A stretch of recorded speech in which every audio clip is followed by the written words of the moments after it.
Lindsay and LadyOLinden. How are you? Hello. I'm doing all right. How about yourself? I'm good. I bought a new water bottle. I think it's pretty good. It's got a straw built into it. And I'll tell you, as a PSA to all the audience members, apropos to nothing, if you buy a water bottle, you got to buy one that is cleanable. Trust me on that one. I don't buy Camelbacks for that reason anymore, because you have to go there and clean the whole hose out. You will get black mold in there, and that is disgusting. Oh. So, ooh, yeah. There you go. There's your daily dad advice. I just have a basic cat. Perfect. Oh, I love it. Daily dad advice. Nice alliteration.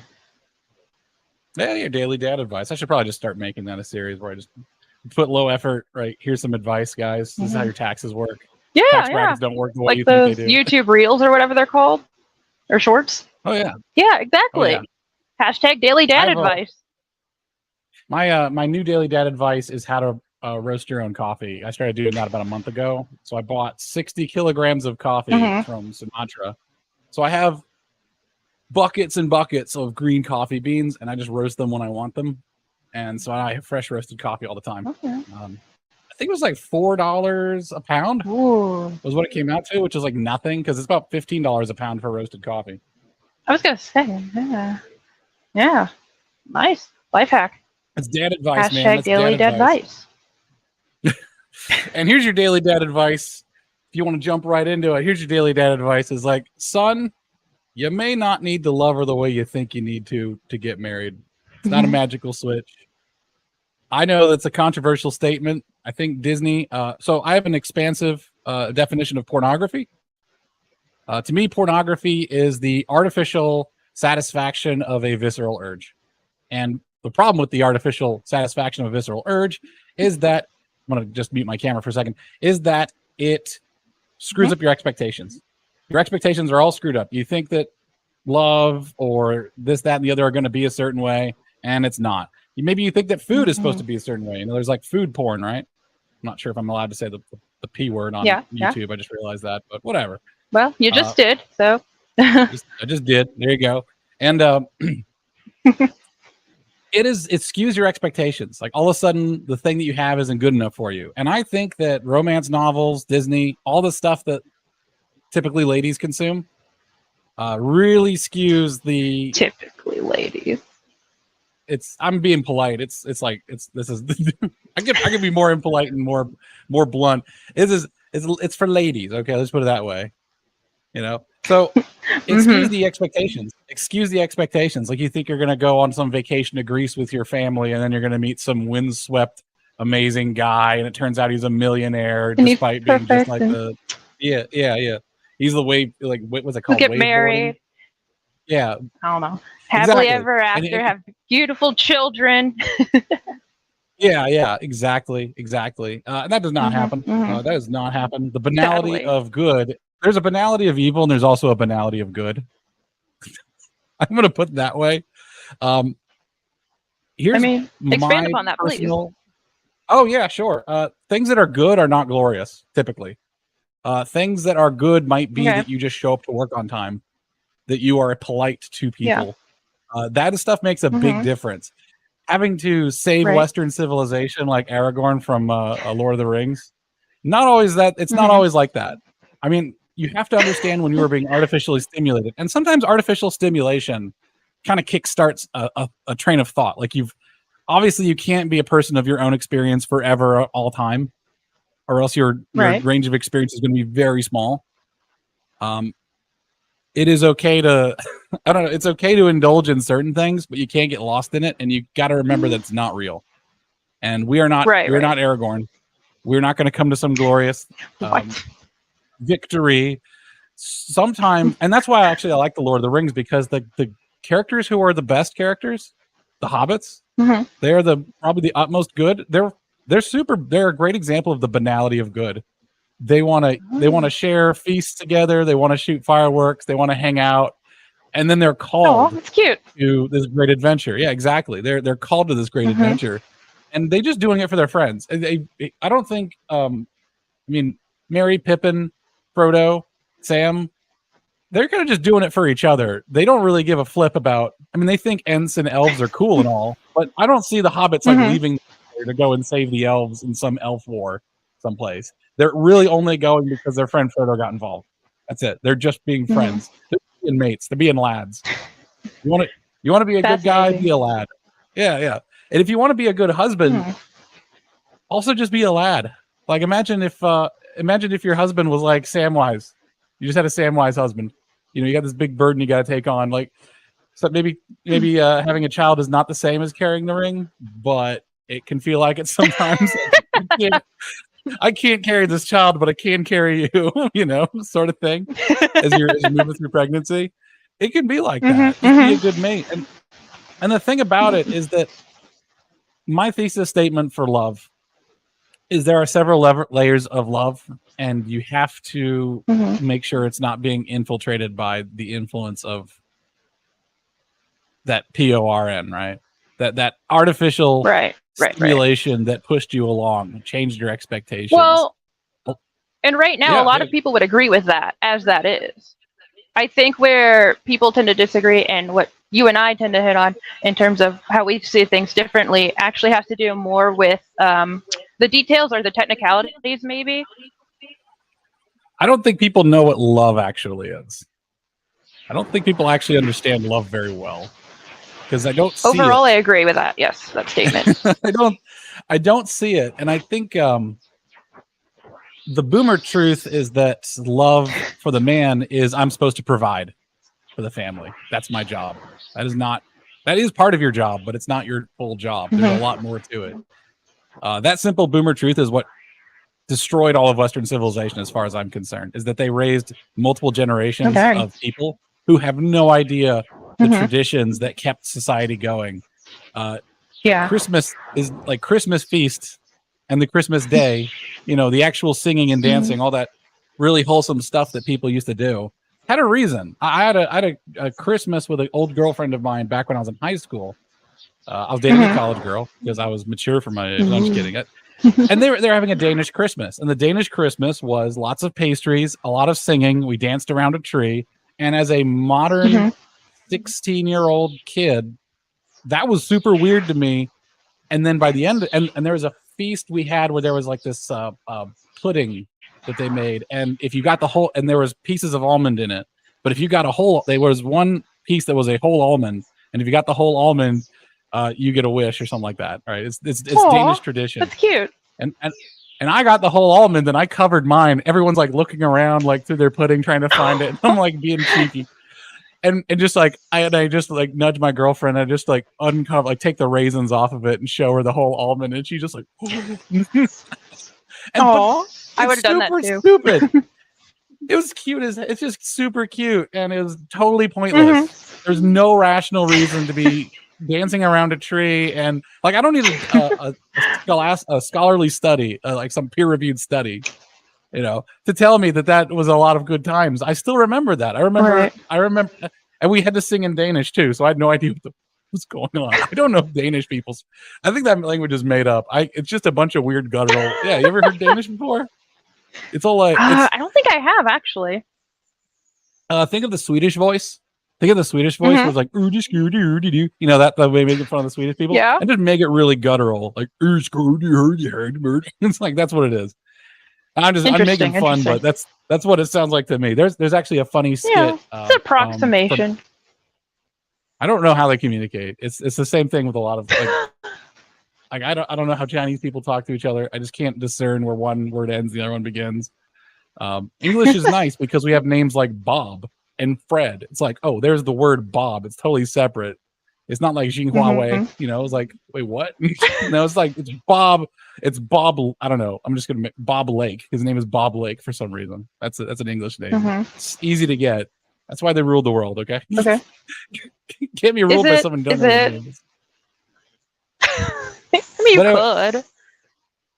It'd be hard. Yes. Everyone would be very confused. There's a funny English skit about Danish people not being able to understand each other, and they're just like really nervous. Oh, really?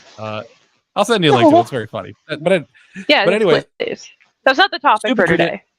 Yeah, stupid tradition, dumb banter. That's the reason why I don't really stay on task or focus, because these little bits of banter are what make relationships. And that's where I start to go back to the subject here of, I don't know if Westerners know what love is, because love is very patient. Love is very accepting. And I don't think people really love themselves very much. The thing I learned recently is that if you go around always trying to do more and do better and be the best, not even be the best, but just like, if you go around feeling like you're not good enough, if you're around feeling like you're not good enough, you're going to project that onto everyone in your life. Absolutely. And you're going to be an absolute C word all the time. Everyone's going to hate you, and you're going to hate yourself. Like, that's not love. I have so many thoughts on just those points alone, even. People preach self-love, but they just keep ending up with more and more misery when they do that. And then when they do attempt to love others, they do it in ways that are so wrong. Well, it's about resources. We've completely materialized what love is. Right. We've completely materialized what love is. We've internalized that kind of post-war football coach who's always telling you to go harder, push harder. Like, you see a bunch of guys at the gym and it's like, yeah, push harder, go. And that can be, I suppose, if that's what they're into. But if he just says like, nah, I'm done, I'm good. It's like, hopefully it's good enough for you. We feel like we have, I guess what I'm saying is we feel like we tie love to progress. Everyone I can see that, especially, Oh, no, go ahead. That's it. Go ahead. Yeah, you're good.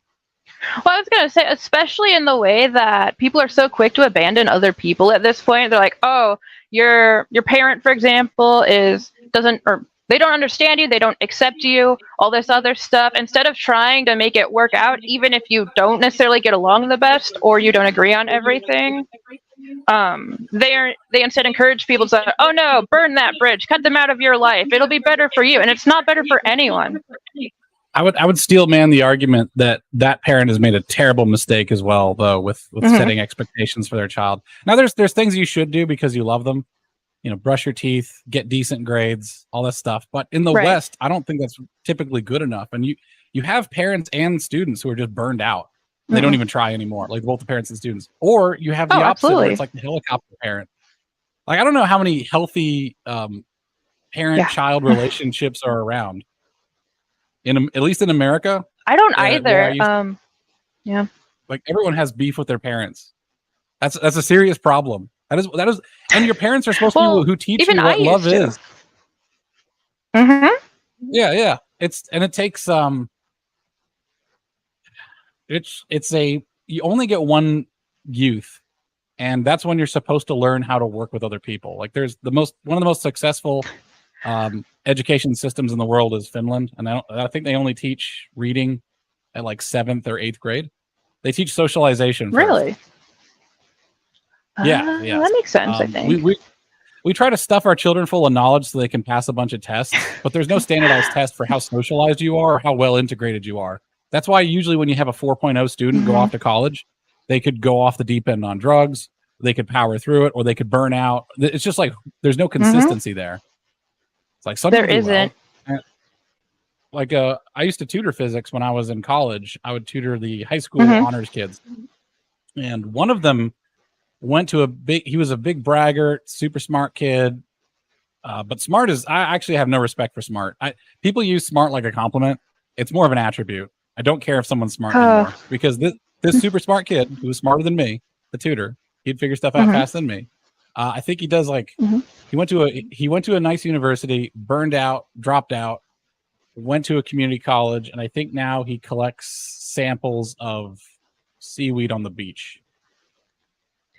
On smartness and it not really being a compliment, I was among those students who are all accelerated, honors, whatever, gifted, and our biggest feature was that we were smart. Even for myself, the biggest compliment I always had was how intelligent I was, how smart I was, all this other stuff got me nowhere. And most of us became really conceited. We became elitists. We said terrible things for when we thought we'd take over the world and it'd be all up to us to form. Smart isn't what you get, what we all think it is. It's not really that great. It's overrated, terribly overrated. I'll tell you something. So the reason why I say that people don't know what love is because I don't know if Westerners know how to decouple love from performance. And one of the examples I give is that everyone always, they think, oh, me and my husband love each other so much, we go on vacation to Greece or something like that. I got Greece on the brain because I want to go to Greece. Posting photos on Facebook all the time. Gotcha. How many kids you have? I see that a lot too, especially among the religious people. Like how many kids you have. And I've seen a lot of religious families just turn into atheist factories. That's what it turns into, because they've metricized love, and they hold their children to a standard, and they feel like they have to earn love. So I started complimenting children on being very kind and sweet. It's like, that was very kind of you. Like, yeah, exactly. I don't say, I don't think smart is that important in life. If you're above the IQ of like 95, to like 95 to 110 kind of just blur to me. So it's about it's more work ethic at that point. And even then, if you're above that, it's going to be your work ethic or level of obsession, and then plus someone who sponsors you, which it's called hyperfixation. It's super unhealthy. But we've turned love into a thing that I think should be more pathologized. Like, we consider, when someone asks me about my wife, first thing they ask is, what does she do for a living? My wife doesn't do anything for a living. She does whatever she wants. I don't care. She's your wife for a living. My wife. Yeah.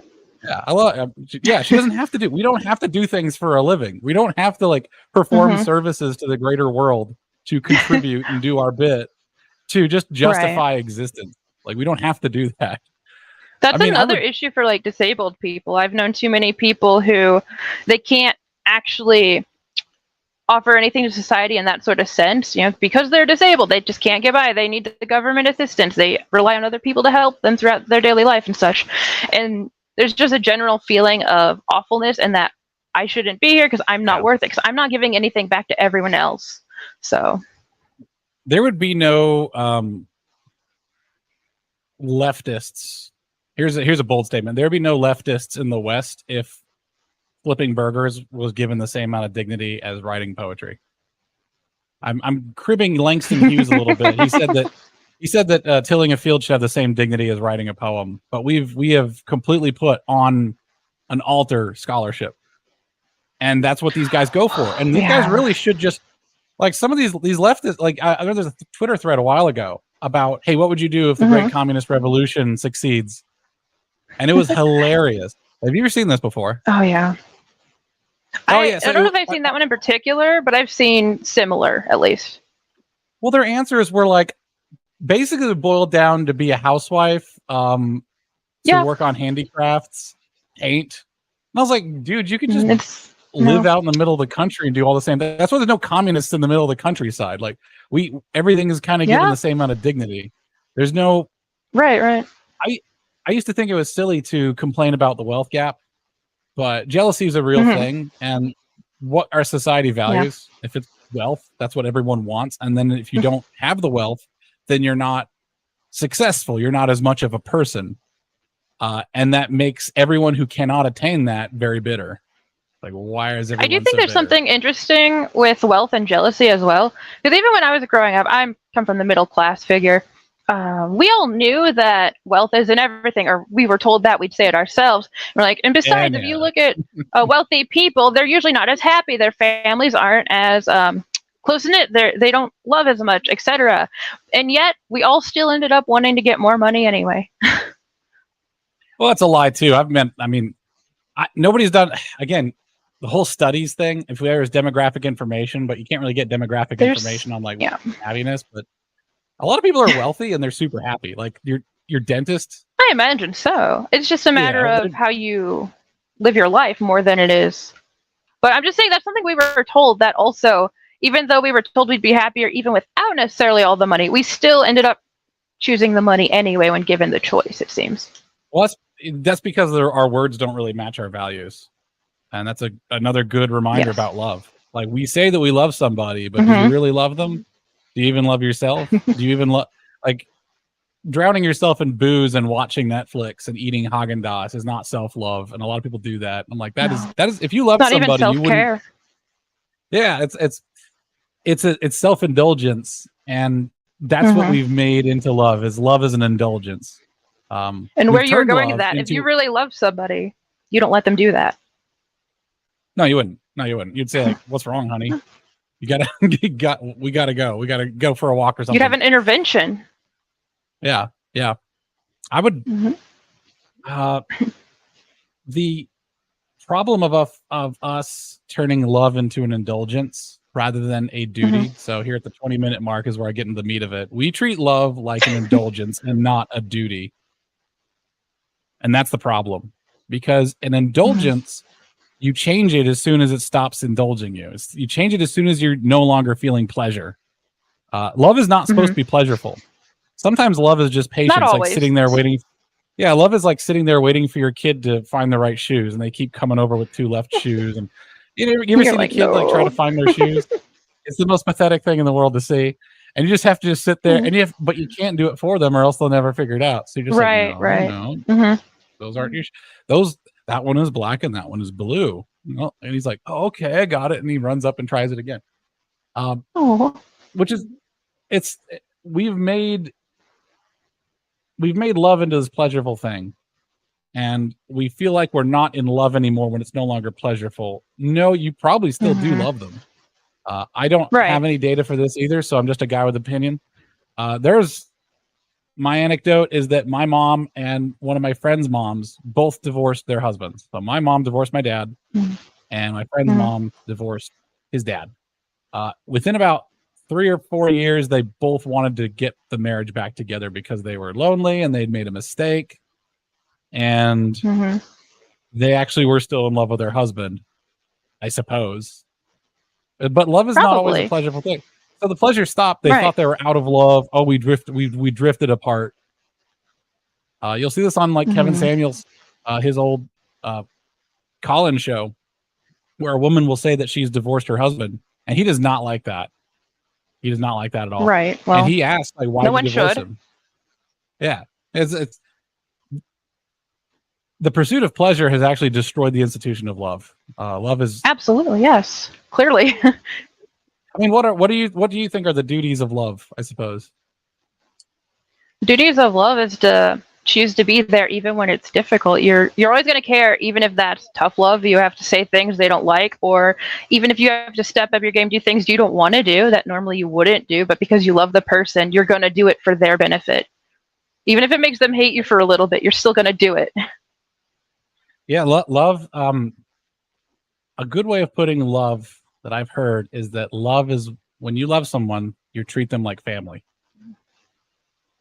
And the reason why I say the West has no idea what love is because they have no idea. Don't know what family is. Yeah, I was going to say. Most people are so out of touch, like driven apart by something as stupid as politics or something like that, right? Yeah. It's like it doesn't matter. Like this stuff shouldn't matter. Like, you'd think that love would matter more than this. Like if you were actually loved your family or loved your wife or anybody, that it wouldn't matter this much. It's all talk. Exactly. It's all pleasure. It's all the pursuit of pleasure. The way you would treat family is extension of the way you would treat yourself. So when you starts with to build a foundation of love, you have to have a decent self-image, which is made in the image of your family. When you're a child, you were born into a family and you're kind of learning to get along, especially if you're not the first child. When you're the first child, you're trying to become your corresponding parent. Like the girls are going to, if the first child is a girl, she's going to want to become mom. So she's going to be doing mom things. If the first child's a boy, he's going to be with dad doing dad things. They do normally help out. They do, yes. Well, with the later siblings, usually. As far as I'm aware, they do, yeah. With my aunts and uncles, that's how it was. Yeah. I mean, for our families, it can be. My older brother didn't do jack squat for me. He once fought a bully off. That's about it. It was good. I liked it. I'm glad he fought the bully off. But he didn't teach me how to cook. I tried to parent. You know. I tried to parent my younger brother a bit too hard that my parents always got mad at me for it. But with my younger cousins, I did really well. So. So here's my dad advice, my daily dad advice for anybody out there. If you want to know if a man or a woman is good to marry, ask what the relationship is with their family. That's definitely true. Ask about story. It's also just good conversation. Like he or she should have a ton of stories of just hijinks with the family. Yeah, absolutely. if they're like, yeah, I didn't really know him that well, it's like, ooh, okay, so you may not have a conception of what love even is. Yeah, that's true. Mentally go through your roster of experience in your life and ask yourself, how many men have you met who have a good relationship with their family? I know that is one of the things I specifically look for these days, is a man who is close to his family, or if he's not, he has a super good reason, like they're all dead or something like that. But because I have made that mistake before, even with guys who were close with certain family members, but otherwise dismissed most of their family or didn't see them as that close or anything. I've learned that. Yeah. Oh, go ahead. So I was going to just give a quick proviso before someone like comments at me. Oh, we got a bunch of comments. I've not been keeping up with them. Do we? I wasn't even looking. Oh yeah. Sorry guys. I'm looking at it now. I'm working on it. Sorry. Hey, Bleach Demon. I recognize that name. Don't even think I'm going to be able to pronounce Marku Milikowski. That sounds Polish almost. Anyways, the proviso though is if the guy is contrite, that contrition is in displaying a deeper truth. He wants, hey, Base Tape, he wants to change. Like he's had a road to Damascus moment, because this is me. I had a pretty bad family when I was growing up. I told you that none of my older siblings helped me. My dad was just there. He was just a money machine. My mom was an indulgence machine. That was it. She would just go and enjoy the mall. She was a total 80s girl.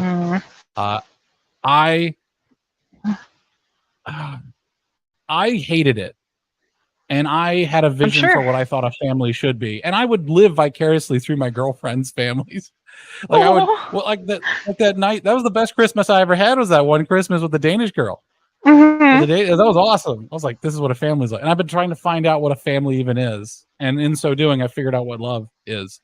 Because as I was saying before, you're born into a family. Your family shapes your self-image. You don't really have a self-image without your family.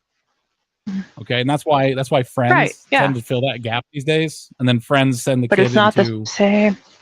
No, it's not. And usually your friends are idiots. Like they're like, "Oh, buy Tommy Hilfiger. What was the latest Pokemon?" It's like, and found family is awful.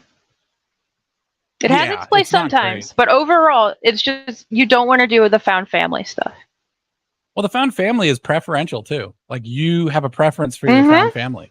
That's one that you chose. Exactly, and that's part of why it's so bad, because one of the beauties of having your actual biological family is that no one chose to be there with everyone else for the most part. You all just have to deal with each other and love each other anyway. And that's part of the beauty of it. I pronounced Maku's name almost perfectly. Nice. Wait till I have a couple drinks. Anyway, it's too early in the day, so I'm drinking coffee. But the found family thing is problematic.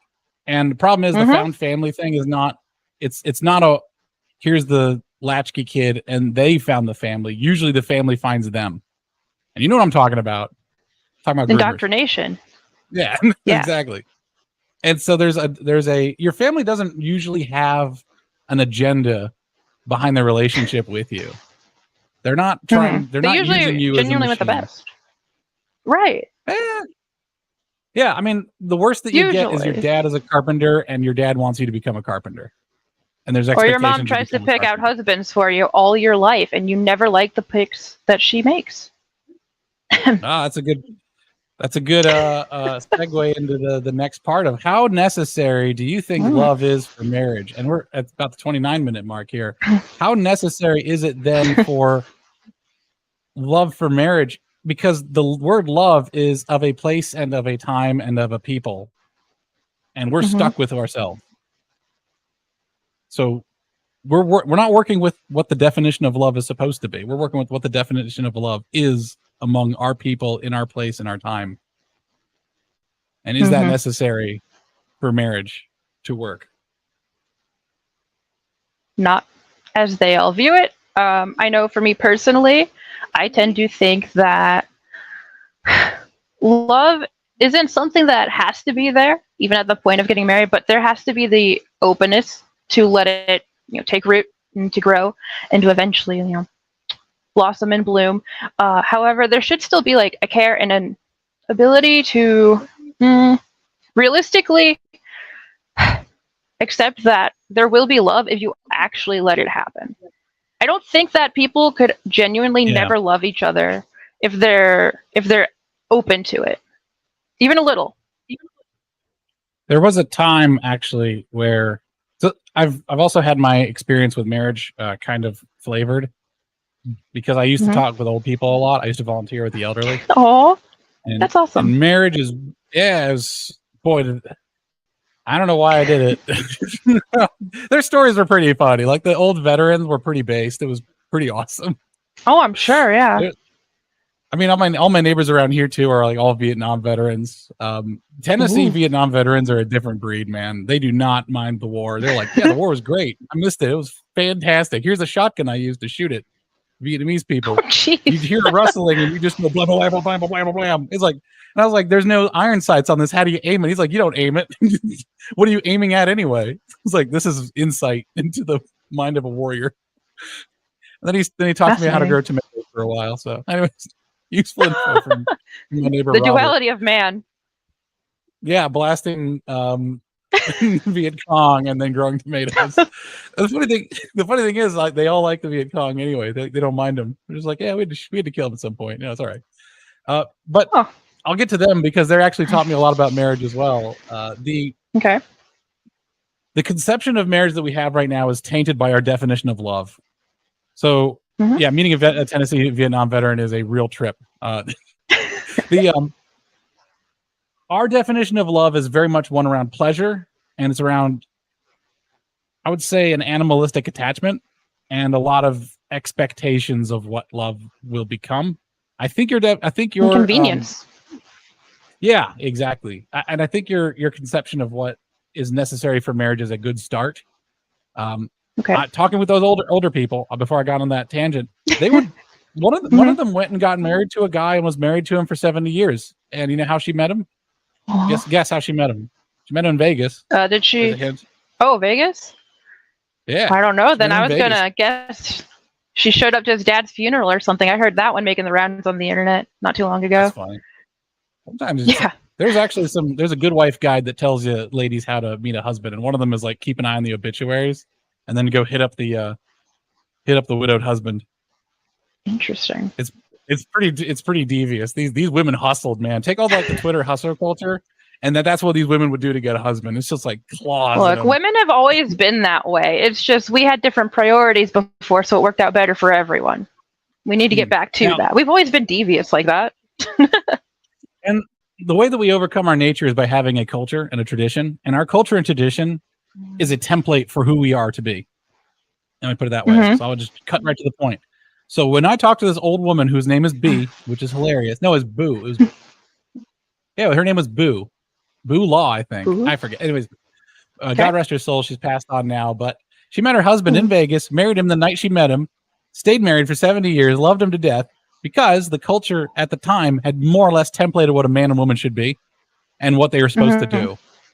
And what that taught me is that you don't need to have, you need to have some, obviously there's some animal attraction that night. Like, ooh, he's handsome. I like him. And he was probably thinking, yeah, she'll do. And that's how he thinks sometimes. I could only get so lucky, but the expectations they had back then were better. They were more grounded, and they were grounded in duty. I guarantee you they had fights. But they knew how to actually resolve them and stay with each other. They would avoid a lot of fights by having almost the exact same culture, a rather homogenous culture. Yes. Not in America, but in the regions where they're from. Or like you knew when you're marrying a Tennessee girl what that's going to entail.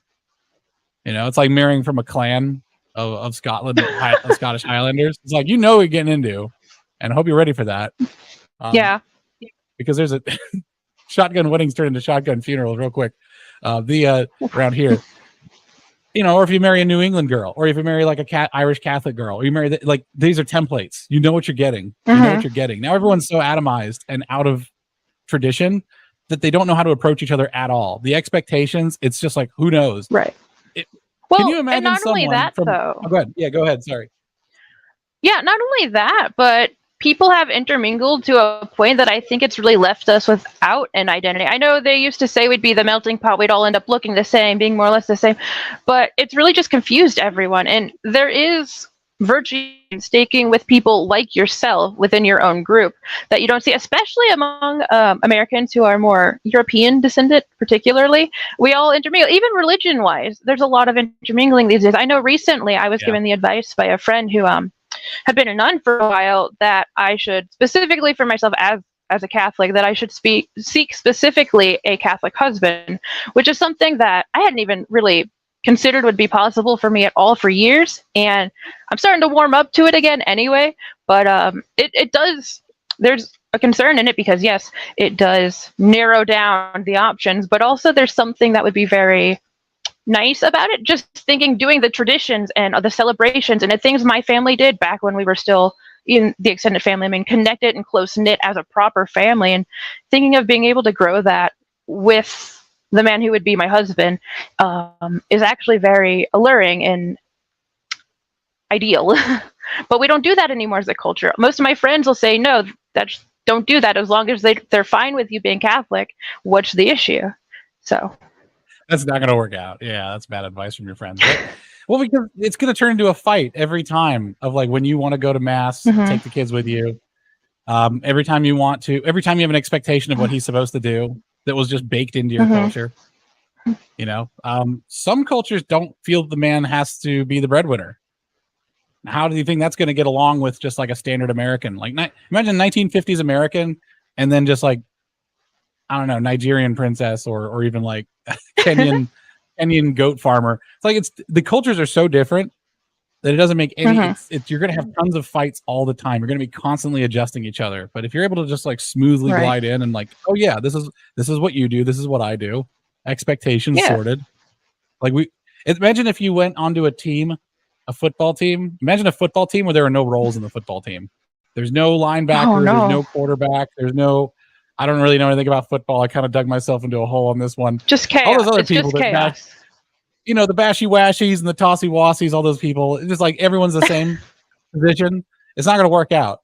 And there's no coach either. Like there's no one who's actually setting expectations. That's what it would be. No. That's what it would be. So like it used to be that a girl who wanted a stone cold sober guy would know not to marry an Irish Catholic because they know that's going to be a fight. Like you know that's going to be a fight. You don't want to marry you don't want like a Protestant guy from New York to marry a Catholic girl because she's going to want a lot of kids probably, and he's not going to want a lot of kids. And that turns into a fight. Well, going back to Disney though, I mean, we have the true love always wins. You can make it work no matter how different you are, and it's absolute BS. But that's what so many of us were raised on. Now that's just what we assume as default. Oh, if we really love each other, we can make it work, no matter how different our views and lifestyles are. It's not true, but Bleach Demon saying never New York. I'm of that opinion myself. Bleach Demon. The the love conquers all thing that's like thinking you can dig a gold pit, like a gold mining pit with a spoon. It's like theoretically you can do it. And I've actually started becoming I have a visceral anger response when I hear someone say theoretically, because I'm like, I don't care if it's theoretically possible. Like it's theoretically possible for me to build a catapult and send a golf ball to the moon. You know, it's like, but it's a dumb idea and it's not going to work. Like, it's not going to work. It just isn't going to work. So if you got if you have the whole love conquers all thing, again, our modern conception of love is also one of indulgence. There's no patience in indulgence. It's like a lady barking at the waiter to bring her ranch dressing. Like she has no patience for this. Where's your where's your job? Why aren't you making more money, husband? And he'll say, well, why aren't you doing more housework? Why aren't you doing this? So why aren't you preparing for this? I work super hard and you haven't planned a vacation. What was that? You call that a Thanksgiving dinner? All this stuff. It just turns into a big fight. It's a big fight. Imagine like a the 50-50 duties. No, it won't. It's gotten to the point where I know for myself, and I always considered, potentially marrying a Jewish man to be a good option because of the overlap. And I've known couples of that sort. I mean, even my cousin is married to a Jew. But after talking with my friend again recently, I was like, she pointed out that would almost be worse than marrying someone who isn't particularly religious at all, because then the kids would almost be torn for which religion they'd go to specifically when they get older. Even if the agreement is to raise them one way specifically, that it would still be an awful thing to put onto the kids.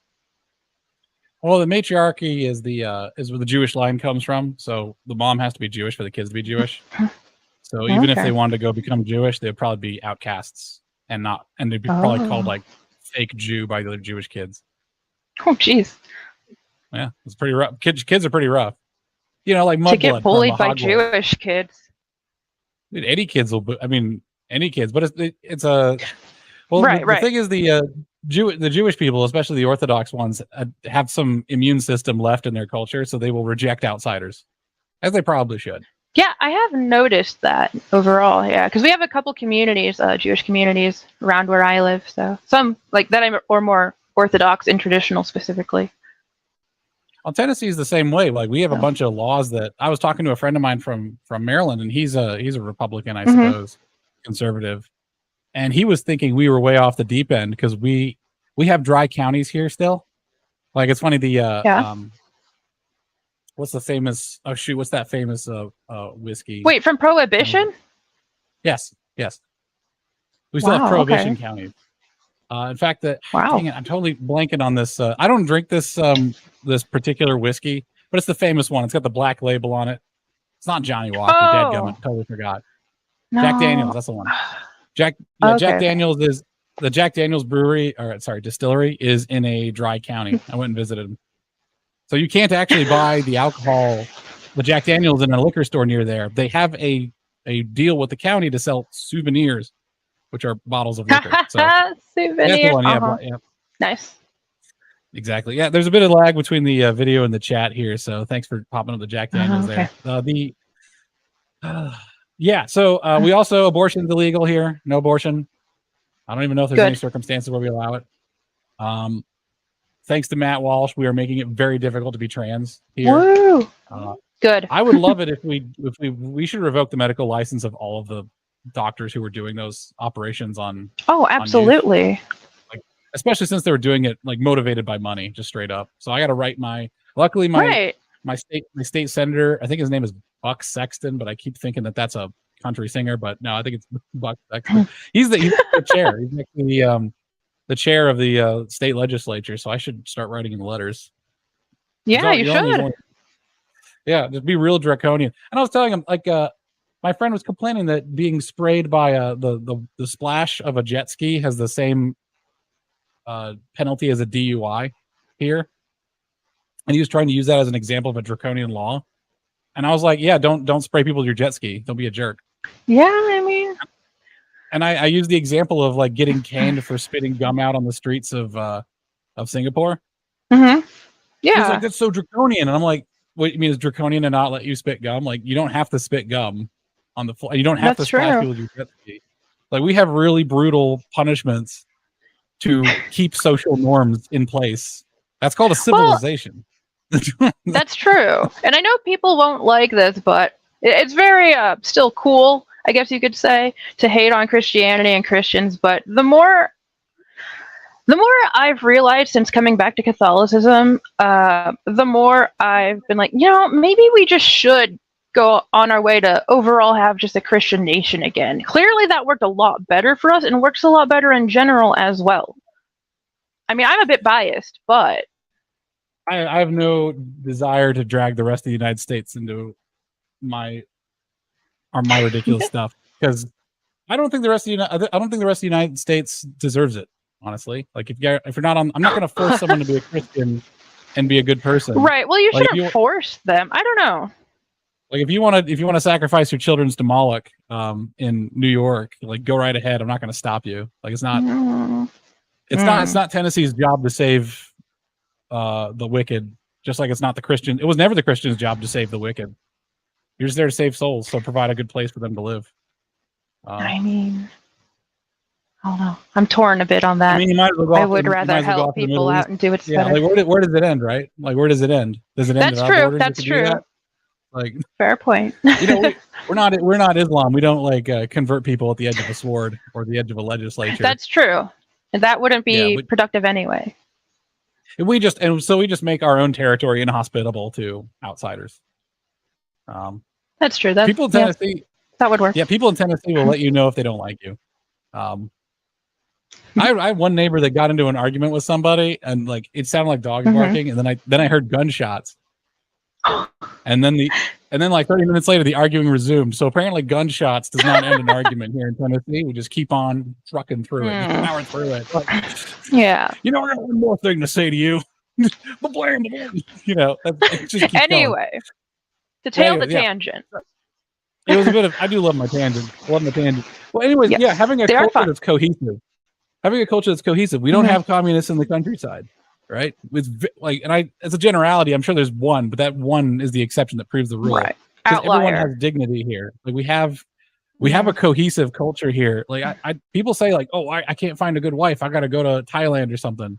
I was like, okay, you're inviting a ton of culture problems there. Okay. Because first off, Asian women do expect the husband to work extraordinarily hard. That's true. Yes, they have expectations. Yeah, really high ones. If you want to have a really chill wife and a happy life, I'd say go to a place like Tennessee, like countryside. Yeah. People just people own their land and they sit on their porch. Owning the land means you get to just sort of sit on your porch, enjoy yourself. Oh, it's wonderful. It's the life. I'm now attempting to like look up who that Tennessee legislature is. Daggum, I get all stupid flyers in my mail all the time, and I just throw them away. When you needed it most. Yes. Anyways, I'm sure someone might be able to look that up for me and put it in chat. I'd appreciate it. But the lack of any culture, any cultural cohesiveness, makes it so the duty, all of the stuff that underlies a marriage, the expectations, are just in the air. They just go wherever people want it to go. Most individuals, I don't think, know what they really want. They don't. Just buy it. I mean, what are the expectations of a woman nowadays? Like, you know, I've been nattering on for a while, but like, what are your expectations of a husband? At this point, and it's lowered a lot, but at this point, basically, he'd be a provider. He'd want to be the provider, want to have a stay-at-home wife, you know, home, and me as homemaker, etc. He wouldn't be abusive. That he makes enough money. He doesn't have to be rich, but you know, something we can live off of decently. We can get by. I'm not afraid of being poor, and that he'd want kids, as many kids as we can have. How big of a house? And maybe decent looking. Oh, how big of a house? Doesn't need to be crazy big. Every woman on the planet will give the answer you just gave because those are all the basics. But it's the definition of, and then they don't mean it. Getting well, what's the definitions, right? What's the definition of getting by? Right. I mean, when I was a kid, I had bologna sandwiches and government cheese. Sorry, what? I mean that we're clothed, that our bills are working. We pay our bills. We have stuff to eat. We're not starving to death. So you'd be okay with just like cheese sandwiches, Wonder Bread, kind of life? Like every day? Yeah. That's my. If there was a little bit more variety, I'd be a bit preferred. Sometimes my mom would buy sour cream and onion chips. Blaze, I think, was a brand. I think in my perspective, sometimes we get meat. Oh, yeah. Well, I guess in my perspective, it's because on both sides of my family, my grandparents, they went through periods where they weren't as fortunate, and like even when they were going through that stuff, I mean, everyone was still happy and they were still a close-knit, tight family, and everyone loved each other. Sometimes they were slightly better off. My mom's family, I think, was basically almost always poor, or very low-level middle class, and so it's just one of those things where, like, I don't know, I feel like in that same sort of way, even though I did grow up with much more than my parents ever had access to growing up, I don't know, I personally like to think I'd be able to place more emphasis on staying a cohesive family and having that sort of connection and that sort of drive and care with each other above more materialistic things. I can't say for sure. I've never had the option, but there's usually no such thing as a painless existence, and that's a thing I've found is that when it comes to money, there's never enough money, and it comes down to. I think there was times where my parents had to figure out if I could get an operation or not. Right. That was tough. Those were tough calls. Yeah. I'm sure. There were like where they would drive me to the hospital rather than use the ambulance kind of thing. Like the 911 dispatch would be like, oh, we're sending an ambulance. They'd be like, don't do that. We're just going to drive. I would have, I think I learned like a million ways to make grilled cheese because I had a lot of bread and just cheese. We started, I don't think I ate fresh fruit or vegetables really ever. But sometimes we'd get canned peaches or pineapple. I remember the day I turned 14, I got a work permit so I can get my own money and actually buy food. And that was what every single one of my brothers did. All of us just wanted to work so we could buy food. So I worked at a skating rink. My brother worked at Taco Bell. I mean, getting by around here in Tennessee is you live in a single wide with like however many kids you have.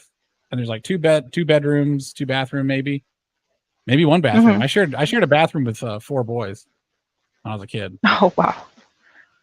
Yeah. Like this is the details of what your life will be like. As an Asian family would happily house 6 kids into a single room.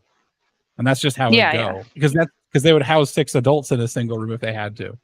Because that's what you do when you get here, when you get to America. So it's like, it's these details, right? Like if your child was eating bologna cheese sandwiches and your husband was sitting watching TV when he got home from work and wasn't really like looking to improve his employment prospects, he was just happy with it. Exactly. Yeah. So you want a guy who's working harder. This is what I'm saying. It's the expectation. Details. I encourage you to put together these details and really consider what is good enough for you, because these are the details that will break a marriage. My dad worked almost every waking minute of the day. Now, the problem is I took around for you guys, right? No, we didn't really, and he kind of didn't need to be. Like God, like dad is like God. This is my controversial opinion. The playing catch stuff doesn't need to happen. A dad is like God. You really need your dad to talk to you once or twice, and that just sets your life mission going. Now, maybe it's different for girls, but for guys, us just seeing him work hard. It also might have been genetics too. Like all of us were genetically very studious, without having being told to do so. Because we were raised the same way as my half brother, and he is a loser. He doesn't. He like. I mean, he's got a nowhere career. He's your sort of basement dwelling anime nerd. And my brother is a Navy corpsman. I'm an engineer. You know, that sort of thing. That sort of stuff. So, anyways, may I ask the heritage though on his end? Like, is he as Asian as the rest of you? No, not at all. No, he's half brothers, and my mom brought a single. My mom was a single mom when she got married to my dad. My dad made every mistake in the book, by the way. Oh. And his mistake was that he married for love. So that was stupid of him. And he also married for citizenship. Well, he expected his wife to act a certain way, and she just totally didn't. He would always wonder why the dinner's not ready. Yeah, he would always wonder why dinner's not ready. Why aren't the kids being taken care of? All that stuff. So mismatch of expectations. The expectations are detailed too. Like, what time do we wake up in the morning? Anything that you would fight about is a detail that's worth thinking about. Oh, interesting. I'll have to make note of that. Does he want you to wake up at 5 a.m? Because I'm usually awake then. So. Well, but let's say he's not, and you would like him to be, or something. I don't know. Anything that you would have a fight about. Like he might fight that you're like up there making noise and he's trying to sleep, and he likes to sleep until 9 or 10. Yeah. You got a point. You got me there. It's okay to be somewhat specific because most of the time guys will meet your expectations if you ask them to, but men do not adjust themselves to meet. Men wait for there to be a problem before we change our behavior. So that's a fault on men's part that we have to overcome. Men, your quest as a man is to overcome your nature all the time. So you don't get to use the excuse of like, well, it's in my nature to be this way. It's like, no, it's not. Your whole point is that you're supposed to adjust yours. Ladies will do what ladies will do, and we have no control over it. We've been at this problem for like thousands of years. We've built pyramids. We've launched people onto the moon, allegedly. We've done all sorts of things. We've cured diseases. We still cannot figure out how to get women to behave right, and it's never going to happen. So just try and work with it. A woman is like a horse, okay? They kind of get scared a lot, and they like want to buck you off sometimes, and you just got to talk to them real nice, like, "Oh, it's okay," shh, shh, shh, shh, shh. And then you the mares are the worst of the horses, though. The mares? I thought they're Are they? Oh yeah, the unspayed females. They're absolute B words. Really? You get a gelding or a stallion, they're a lot easier to manage and handle and deal with than mares. Mares, they have their attitudes. Really? Now, not all mares, but overall. Yeah. In generalities. So as men, you have to sort of just guide her into the direction you want to go, and that means you need to adjust your behavior. Like there's no such thing as bad horses. There are bad riders. There are sometimes unfit horses. Let me tell you that. There's also some unfit women that you do not want to marry. You just can't make it work. Don't to the glue factory with those women. Don't worry about them. It's like the silicone argument factory. Of there's no. Yeah. Oh, gee. Sorry. Coming out of those. And it's like there's no bad dogs or just bad owners kind of things. Like guys, you're gonna have to adjust to your wife's. Like once you're married, dude, that's your duty. That's what I'm saying, guys. It's your duty now to make this work. So if you have to like goes back to the commitment of it. Sometimes you can just trick her into acting right. My wife had this is a famous, and that's example. Not a bad thing. No, she kind of likes it. That's what I found. Women don't mind being tricked. If it turns they out like good it when them. they do figure it out.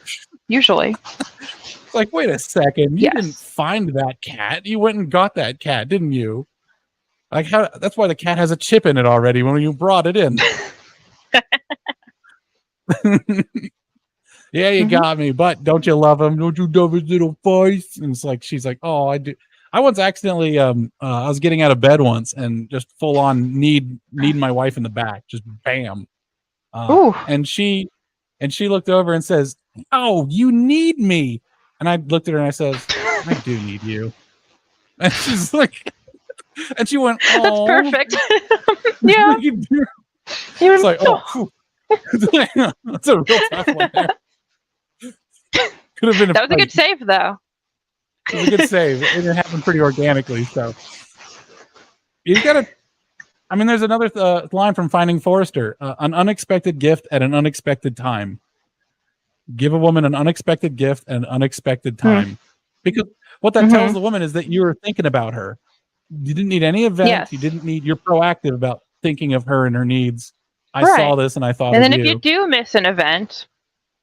Yes, that's right. You're kind of bad. Well, it's no longer a thing she's suspecting. It's no longer a thing that you're no longer a suspect for the crime.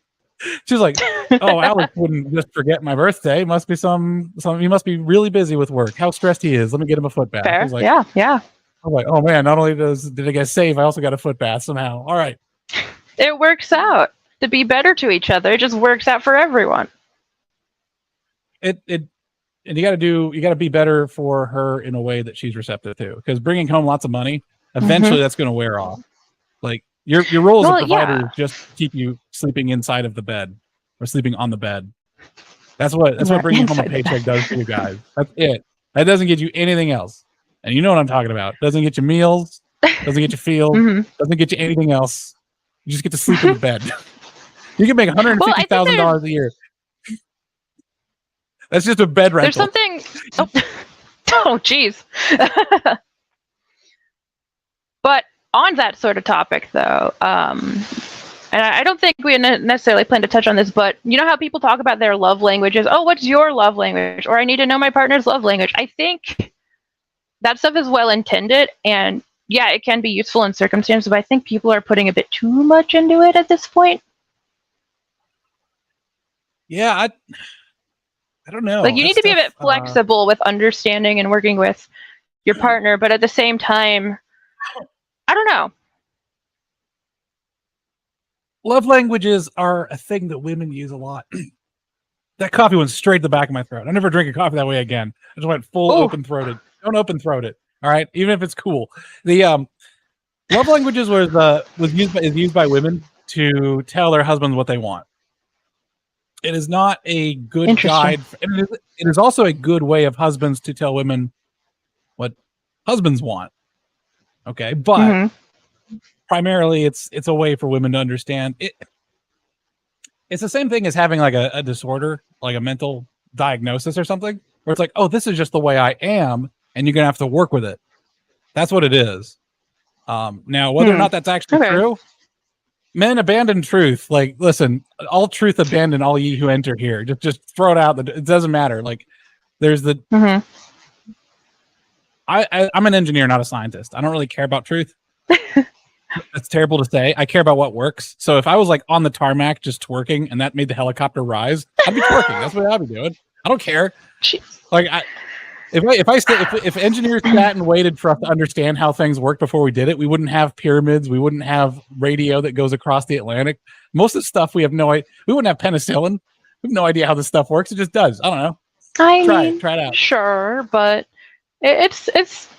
I'm very much one who is always fascinated in understanding things, why they work, how to apply it to other things potentially. For example, I am one to use the word theoretically and hypothetically quite a bit still. Yep.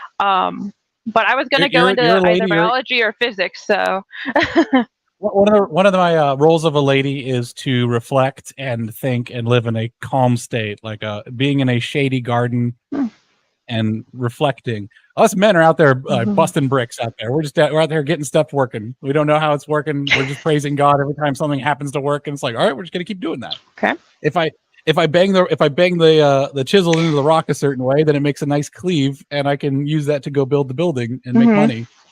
And it's total chaos, and that's our job to deal with. I think ladies should be in a state of serenity, because if you ever seen a woman who's not in a state of serenity, you don't want that's like you don't want that. I've lived as one. Yeah, it's not fun for anybody. Ladies don't. It's not. No. It's disruptive. Ladies don't handle chaos very well. No. So don't make her. That's why. Yeah. And that's part of why we should also put emphasis on getting married and having that commitment properly again, because so many women don't actually want to be relying on themselves. We want to have a guy to care about that stuff for us. Correct. Yeah, a man is supposed to bring stability. Feminism. A man is supposed to bring you stability in several ways: living situation, financial, and even emotional stability. So if you're he's the rock. Rock upon which you're going to build your family. Which is not always a great job. It's not always a great job. We don't always get a thank you, and that's okay. Any man out there who needs a women thank you, can't do that. Women usually don't. Women have other things to worry about, like the lives of their children. Too. So they got their own level of chaos. And look at single mothers and how much worse they do than single fathers. I mean, there's a reason for that. There is. We love we're already at the hour mark, so it's just Tangent City. I'm just going for it, but oops. No, it's fine. I don't mind. I mean, in the old world, women were very necessary as mothers to just keep their children alive. Yes. Like, how many times has a mom had to worry about an actual snake in modern day? Most, not very often at all, if ever. Yeah. But out here, I stepped on a copperhead like 3 or 4 days ago. Yeah. So around here, mothers are. So the thing is, mothers are kind of neurotic for a reason. They're programmed to have negative emotions, so they're constantly looking out for threats. That's true. They're constantly threat assessing. They're threat assessing other men. They're threat assessing nature. They're threat assessing even their own children, among their children. Yes. But now we have police, and now we have suburbs, and you don't have to worry about other men or nature nearly as much. It's like a freak incident when something actually happens. And the freak incidents still make the ladies crazy. But it's in our nature. It used to be that, it used to be that women were hyper necessary just for threat assessment and elimination for the well-being of their children. But like most things that women do, we've automated it, or women have traditionally done. We've automated it. We've automated it with systems, institutions. Like and look how well that worked. That's worked out for us. Yeah, that's the reason why men tend to have an advantage. I think as men have an advantage as single fathers is because we are the world is kind of now our oyster, in that all the stuff that men traditionally do is still useful and relevant. And that's the way to think. That's like true. It used to be that being neurotic was a good idea. Like, oh, don't go in the forest; it's scary and horrible. And but now it's like the men are like, yeah, go in the forest, don't be a pussy, that sort of stuff. And but now that now the don't be a P word is now like that's how you can live your life. It's like YOLO, F it, right? Hold my beer. Yeah. And what worse is going to happen is you'll break your leg and then you'll have a cast on for a little bit. Before it would be you'd get killed. Usually, yeah. Like. Yeah, it would be that the single dads back in the day would probably get their kids killed more easily, but now that since those threats are gone, like going swinging from the fences and having tons of confidence doesn't have its downside it used to have. It used to be that having confidence would get you killed really easy. Figure two, and now we're what? Yeah, well, you figure too nowadays since women don't have the same niche necessarily to fill in that way. Instead, they're doing other things and taking their neuroticism there. That's probably bringing out a lot of other current issues we have as well. We need women to mainly be mothers again. Yeah, it used to be that when you're in a tribe, if you said the wrong things, you could be excised from the tribe and then you'd be off on your own to die. Which is why we have fear of public speaking is up there with fear of heights and fear of spiders and fear of snakes. Makes sense. Like people are, because you would get killed. You could get killed if you raise your hand in class and you answer the question and it was wrong. Like someone says like, "Oh, who's our Lord and Savior?" And like some kid raises his hand in the Viking village and says, "It's Thor." It's Thor, right? It's like, no, we're a Christian village now. Throw the heretic out into the cold. Said the wrong thing, or you're like, or you say like, hey, or if you're a Briton and you say like, this Caesar guy seems pretty cool. Look at the stuff he's building. Like, over the wall you go, over Hadrian's Wall. Like you belong over here. Off you go. Now it's like your meeting didn't go quite as good as it could have. Right. So we have this fear of like this deathly fear that ladies tend to have a little bit more of, and it prevents them from taking the risks that have almost no downside now. Yeah, that's my theories, and you can take that and combine that with any of these things. Like ladies tend to see lots of risk, and ladies tend to see possibility, not probability.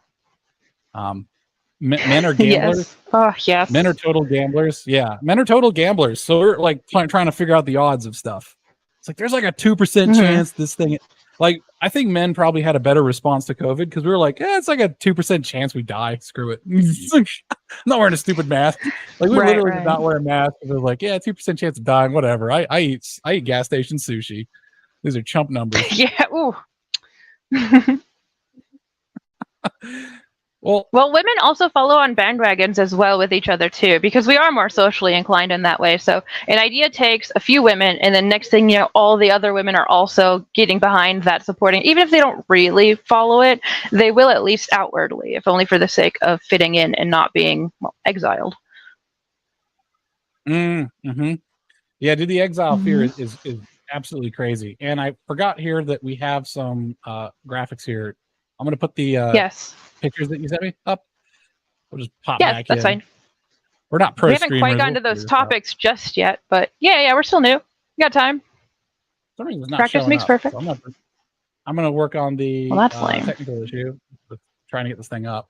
Come on then. Nope. Oh. I'm going to try resharing it.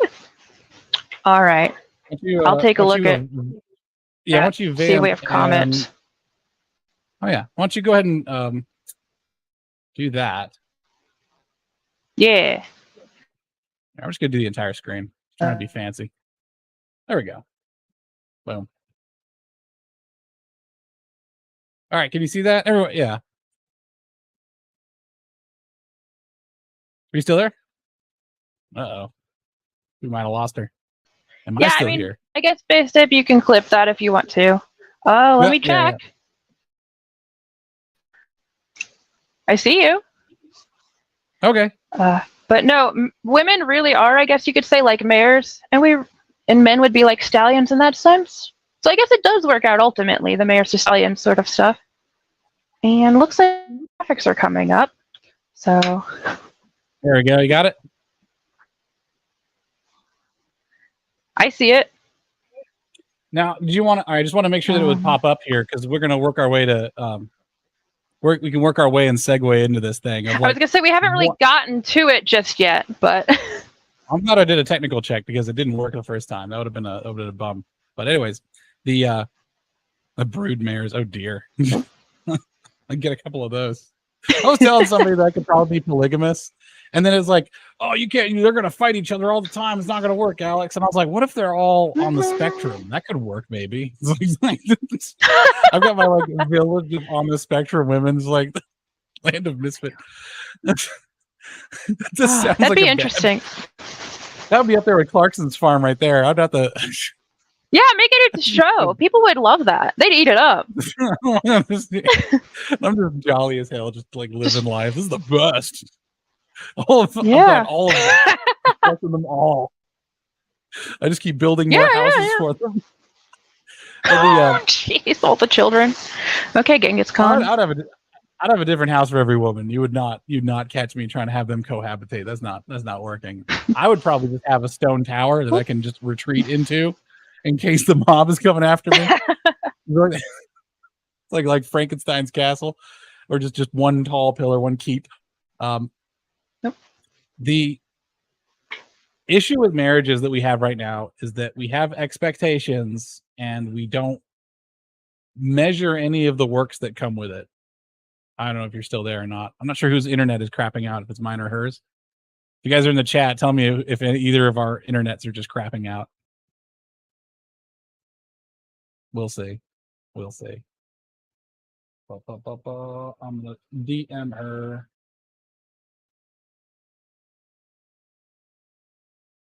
Or video keeps stopping. Oh, you back? Did you Am I lose back? The feed? Yeah, I lost you for like on my end. You were gone. Oh, okay. I wonder which one of us is going out, man. I don't know. It could be either. We'll see. I'm on Starlink, so it's like I'm in Musk's world now, man.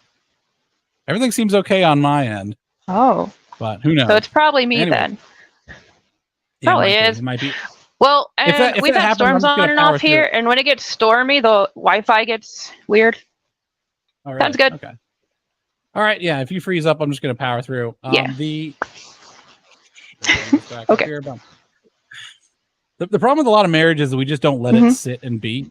So this is where I was getting at with people don't really know how to love themselves. They don't know how to love their family. They don't know how to love their friends. And they don't know how to love their partner. Because all these loves that we have right now in the West are built on expectations. We never just let someone just be themselves, right? Yeah. The problem that we have is that it used to be that our cultural templates would make it so you just being would be at a certain standard and level. Like you'll just be your nature right? from childbirth. Like you'd be raised. You know, if you're doing like needlepoint or whatever that's called, cross stitch or something like that, just, of course I could do that. I was raised to do that. I could cook. Of course I can cook. Guys like, of course I can hold down a job. Of course. Of course I'm going to have a growth there. You know, he's going to say, yeah, of course I'm going to have friends, friends outside of the marriage who are going to help me with my issues. I don't need to use you as a, that sort of thing. I've got a support group. That's, of course I have family who's going to come over for Thanksgiving. Of course, it's just all these of courses. It's already natural. So people are already cultivated to be marryable rather than atomized, because atomized people are not very marryable, in my opinion. Indeed. So we're seeing the impact of that. Yeah. And we're seeing that everyone has tons of expectations, and then no one's actually meeting them. And that's the frustrating thing I see. I'm gonna talk mad crap about the red-pilled manosphere. Do it. Because like their leaders are okay, I guess, but their leaders wouldn't really have much going on if it wasn't for the red-pilled manosphere. Most of the time, like they don't. It's not like oh, my day job's an engineer. You know, it's not like it's like my day job is an author who writes about the manosphere, which is fine. Be an author, that's right, good. That's great. If he wasn't writing about that, he'd be writing about something else, I'm sure. But they tend to have these guys who are the flagship personalities, and I judge a teacher by the quality of his students. I'm waiting for this deluge of like ripped six-pack men who make six figures, who are out there being kings. You know, where are those guys? Why is the quality of men not really actually improved that much? Hasn't improved that much. It's like, I guess what I'm saying is, where's the impact? Yeah. No. So, and that's where I'm going to use as a segue. Because I've been here. Oh, for God's sake, it's not working again. Oh my! I was going to say, which one are we going to? No, I was going to go to the the proof of love is in the works. I got to keep this in mind. This thing just does not continue showing screen. I'm going to have to do it right in real time. There we go. Oh, the proof of love is in the works. Where love exists, it works great things. But when it ceases to act, it ceases to exist. You sent me this. I think you got it from Connor. Yes. Yes. Explain what you think about this. Did you get it from Connor? I forget where you got it from. Which thing? The quote? I got the quote from a book I have. Oh, you pulled this out. I can't see it, so. Wait, you can't see it? Oh. Oh no. Okay, I'm sorry. I thought you see it. There it is. Putting it up there. I was gonna pull the book itself out and open to the page. Oh, that's nice. Saint Pope Gregory the Great. Wait, is this guy a saint or a pope, or is he a Greg? You can be both. He's got so many. He's got both. That's 4 things. It's just I remember back when he was just Greg. He was just one of the lads. Now he's Saint Pope Gregory the Great. I mean, Gregory probably isn't his given name, but yeah. Oh, really? That's a bequeathed name. But he's got a good point here. So it's no wonder that he became Saint Pope the Great. So explain what this means to you. What does it look like?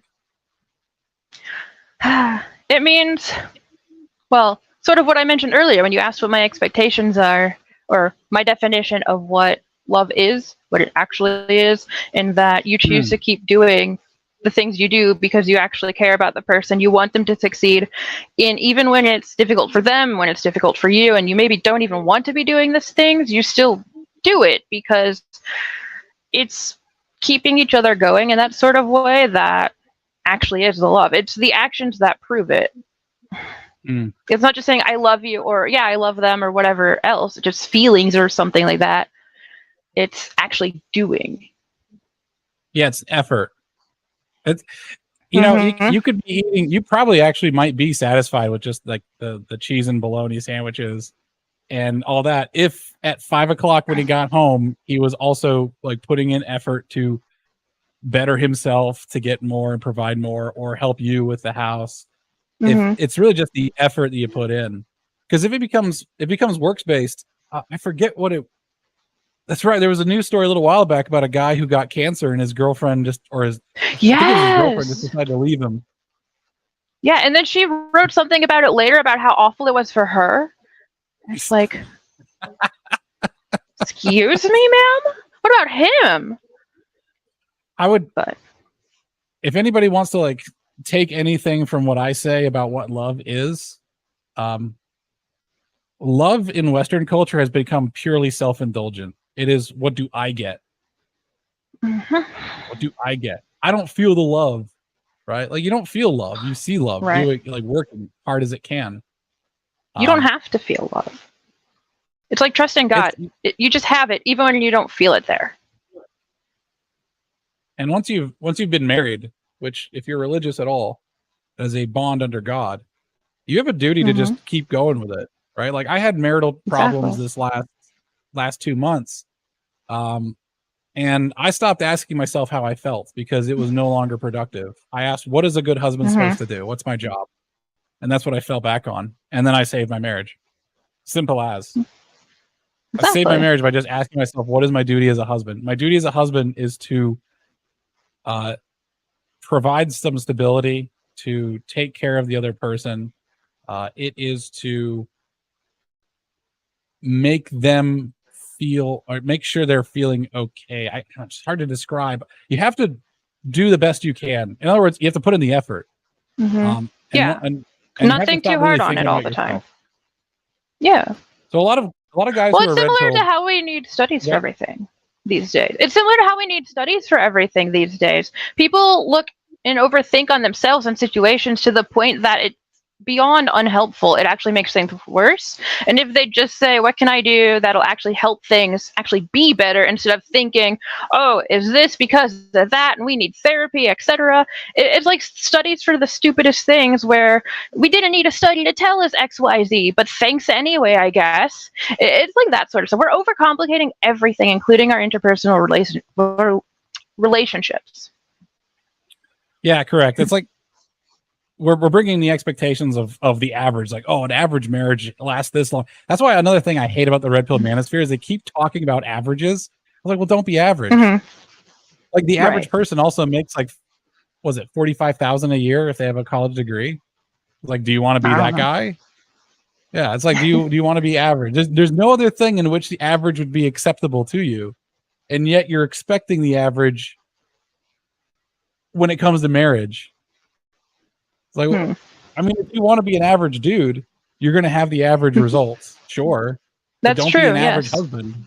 Don't be an average husband. It's like, well, on average, she's going to divorce me at this point. It's like, don't be the average. That's like saying like you're not going to take part in a race because the average is going to be, out of 50 racers, the average is 25th place. I'll probably get 25th place if I race because the average is 25th place out of 50 racers. It's like, well, you probably think your car is pretty good and that you're a pretty good driver, and that's why you're in the race. Okay. And the average isn't going to get pushed up because people are pulling out. Like, bump that average up. Like, these are rookie numbers. Bump those averages up. Get in there and figure it out. Well, and with races, you are going to have winners and losers in rankings. In marriages, we all could have good marriages if we actually just put it in. It's sort of in the publishing realm, kind of thing where we can all be successful, we can all win, we're not competing with each other. If someone has a better marriage, well, that doesn't mean yours has to be terrible. You can still have a great marriage yourself. It's true. It's true. Especially if you keep your wives from bickering, they won't be comparing marriages, which that's a good point. The commodification of marriage, I think, happened post-war. I mean, it happens all the time, right? Like, ladies are going to say, like, well, next door they make more money. Like he got a bonus. Why aren't you getting a bonus? Sort of thing. That happens all the time. And that's when he puts her in her place. Well, and the way I would put her in her place is I would probably say something that she has that my wife is jealous about. And I'll say, like, well, she also has this. But it's not very fun to be held to the standards of others, is it? Like, I'm doing the best. That's true. I said, like, same medicine. The idea that you put in enough effort and that's what you get is more acceptable when you're religious. That God has blessed this marriage. Like, that I'm your husband, you're stuck with me. That's it. Sort of thing. It's like, because to put her in her place in that case, I would just say, she's saying, oh, the Jones across the street, they got a new pool, and I would just say, I'm not the Jones, or we're not the Jones. And that is another issue, comparing to everyone else all the time. So I assume that's related to the current culture. I can't say for sure though. It's probably been a thing that we've struggled with for the history of marriage. I can guarantee you human tendency. If I look through the Bible with an eye to find jealous women, I would probably find some. I'll have to look through. Probably. Okay. I've never really combed through with that flavor with that intent. I'm usually looking for how to be a good husband or how to be patient. I was like, I'm not really I'm not going through with the red pill lens. Like, all the times women are awful. Let me just find that in the Bible. I mean, there's a couple. There's a couple of dudes who are awful too. It's all good. Humans are bad. Humans are inherently kind of crappy. But the point is, we can all do better, even after we slip up from doing better for a while and do bad again. We can always do better again, and we should always strive to keep being good and improving, even after we slip up a bit. And I would say that I don't know if I agree with that anymore. I would agree with that 2 months ago. And I'm thinking now that a marriage is supposed to be a thing that can be quite still. As long as it's still good for everybody, but like there's at a certain point there's nothing left to strive for. Like, am I going to strive to do the dishes a little faster, or like if we're splitting the chores? I wasn't thinking in that exactly. Money? Yeah, but I mean, I do think splitting the chores is ridiculous, though. I do dishes and stuff. All right, so I found that here's now we can get into a discussion about splitting chores. This is weird because I'm pro splitting chores and you're anti splitting chores. Yeah, no. I'm pro splitting chores because if I start getting lazy, it affects my energy level. If I have to at least have some chores, I have a thing I got to get up for and do, and it keeps my routine going.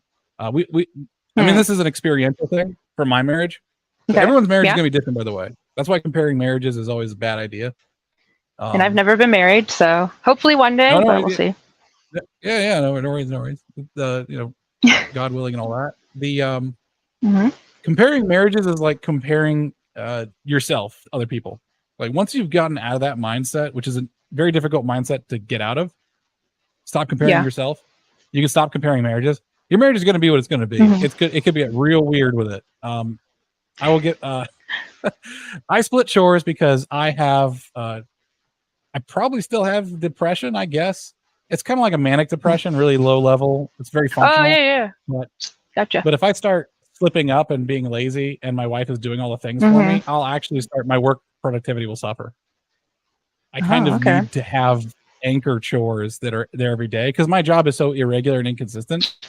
It's like fighting fires. That makes sense. I have to have like anchoring stuff. So I picked up the homesteading. I grow food. And my indoor chores to do the dishes. Also, I'm the one who cooks. So I make a ton of dishes. I'll just make a ton of dishes. So it would not be even. I mean, look at Victorian couples. Like the husband did help with the laundry. He had to. Yeah. I mean, the husband's job is to do whatever he's got to do to get this thing running right. That's it. You got to do what you got to do to take care of your family. Sometimes that means splitting chores. Right. In my opinion, it doesn't. Now, what you're probably thinking of is the whole fairness thing. We don't split chores because it's fair. Because fair is a word for children and women. Right. And men don't get the word fair. We get to pay for whatever makes things fair for other people. We're fair if two enough. Kids are fighting over a toy, if two of your kids are fighting over a toy, we either get to buy another toy so the two kids stop fighting, or we break the toy. Either way, we're establishing fairness among the children. And I'm more of a toy breaker. Yeah, that makes sense. I've just seen too many relationships go terribly because of the supposed 50-50 split that is supposed to exist between housework, chores, whatever, and couples. And it's like, well, if you just stop believing that's supposed to be that way. But also, I know that I very much like homemaking type stuff and my own chores. I do it for my household where I live. And I appreciate when my family members help out, but I do very much have my own particular way, and they don't do it quite to the same standards that I hold. So it's one of those things also. I'd be a happy housewife. What can I say? There you go. Yeah, it's got to be tailored. And that's why the culture is supposed to set a standard for behavior so that your expectations are tethered to your culture. So that you just kind of slip in there, like the slot into your marriage. The Vegas married same night thing actually could work post-war fairly well, because people were kind of knew what to expect. The works, the stuff that we have, the thing we have on screen right now, the works of it were already expected. Everyone had a family. Most everyone had at least several brothers. They had to do work inside of their family. And marriage is Mhm. work. Love is work. It is not a source of pleasure. The pleasure is kind of Right. like what you reap at the end of the harvest, but it takes a Yeah, I lot think of that's front-loaded fair to work. say. Exactly. So, okay. It's a So yeah. other than, go ahead. So other than effort, right? Is there Mhm. anything besides just honest effort? I'm not exactly sure. I mean, because everything I'm thinking of can go back and tie into effort as well. The choice to commit to it and stick with it no matter what, that's effort. Not doing So things effort that and wouldn't be as dedication. good or things that would not be as good or anything. I mean, you could argue that would still tie into effort as well, making sure that everyone still benefits and gets by as best as they can, or at least as well as they can, reasonably speaking. So beyond that, I'm not actually sure now that I'm thinking about it. But I've never really considered it before. What would you So say? love is the root. The works of love is actually the root of what a man is supposed to be, in my opinion. Now I can't speak for the women's thing because I'm not a woman and I don't really care what women do because I have no influence over it anyway. I just know that women tend to like to do things that I like when I am doing what I'm supposed to do. You know what I mean? People, Yeah. you get one of these modern women and they will go housewife pretty quick. Sometimes if you show up in there and you are, you got your hair blowing in the wind and you've got the money and all that stuff, and you just say like, gosh, you're really sweet. I would love to just have you be a stay-at-home housewife for me.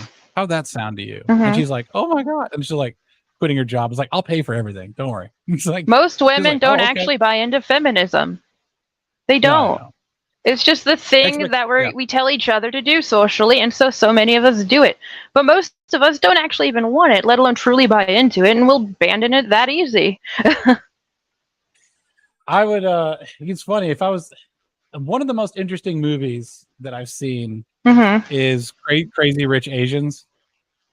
I wanted to see it. This woman meets a guy and it's kind of just this weird lifestyle movie where the guy turns out to be really rich and she is now in his world. That is probably the best way to, for lack of a better word, and I also just like being crass, indoctrinate the woman that you want to marry because you've just slotted her into the social and economic and cultural framework. And your entire culture is superior to hers. She feels in her world, she is a lonely nobody. In this world, she is part of something better, greater. She has a friend group that's like Quaker Oatmeal Instant Family kind of thing. Well, and the friends we keep shape us. Yeah, our expectations, as you were saying before. Like if you have a new set of friends, if you take a woman and you put her into a new environment, she will just change. Women tend to change themselves to accommodate their new social environment. So, yes. And so if you have one that's not working too well or that's bad, you need to leave it. Or for a fellow, if you got a girl and she's not doing things so well, help her find new friends to keep her on track. There you go.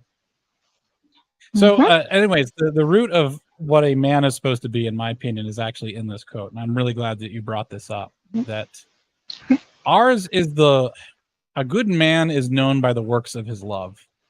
Because love means that you do take responsibility for those around you. Love is a constant effort. It requires dedication. And love is for the betterment of all of those around you. Now, if that's not a man, I don't know what is, right? And unfortunately, the boomers just stripped it down, being like, make money. Oh, I make the money, so I'm a man. It's like, no, you're not. You're a whiny baby. You're a whiny pay pig baby. It's like, come on. You've destroyed the entire institution of Western culture by by foregoing love, which is the basis of all of Christianity, in my opinion. Right. It's the basis of Judaism, really. Factual. It's the love of God, And God is love, so. Yeah. Yeah, and then when you cease to do when you cease to do these works, a man ceases to be a man. And what the problem I get with a lot of the red pill manosphere guys is that they are transactional still. They're thinking transactionally. Yes. Yeah. You're not going to get a woman to love you by being transactional. And you're going to get a lot. I mean, if you want to think materialistically, you're going to get a lot more out of a woman if she loves you than if she doesn't. If you want to be purely materialist, like D-bag, I don't subscribe to that. I'm very a faithful person, so I just do what I do, and then people do what they do. And if I'm not feeling, and if I'm not feeling that if their works cease, I just drop them from my life. And that's actually the Christian thing to do. The Christians. Exile is actually our method of cultural enforcement, which we don't do anymore. We're very modern Christians are very accepting, and they should. Well, there's modern Christians are a mess. Process. You know the 3-step process for removing someone from your church, right? What? You privately talk to them about their sin. Oh, that's and then you talk to them with a group of friends, and then if they continue to sin after that, even after that, you give them the ultimatum, and then they're out of the church. Yeah. And I don't know if you really get to read. I mean, so that's what the Amish do, actually. Exile is a big part of if you start breaking. Yeah, it is. Yeah, we need to get. It should be for a while. Well, for many years now, I've been one to say Catholics need to get back to excommunicating more again. There's plenty of people who we do very well to excommunicate at this point, I would say. So yeah, no, right? It should. Yeah, it would. Standards would be nice. So part of love is also removing people who don't belong in your family. That's true. I mean, divorce is still a thing that happens in Christianity. It's just that it's very stringent. Like yes. It's very stringent criteria for a divorce, but you can do it. Now, you're not supposed to ever remarry after that. Like, that's it, one and done. Not really, no. Yeah. Not the problem with a lot of the modern guys with red pill manosphere is that they don't think on this dimension. And I'm going to speak their language right now. I'm going to speak their language. Okay, if you want to be a great man, a great husband. And I broke it down in a pie chart. I would say about 10% of that needs to be like cult leader, like levels of charisma and love and belonging. Because there's a reason why people join cults. People join a lot of cults is because they feel like women love psychopaths. I know, right? You just got to be a little bit of a psychopath. I'm just kidding. Women love them. Well, all right. So I'm working on this. Piece that is the pillars of masculinity. What is the actual pillars of being a man? I don't like the word masculinity because masculinity is not a goal. It's a byproduct of when you have arrived. You will be masculine if you're a man, a proper man. You will be masculine without trying. Now, if you want to try to be masculine, makes sense, and you know who tries to be masculine and doesn't understand being a man? Did you watch the? You're going to say Philip Tate, Tanzer? Aren't you? No, I didn't. You didn't watch the Philip Tanzer? Yeah, the guys who shoot for masculinity. The guys who so Philip Tanzer is a same-sex attracted person. He is not a homosexual because he doesn't do it anymore. It's not a label. It's not an identity. Okay, it's like if you were a gambler. Like if you were a gambling attracted person, like you like to gamble. I wouldn't call you a gambler if you've never gambled or stopped gambling years ago. I'd be like, yeah, he used to be a gambler, I guess. But I wouldn't tie the sin to the person. I wouldn't like say like he's a gambler, boom, forever. If you just had an urge to gamble, if you just had an urge to gamble, like you just like feel like, oh, I kind of would like to gamble, and then you're like, nope, I will not. Like, I'm thinking of it in the mental health perspective. Like, even though most of my disorder stuff is more or less managing not really the same issue it used to be, I'm still technically a schizoaffective bipolar. And I don't know.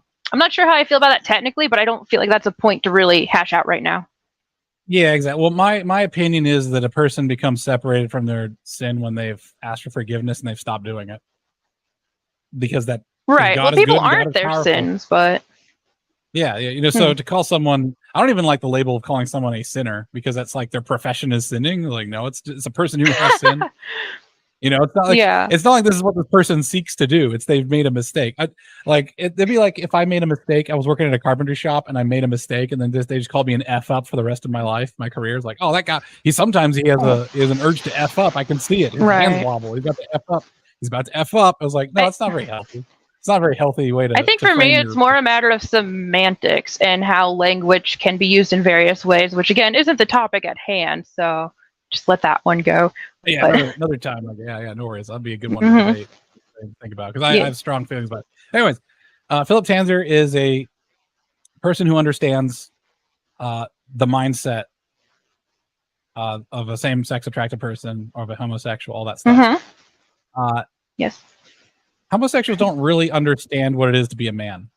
They don't get it. They are very much still in a perpetual state of they're like in a perpetual state of being a juvenile, I guess.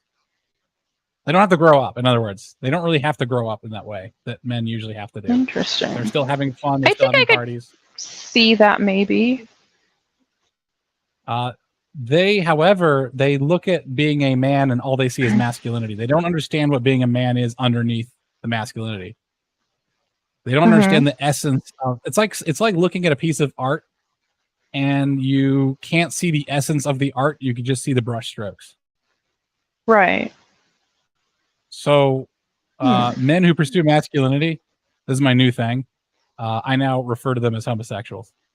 Like I just make a tweet like bodybuilders is inherently homosexual activity because it's imitation of it's a pursuit of masculinity, which is imitation, or it's an imitation of the manifestation that come from being a man.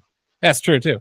It's the same thing with like if you look at it too, like all this other stuff like the leather daddy thing and all this other stuff that's like really hyper masculine, though they sort of drag it down, but like at the time, they kind of took over the biker aesthetic, all that stuff.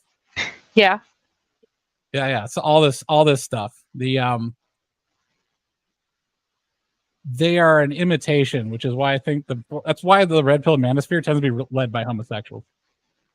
I think Bronze Age pervert is sexual. Interesting. Jack Murphy was also a major leader, and you saw that went of the red pill manosphere.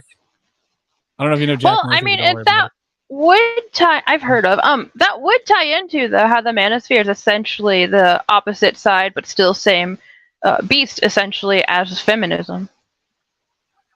Yeah, it's do not pursue masculinity. Men. Yeah. Sorry. Yeah, to all men, I would say do not pursue masculinity. I'd say pursue being a man, which according to me, this is just according to me, the essence of being a man is on this page right here. That you are a person who manifests their love through works, like you are bearing fruit. You are doing the stuff you're supposed to do. And as soon as you cease to do that, you cease to be a man. And part of that, which I will add to it, which is what makes the difference, is that you need to find people worthy of loving. You have to find people who are worthy of loving. That's the whole point of marriage. Yes. Like men are very picky when they marry, and they should be. Really? Are they? Yeah, extremely. Really? Oh yeah. Yeah, we are. I mean, I guess so. Why do you think nobody's getting married right now? I was thinking about my own experiences. Like, I guess they are picky. One of the things that I also impress is that the red pill manosphere is factually correct on almost everything. I have never heard a single argument they've made that is not factually correct. It's what they do with those facts that matters. But the fact is that men do control. So women control access to sex. Let me see if you heard this one before. Men control access to marriage. Yep. Yeah. Trade-off. Well, it's really more of a balance than a trade-off, I suppose, or it could be both. But. Yeah, we own that shit. We own it 100%. We are very picky now, especially nowadays, because the culture has shifted. Right? It used to be that you could just count on a woman to do her job, and it would be reasonably good. And now it's not. Now women just do whatever that. I mean, that's why That's why women hate trans people right now. The TERFs, they hate trans people because trans people have stolen women's sort of vibe, which is do everything that you want, whenever you want, wherever you want. Just do it all the time. Well, they've also taken over women's spaces, so. Yeah, women kind of gave their spaces away, is the way I see it. That too. It's because we're too empathetic. It's like, so men are sitting this one out. I understand that Western men are like kind of tired of it. and not really going to bat. Yeah, for but women we need you guys. We need you. Can't do it on our is not own. mutual. The feelings No, that's fair. that's kind of how it is. Like women have kind of dumped on men for a long time. Like really, They have though. It's awful. It's going to be uncomfortable. However, men are fairly also pretty forgiving and like at least good men are forgiving and understanding. Thankfully, yeah. Yeah, so you just have to not be one of those women. If I was okay, so I'm from Indonesia. My family's from Indonesia, and Indonesians have a reputation for being lying, thieving, and murdering. That's just what we do. We're pirates. We're basically pirates of the Strait of Malacca. Pirate. My family does everything they can to separate themselves from the other Indonesians in the eyes of everyone else. So we've worked with the Japanese, we've worked with the Singapore, and we've worked with the Americans.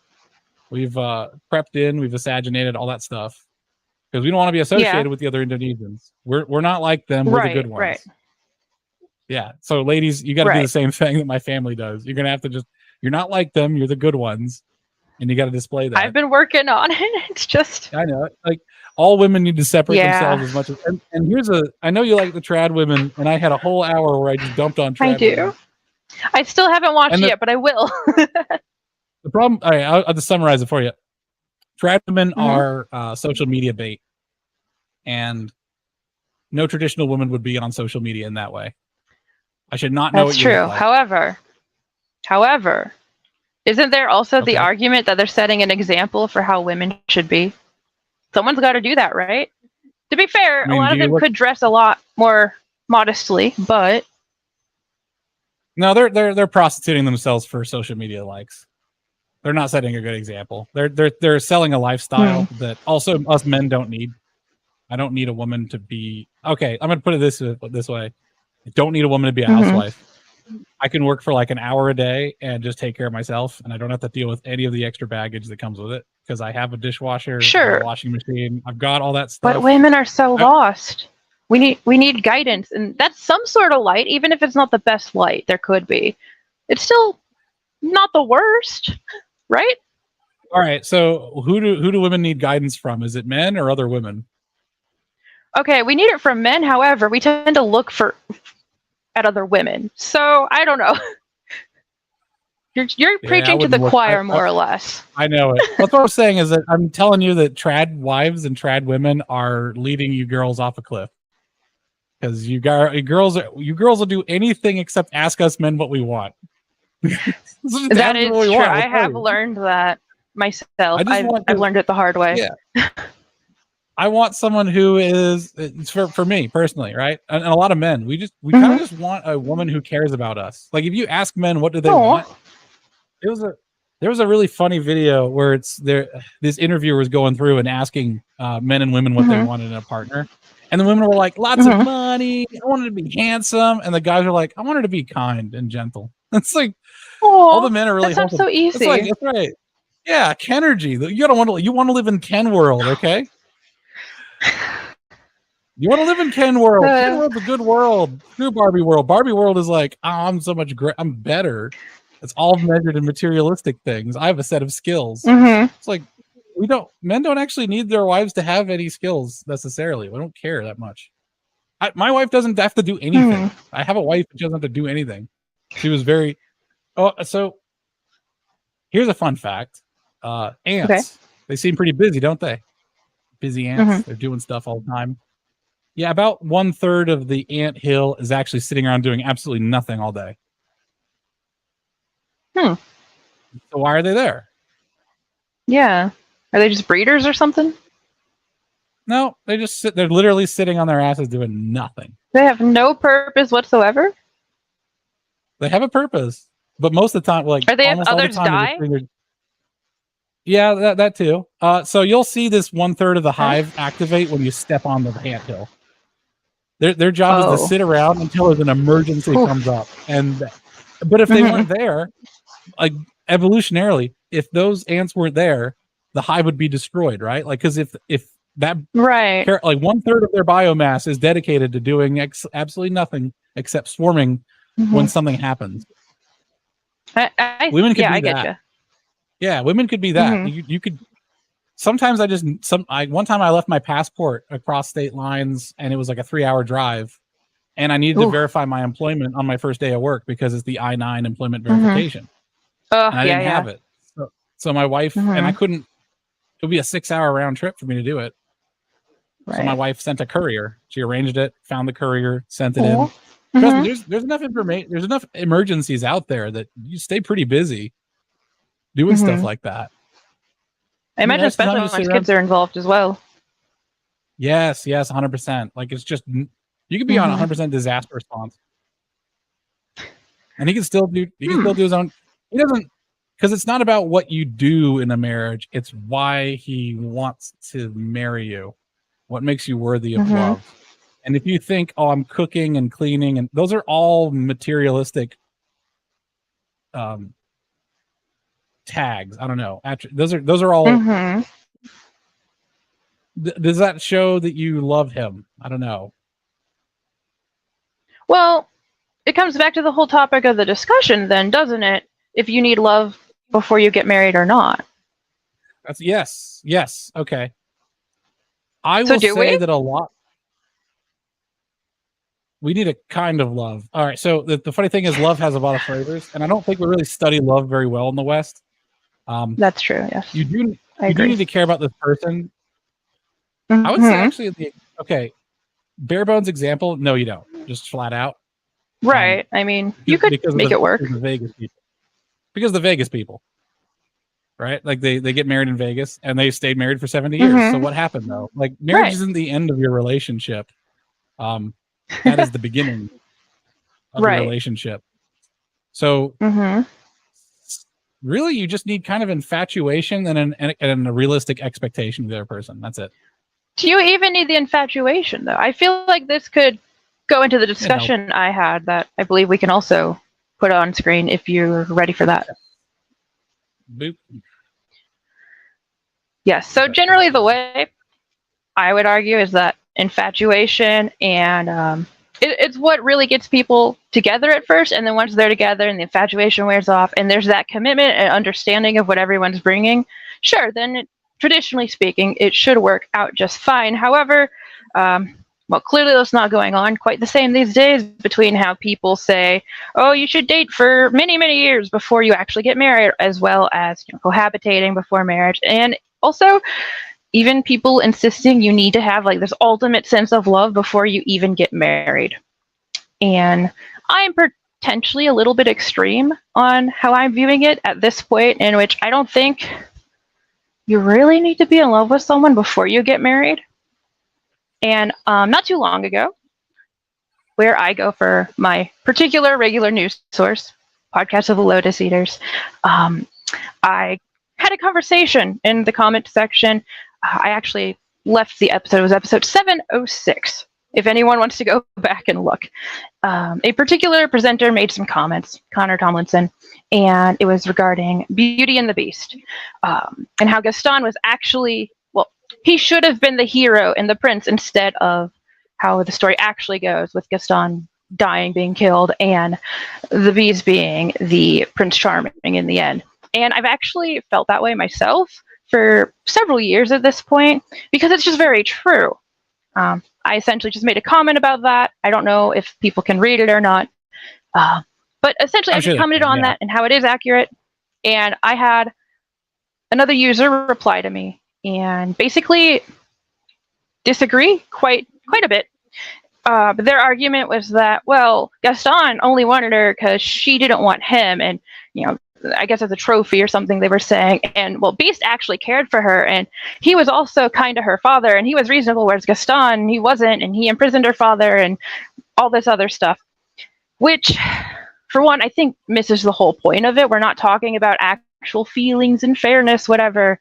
That's kind of what the whole issue at hand is we put too much emphasis and not pressure, but focus on that instead, and thinking that's how it has to be, how it should be. They have to see me for who I really am and love me truly, blah, blah, blah, blah, blah.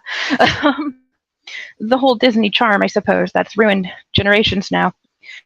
And I kind of just came back saying that Gaston's intent his intent in marrying Belle, he made it clear. He wanted to get married. He wanted her to be his wife, a traditional wife, yeah, and have a bunch of sons. I think he had a number in the movie. I could be incorrect about it. It's been a while since I've watched it, even though longtime favorite of mine. But that's really all he wanted. Sure, he wanted her in particular, but she was the most beautiful woman in the village. So, and she was also, I hate to admit it, kind of bratty at him. And for actually kind of dumb reasons the more you think about it. Because he was everything. He was the best man in the village. Her best option. Her equal counterpart. It all should have worked together. But then, you know, she has her adventure, Beast comes into it, and sure, he gives her a library. And he gets sweet on her, and he treats her fairly, blah, blah, blah. But ultimately, Gaston, sure, he did do some things that were framed as terrible and awful, and oh, he's such a monster in the movie for the plot purposes, because we're not supposed to be rooting for him. He's supposed to be the bad guy in this one. But he did those things because it was best for everyone involved. When he did lock up her father, Maurice, he did that because Maurice was causing more issues than Gaston was able to deal with at that point. He's like, no, we need to kill the Beast. I need to save Belle. And normally that's the story. That's how you get the happily ever after.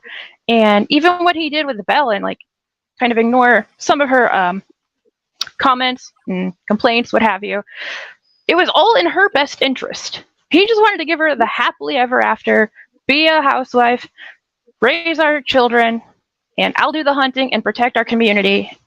That should have been the happy ending, and it wasn't. Again, if anyone actually wants to read all this, it's right there, or it's still on that page probably as well if you want to scroll through comments. But it is a topic I'm more or less passionate about. Now, the only thing I would say is with how Belle was, completely opposed to him, stuck her nose up at Gaston and everything. Technically, I think they could have still made it work ultimately.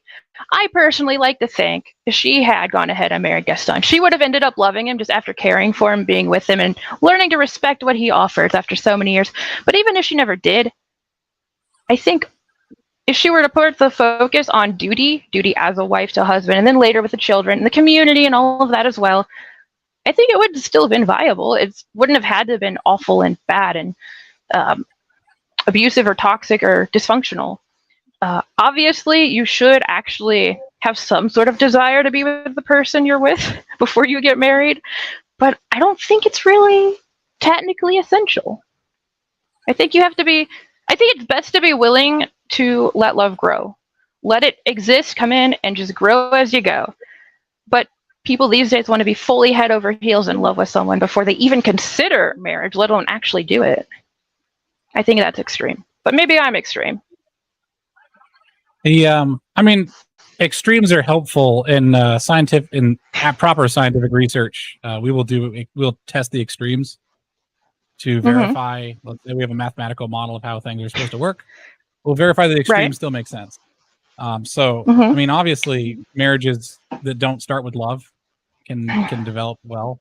Especially if the culture is matched up between the two. There's doing what we're supposed to do. The culture, the mentality. The problem is if you start from a Disney movie, that's like trying to pick apart like truth and relationships from a porno. It is very fictitious and indulgent. Yes, absolutely. No. Disney is porn for women. So are romance novels. Anything romance related, okay? Like in that respect, Hugh Grant has starred in some of the most expensive pornographies that have ever been made. Yeah, so expectations set from fiction. Yeah, expectations set from fiction, and that satisfies some visceral urge. To me, that's my personal expansive definition of pornography. You might be right. Effect, because it has the exact same effect. Like men are I'm still waiting for my school bus full of Dallas Cowboy cheerleaders, all right, to show up, and they've never come. And some lady who watches a lot of Disney is waiting for her prince to show up, and he's never coming either. That's just how it goes. No, he's not. So, but we can. But it is a story, and any story can be pulled apart. And what I would try to do is try to think of like Beauty and the Beast. What would be realistic? And then how would I respond to the more? So we're going to take the fiction. we're gonna massage it so it's be more realistic, and then I could comment on the sort of more realistic depiction of it. Okay, let's go. Here's an example. Would Belle in real life be attracted to Gaston from the get-go? And I'm trying to think of what women would not be attracted to Gaston. Well, if she was just really, really that odd, I mean, because I used to not be attracted to most conventionally attractive men as deemed by other women. Granted, I put some work into that, and I've actually made progress in that regard. So I don't know. That's good. Thank you.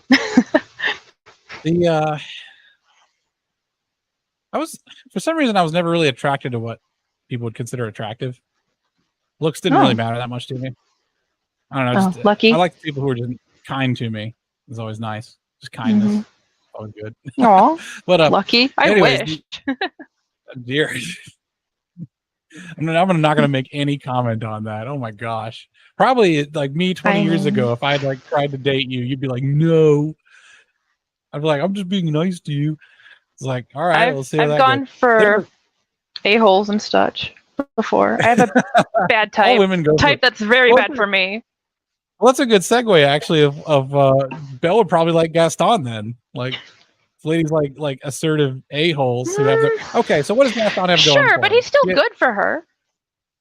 He has the respect of the community. Okay, I'm not trying to figure out if Gaston would be good for her or not at this moment. Okay, I'm just trying to figure out is it realistic that Belle would not be attracted to Gaston? So he has all of the village respects him. He seems to be financially successful, like being a hunter and all. He's quite brawny and everything, very physically capable. He's like lifting benches up that have people on them. That's impressive. Yeah.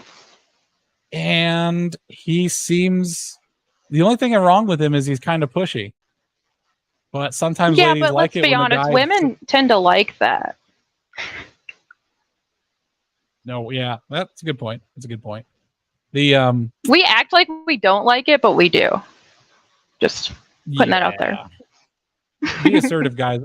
For all the men out there, women are counting on men to be the moral and compass. Because women's moral compass is directed by what other women are saying at that very moment. And we're crazy. Yeah, they change. Men's fashion almost never changes. Women's fashion changes all the time, constantly, and it's insufferable. Get a guy in a good suit. Yeah, it's the same thing. Yeah, it's like we found one that worked, and that's it. We're not gonna return to this again. Yep. So I don't think it's realistic that Belle wouldn't like Gaston, except that she just felt threatened. Maybe. And I mean, foregoing a husband. All right, first off, what husband is just going to let you sit and read all the time anyway? Fair. No husbands. So it's basically she wants to be a spinster, is what her aspiration is. She wanted to be a Tumblr girl. Yeah, exactly. Yeah, exactly. That's not healthy for anyone. Trust me, I know. Yeah. In that way, Gaston probably would have been good for her. Now, the funny thing is in the story, Belle falls for the extremely threatening man who has a massive mansion and is indifferent to her. Because I wouldn't say he wasn't a man then. I wouldn't say he was still fulfilling the male the thing, right? Like he was still furry. He was a furry, but yes, man still. He was more of a man to her than Gaston was at that moment. She was engaging with him in more of a male-female role than Gaston. Maybe. Was, than she was. I guess, yeah. Being a beast I was feel like entirely that was on her, separate to though. him being. Say what? Like that was on her that she didn't treat Gaston the same way. Like he made it clear. He just wanted her to be caring and a good wife. I'm not making a value judgment. That's what he wanted from her. I'm not making a value judgment. I'm just stating a fact. Is that she treated the beast more like a man than she treated Gaston. That's a fact. Healing his wounds. Yeah, okay. Taking an interest in him. Indulging in his resources that he provided. Yeah. Yeah. I don't care who is on. I'm not making a value judgment. I'm just stating a fact. That she treated the intimidating, extremely wealthy, and not fair. I think earlier you said the beast treated her. That's what the other person said. Yeah, the other person is wrong. He treated her indifferently. He actually wanted her to leave. Yeah, there's indifference. And Mm-hmm. that's what she went for. She went for a man who didn't want her, which is hilarious because the person commenter Oh my said that gosh. Gaston only wanted. Yeah, exactly. I So, just there you realized go. what's wrong with modern women. That line alone just connected it. We go for men who women- don't want women us want- when there's men who don't want us. That's why I call every woman mid now. Just to let every woman know that we don't want you. And that's actually our best strategy of making women want us, is just Yeah, I guess it okay. is, yeah. Because when you say mid, it's not an insult. It's like, hey, you're mid. You're not bad looking, you're just mid. That's not a bad. True. That's not an insult. If you called a But man women mid, want he'd to be be like, told we're the "Sweet." best. Yeah, that's because Sure. that's because equal. That's because when you're privileged and then you get equal treatment, it feels like oppression, right? It's that thing. Yeah. Well, the problem is, True. the equal treatment. The men are now providing the equal treatment that women have demanded for so long, and now it feels really bad for women. It's just. Well, it's our own fault. Yes, it is. It's women. It's not your fault. Yeah, it's not your fault. You're not one of those women. Luckily. Maybe you were in the past. Thank you. I don't know. I've made a point to not be one of them. I used to be. Yeah, I was. Yeah, it was bad. Exactly. I think we're all used to be in this frame of mind, and thank God we're not anymore. Probably. I mean, it is still the primary one in our culture. I guess back then I would be called an incel. I guess incel wasn't a thing back when I was in college. I had no interest in women. Right. I treated them very coldly, and all of them were intimidated by me. So in that way, I was beast. And I'll be damned if that didn't get me a lot of female attention. I had one girl who was a model run across the parking lot to give me snickerdoodles and ask me how my day was. And I was dang. Well, thanks for the snickerdoodle, but I'm very busy. And I just beelined it to the science lab. It's like, I'm very busy. But I said maybe we can hang out. Like, I was like, you can hang out this weekend if you want. No, her family's chronic divorcers. No good. Oh, yeah, I know. Yeah, you don't want that. Also, she's a model, so she's already going to be a ton of trouble. You don't want that. Yeah, I guess that's fair too. Yes. Attractive people are trouble. Don't trust them. Now, what you got to do is you got to marry a husband who's mid, and then you just upgrade him. Upgrade it. All marriages start mid. People just delude themselves into thinking marriages that don't start as mid. All marriages start as mid, and you have to tailor them and break them in until they're good, until they're great. And you are supposed to improve each other, make each other better. Hard disagree. Really? Yeah. You're supposed to bring out what's better in each other and do better for each other, and that makes you better. Those are byproducts of a functioning marriage. But if that's the goal and you're trying to do that. Well, no, I'm not saying it's the goal. It just happens, though. Okay. Because if that's the goal, that turns into a marriage where it's like, she's constantly nudging you. Like, all right. You can't. Cool. You shouldn't go into it wanting to change them. Yeah, I'm kind of the opinion now that a good marriage is okay just sitting around doing nothing. Yeah. Marriages aren't I can hard. see that. Yeah. They shouldn't be, but people make them hard. Some of the best marriages in this area, just husband and wife just sit around the front porch. They're not stressing about stuff. That's adorable. Yeah. Yeah. As long as they're on the same page and everything. But we're getting kind of tangential again. Picking apart the story, I suppose. I think Gaston the problem is he didn't do a good job of wooing her. He wasn't an avid viewer. Awkward. Sorry, what? I was just gonna say, what if he's just awkward or something? A lot of guys are. Well, he is kind of awkward in that he's very blunt. He's a very blunt instrument. He doesn't have. He's autistic, clearly. Yeah, everyone's autistic. Yeah. I think neither of them would have been a good fit for Belle, because Belle is because she's a spinster at heart, and she will not be happy with whatever she gets. But I've always related heavily to Belle, so I'm a little concerned. I'm gonna leave that there. I'm not gonna touch that. Thanks. Don't be a Belle. Don't be a Belle. Again, like another thing is like Belle's main virtue is that she's smart. It's not a virtue. That was always my main virtue. Yeah, that's the problem. It's a false virtue. Yeah, we're living in a world of false virtue. I did have a furry face too, so that's true. We are. My virtue got me nowhere. Literally. Yep. My virtue got me really stressed out until my marriage started getting really strained. And now I'm like, man, I could have just been a garbage man this whole time and had a great life. Yeah. But It's like now you can Office give Space. out daily dad advice. My daily dose of dad advice is don't try very hard, because it's probably it's okay. There's a certain this actually relates back to marriage. There's a joyful way of trying very hard, where it's like you're doing it because it's fun. That's a good way of trying. Yeah. If it's a lot of fun and you're taking joy in it, then try really hard. Yeah. If it's a like slog, tailoring things, yeah.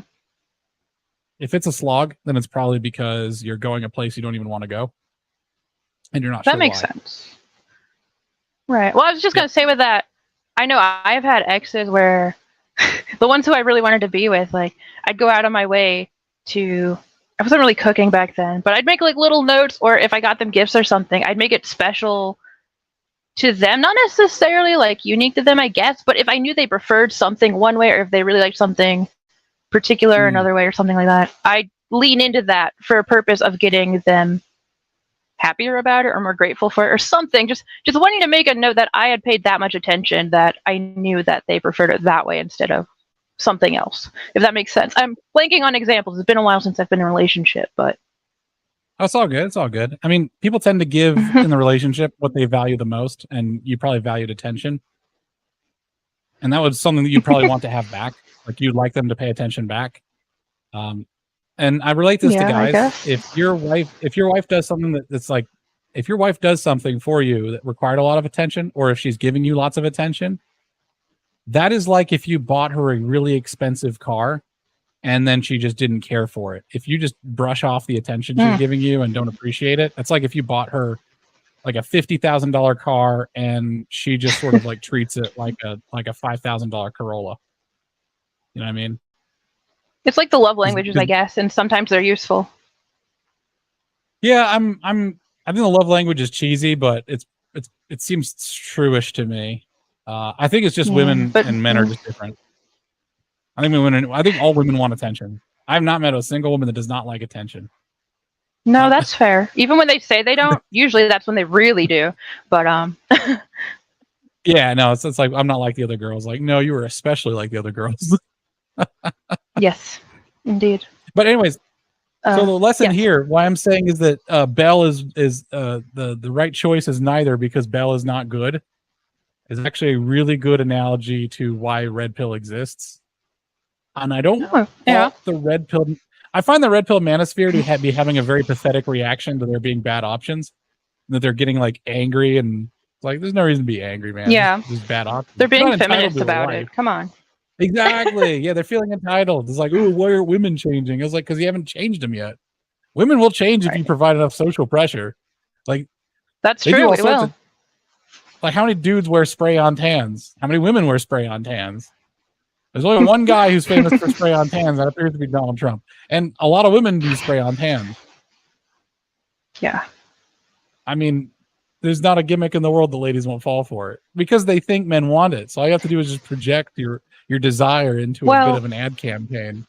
So if the red pilled manosphere wanted to, they should start creating the model wives and then parading them around. Like, just build their own trad wife. Stop letting these women decide what trad wife should be, and just declare, yes, all right, this is my mission to the red pilled manosphere. Build a woman and then show her off. Build a woman that you want and then show her off, and make all the other women want to be that woman. Follow. And they will recreate Barbie. They will go out of their way. So Gaston should have been more of a Ken, I guess, huh? Who? Did you say? I was trying to tie it into Barbie, but then I feel like it didn't quite work. It's all good. It's all good. Gaston to Ken, you know. Gaston. Okay. Oh yeah. The thing what you do if you were Gaston, take a lesson from Belle and marry below your desires, and be happy. He did have those pretty blondes who wanted him too. Yeah, there's like 3 of those girls, weren't they? Oh yeah, they each just had a different dress. They were beautiful. They were swooning. Yeah. And he'd still be alive, and he'd be just rocking it in the village. He'd be a rock star. And Belle would be up with the beast having arguments over who's taking care of the kids, because the well, they have a bunch of servants, so what they do is they just That's true. They probably just have a family that's kind of dysfunctional. Yeah, she'd probably be in the library all the time, and yeah. And love doesn't conquer anger problems, so the beast would probably continue having anger problems. That's how it goes. That said, though, I do think there's something to say for not giving up on people when they do have issues. However, there's the difficult matter of finding where that line is, where you say, all right, if you're not going to stop that, you have to do like something extreme, like saying I'm detaching or something, and then that's like tough love and it can bring them back, or sometimes it doesn't. I don't know. That's a bit tricky, but I do think people need to give more opportunities to rebuild than not. Yeah. Yeah, you're a Christian, right? You already got the process. There's 3 steps. Yeah, well, yeah. That's true. Trust the process. Trust the process, where you say, like, listen, I'm going to separate from you if you do not stop this. Like, privately, I was like, hey, I wish you wouldn't talk that badly about me in public, in front of company, right? And then he does it again. I was like, now you've gotten a couple of your friends and your support group there to like talk to him. It's like, hey, she feels really bad, and you're there like tissues, crying a little bit, and like, I just wish you would accept me in front of your friends and not belittle me. I don't know why you do that, right? If he doesn't change after that, then it's like, okay, you've got to go, pal. Like, you're a total dick. Like, why are you doing this to her? There you go. Boom. Process done. Sounds good, doesn't it? We don't. Nope. Again, okay. It does. We got to get out of the atomized mindset, because the atomized mindset is where you think for yourself all of the time. And sometimes it's good to just listen to advice and take it. Like Bleach Demon says in the chat, like, women will ask men, but they won't listen. Like, yeah. And then we ask our friends. And have faith in it. Yep. And then your friends lie to you, because women are sabotaging each other all the time. Well, and they also give bad advice even when they do mean well, I've learned. So. Yeah, women are not good people to ask about dating. Women are, okay, who's more romantic, men or women? Oh, I've learned this recently with some friends, men. I didn't expect it, but a couple of my guy friends, like, they are crazy romantic. I'm like, what the? I didn't expect this. And then I'm the one that they from their perspective, I'm probably rather cold about it, being like, no, if we just choose to commit and he meets certain criteria, fine, I'm in, I'll get married. And they're like, no, I have to be in love and blah, blah, blah. And I'm like, well, that's why you're single, probably then, both of you. Yeah, you're probably right there. So I base the whole men are being romantic thing not on like professed romanticism from anybody, because anybody can say that they're romantic and they feel a certain way. Okay, percentage of love songs written by men or women, right? Percentage of who's buying flowers for who, okay? Who's planning that vacation, that romantic vacation? Who's writing the poems? It wasn't Wilhelmina Shakespeare. Yeah. No, that's true. Dudes are romantic as hell. Dudes are the source of love. That's what I'm saying. Is like love. Yeah. Men are supposed to tap into their inner love, and then women will okay, this is gonna sound bad. If men tap into their inner love, women have no power against it. They just get swept. That's true. We eat it up. We do though. It's a good thing. It's a good thing. But it is true that we will eat it up if guys get sweet like that. Yeah, I need my wife really hard in her floating rib, and she was like in pain, and she said, "You need me," and I says, "I do need you," and it's like she wasn't even in pain anymore. It's like, what the? Yeah. Women sell. Always be closing. Men always be closing. Always be selling. ABS. Always be selling that you are her husband. Every day is a sales pitch. Get in there and get it, and she'll have zero willpower to fight you on this one. She'll have zero willpower. All right, here's a romantic idea. Okay, there's a sapphire mines that you can go to in Arizona, and there's opal mines in Australia. You go on a vacation, gentlemen. You go out there with your lads. You're all prospecting, so you're having a great camping trip. You're getting gems, which you will then like either polish yourself or send to a professional jeweler to put into a ring and give to her. And it's like a picture of you and all your friends wearing like hard hats and like looking dirty and saying like with a big banner that says, I love Morgan on it. Aww, super romantic. That is really sweet. My heart's melting. And every time she sees that ring, she's going to think of that. She's going to have that picture on her wall. It's doing work for you. You don't have to even say anything. She will just look at it every once in a while and go like, oh. It's like, that's why men do carpentry. You know this? I learned this in my marriage. They don't do it for houses to build? I mean, here's a way of thinking of things. Mm-hmm. Everything we do is about sex. Think from that lens. Think of it that way. Okay. I redid all the countertops in my kitchen. I redid all of them with butcher block. I cut it. I routed it. I stained it. I built the backsplash to it out of the scrap wood I had left over in my shop. And my wife loved it. She absolutely loved it. She said, "This is the sweetest thing." And then she helped me finish, and I let her help me finish it because she's got a good hand with the poly acrylic stuff. And every time she looks at it, she remembers me. So building furniture and building the house, like you're mentioning, building the house is a way of reminding her every moment that you are a part of her world, and you don't have to say anything. So. Because writing a poem is going to make her. Writing a poem will make her feel charmed for like a day. Building her a house is going to like win her over for decades, maybe the rest of her life. Especially if things are working well. So that's the family home then. Gaston should have built her a bookshelf or something. He really wanted to win her over. Gaston should have took some of his deer hide leather and had a book bound, like her favorite book bound. Oh, yes.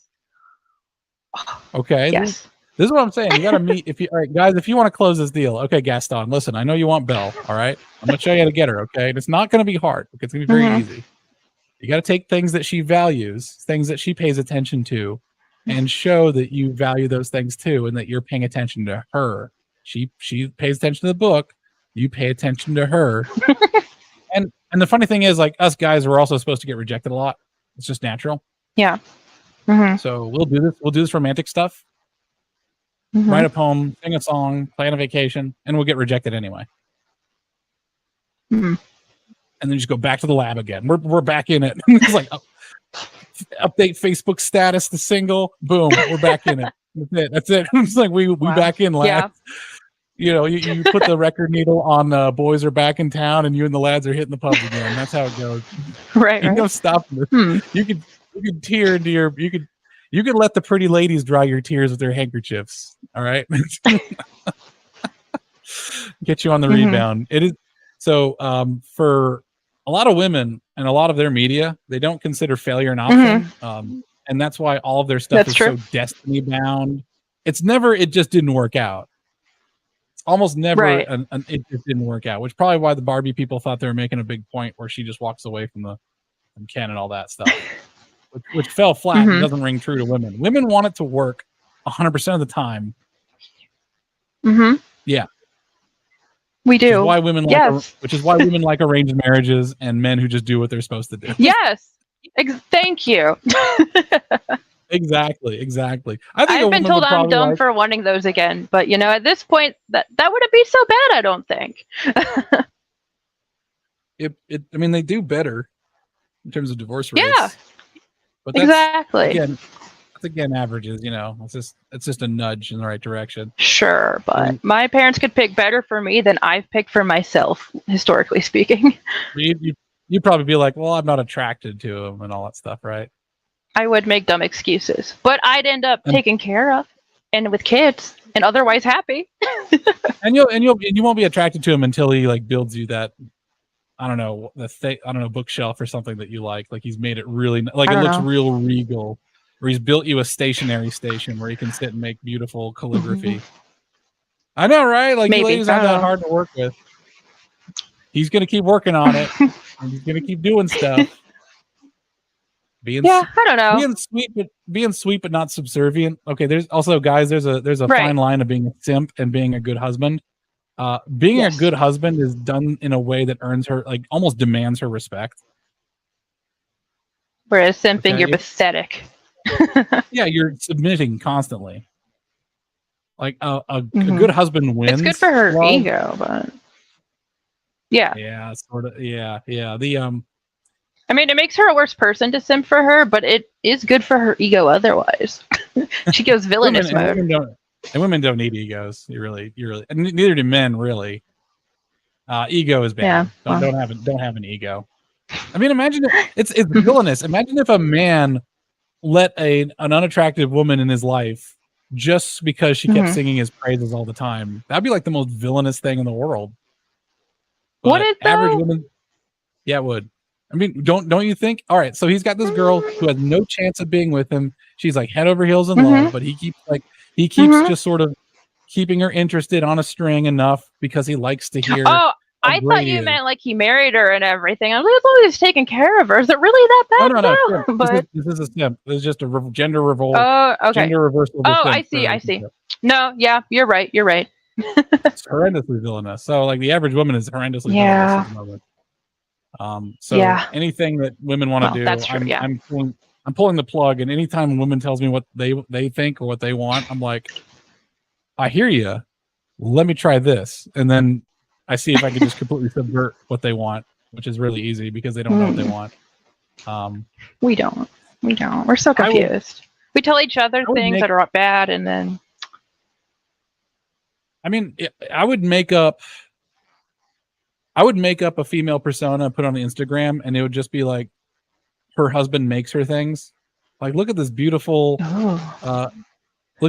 cabinet my husband made for me, or something like that. It's absolutely ornate olive wood that he gathered while he was on vacation to the Mediterranean. Maybe you should be making people mad jealous. Oh, she would, yeah. Tons of women would want to steal him. They'd try to. Wow. So when I do something for my wife, it is usually with gusto, very impressive, something that she couldn't do. And I'm very Machiavellian as a husband. I impress upon her because it also says it says I love you. It says I care about you. It also says you need me. Right. And that is, I mean, if what value would I have as a husband if she didn't need me? If there were things, if she could just do everything without me. Yeah. Well, so that's how the feminists got us to where we are. You don't need no man. So everybody a feminist till the power turns off. Exactly. No, that's true. It is true. I mean, I think that, and this is the whole point of my channel, is that I'm here to make women happy despite themselves. And that's pretty much it, because the ladies are in dire need of actual guidance, and men are not reacting very well to, because they keep trying to use words like fair. Like, oh, could you imagine if a woman did this? I was like, women are going to do whatever the hell they want, man. Why have you not convinced her to stop doing that somehow? Yeah.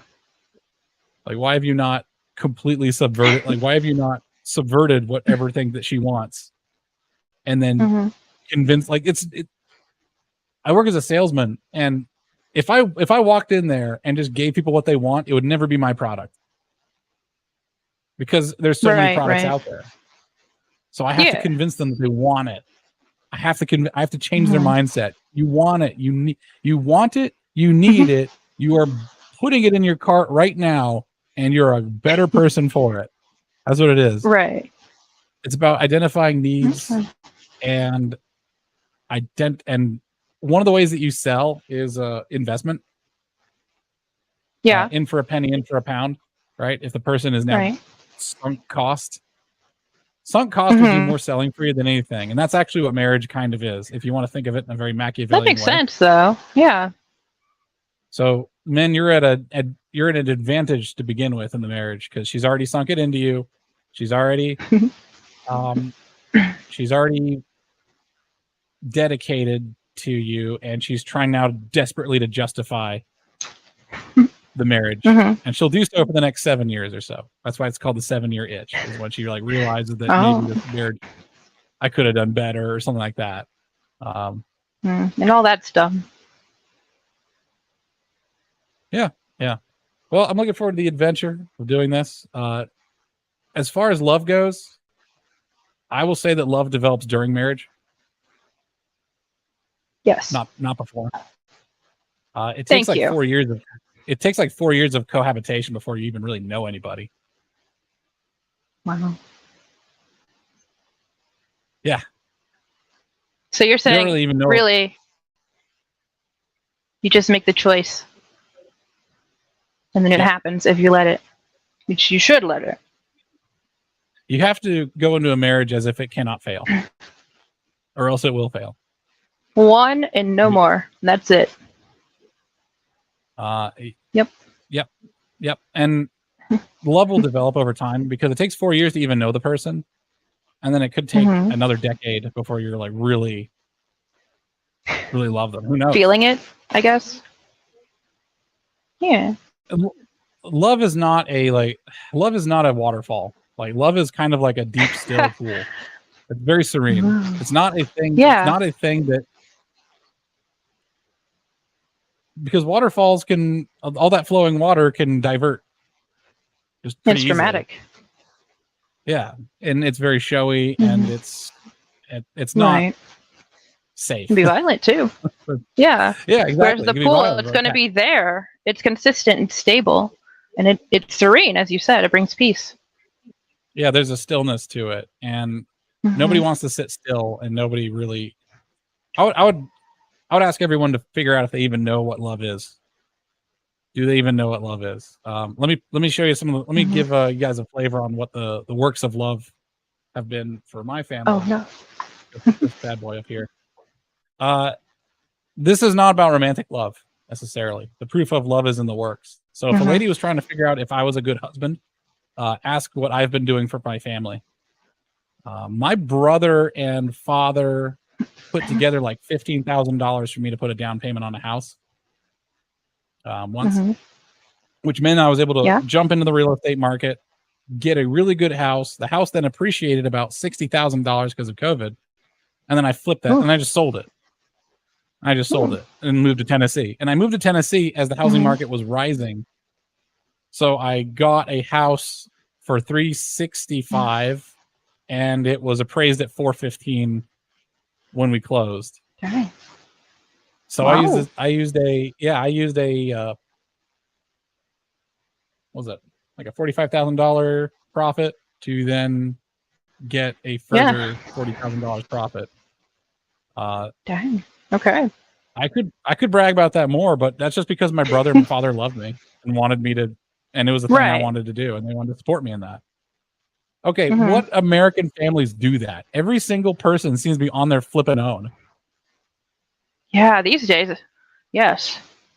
Remember that movie, My Big Fat Greek Wedding? I never actually saw it. Okay, and at the end of the movie, they give him a wedding gift.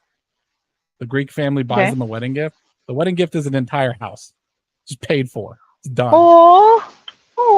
Well, could you imagine what advantage that would give you? Because a mortgage, let's say a mortgage is like $1,500 a year, which comes out to that's $15,000 plus another $3,000. Yeah, so it's like $18,000 a year. That's probably still too low.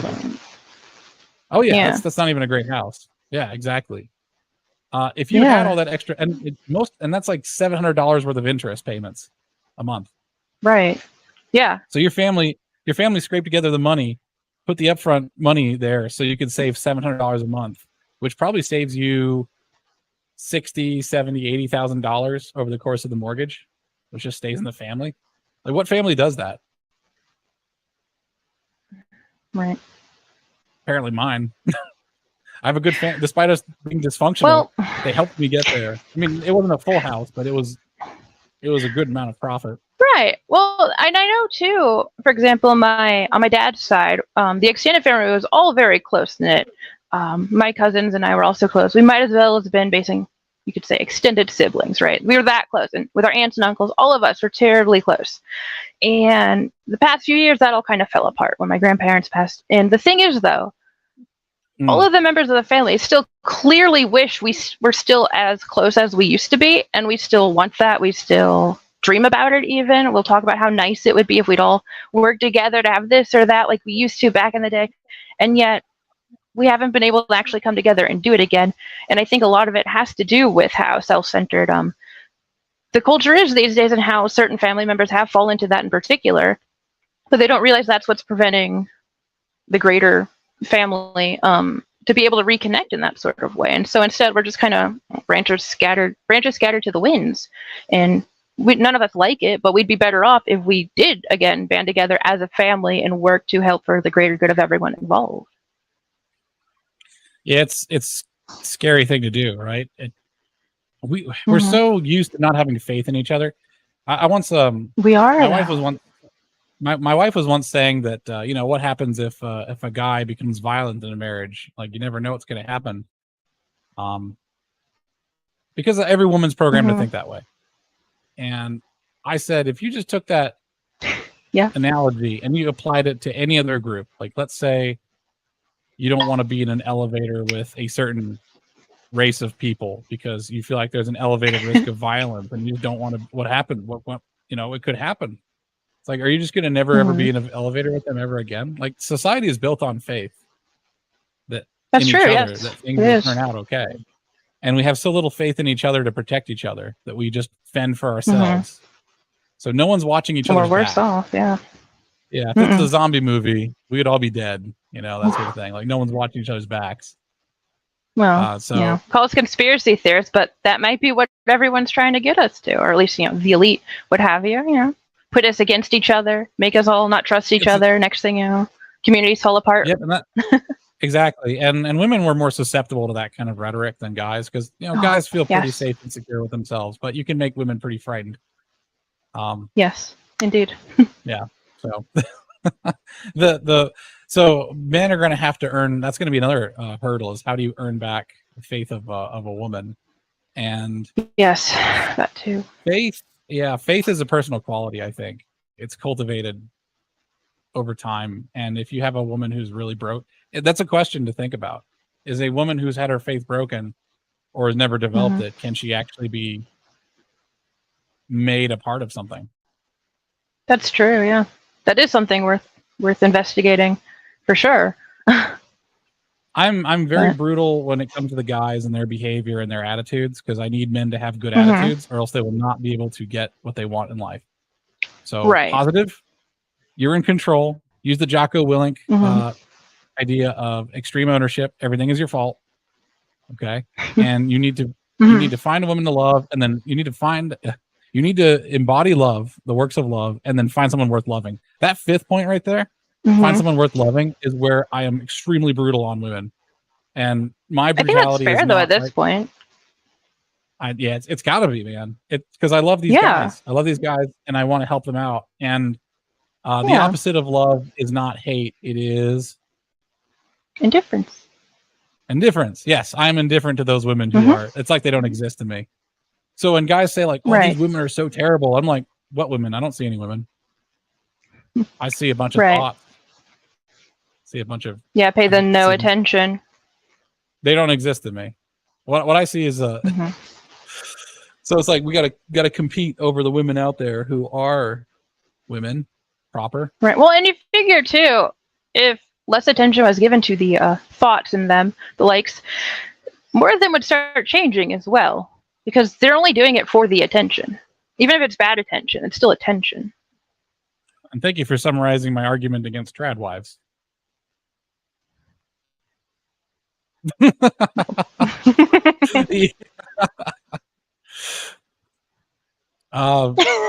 the women exist in real life. Get off of Twitter. They exist in real life. Go out and find a woman in real life. You have all of the advantages in real life. Okay? You have all the advantages you'd have anyway. Like your Twitter avatar is not a thing to hide behind. You're a person behind there, and you're stuck with whatever that person is, and you will make it. That's true. Women other than Lindsay can be very forgiving about looks sometimes. Lindsay's that's her thing. That's okay. Women are allowed to have their Working on it. You just need to like watch romance movies or something that just have men that don't look like conventionally attractive men or something. I don't know. Oh, for me, it's a little different than that. I always went for really effeminate or like too pretty, even for me. And like, I'm like, oh, he's so pretty. But I also lean kind of same sex, so attracted. So it's been a process, but yeah. You'll get there. There's a lot of, I almost said femboys. I've already made progress out there. I don't want the femboys. They're not good. Yeah, they're looking to go straight. They're awful what? They're awful. Like when you actually get to know them, even if they have decent personalities, they lack the masculinity. They just do. They're basically another woman, and it's like, what's the point? Man up! Come on. This might be a comfort zone and familiarity thing for you. Like it's familiar, so you feel less threatened by it, and therefore you're okay with being attracted to that. But there might, which might mean that there is a large well of attraction there if you can get over the distaste and the fear at the beginning. All right, Dr. Menor speaking is now prescribing you to go to some rodeos and I've been to rodeos. Come on. Horse show. No, but have you been to rodeos? You need to be there looking, okay? You're there with a mission. It's not just, you're not looking at the horses. I like the horses. They're the best. That's why I go. This is homework assignment. This is homework assignment. I need you imagining that man riding that beast, holding you and whispering that everything's going to be all right.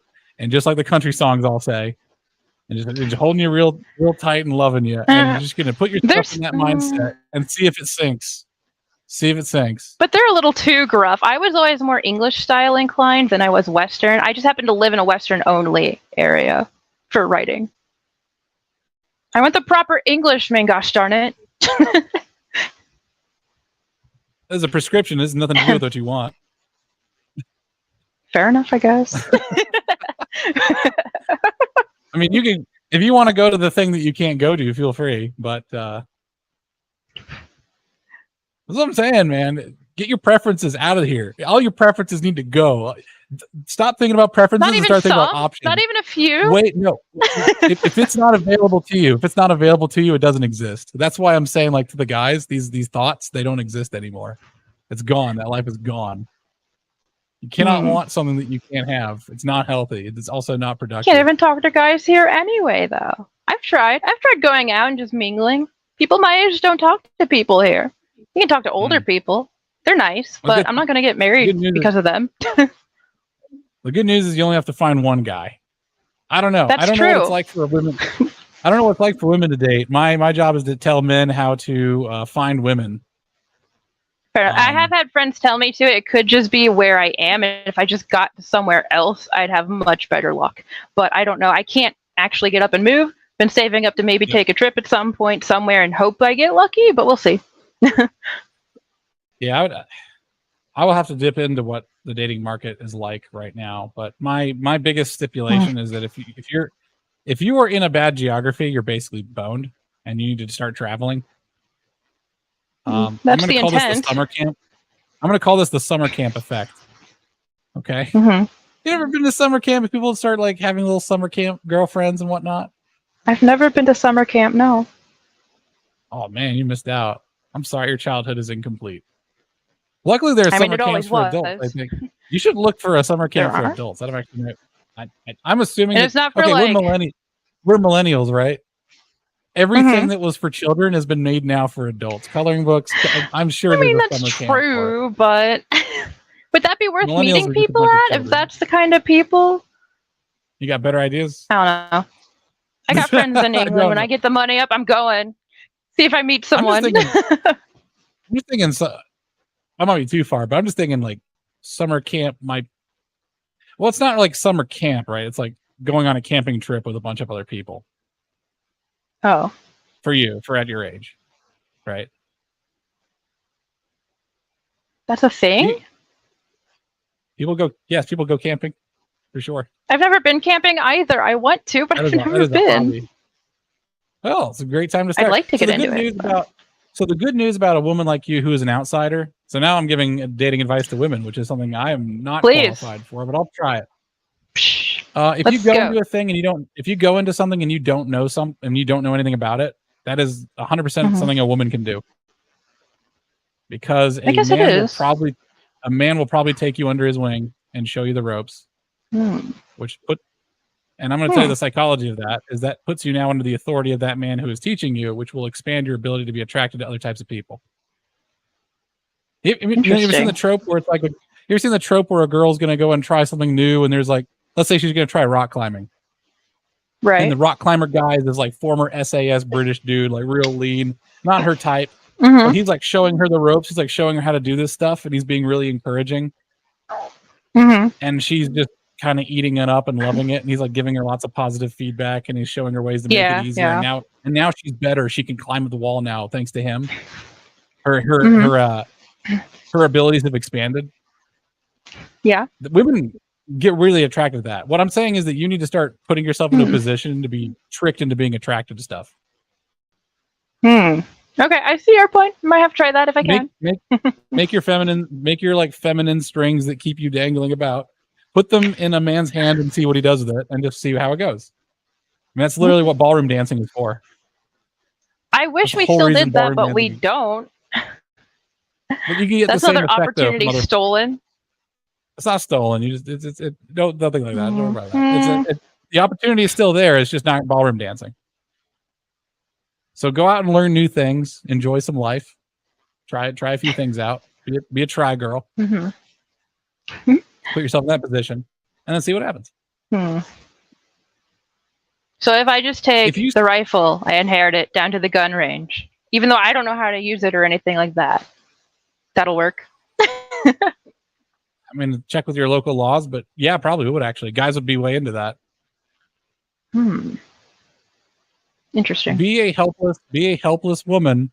Let a man help you, and you might find that you're attracted to men helping you, and it will destroy what you thought your preferences were. Because if your preferences are in your way, you need to demolish those using whatever tricks you can on your brain. Your brain is just an organ, right? You know, people like are biomaxing and biohacking themselves to lose weight or become stronger. You're gonna have to brain hack. You're gonna have to study your own feminine condition and then use it to your advantage to get what you want, rather than let it take you where because the pornography hijacks it. Right. Have you ever been English writing before? I haven't gotten to. It's not really around. And even when I was out in Maryland, because I was in part a horse girl. And being part of horse girl meant that you consumed media that was in regards to horses, right? Oh, absolutely. I was obsessed. And that set your expectations of a lifestyle. Well, also I grew up around rednecks and stuff. You know, it's my family. They're fine. They embrace the redneck label.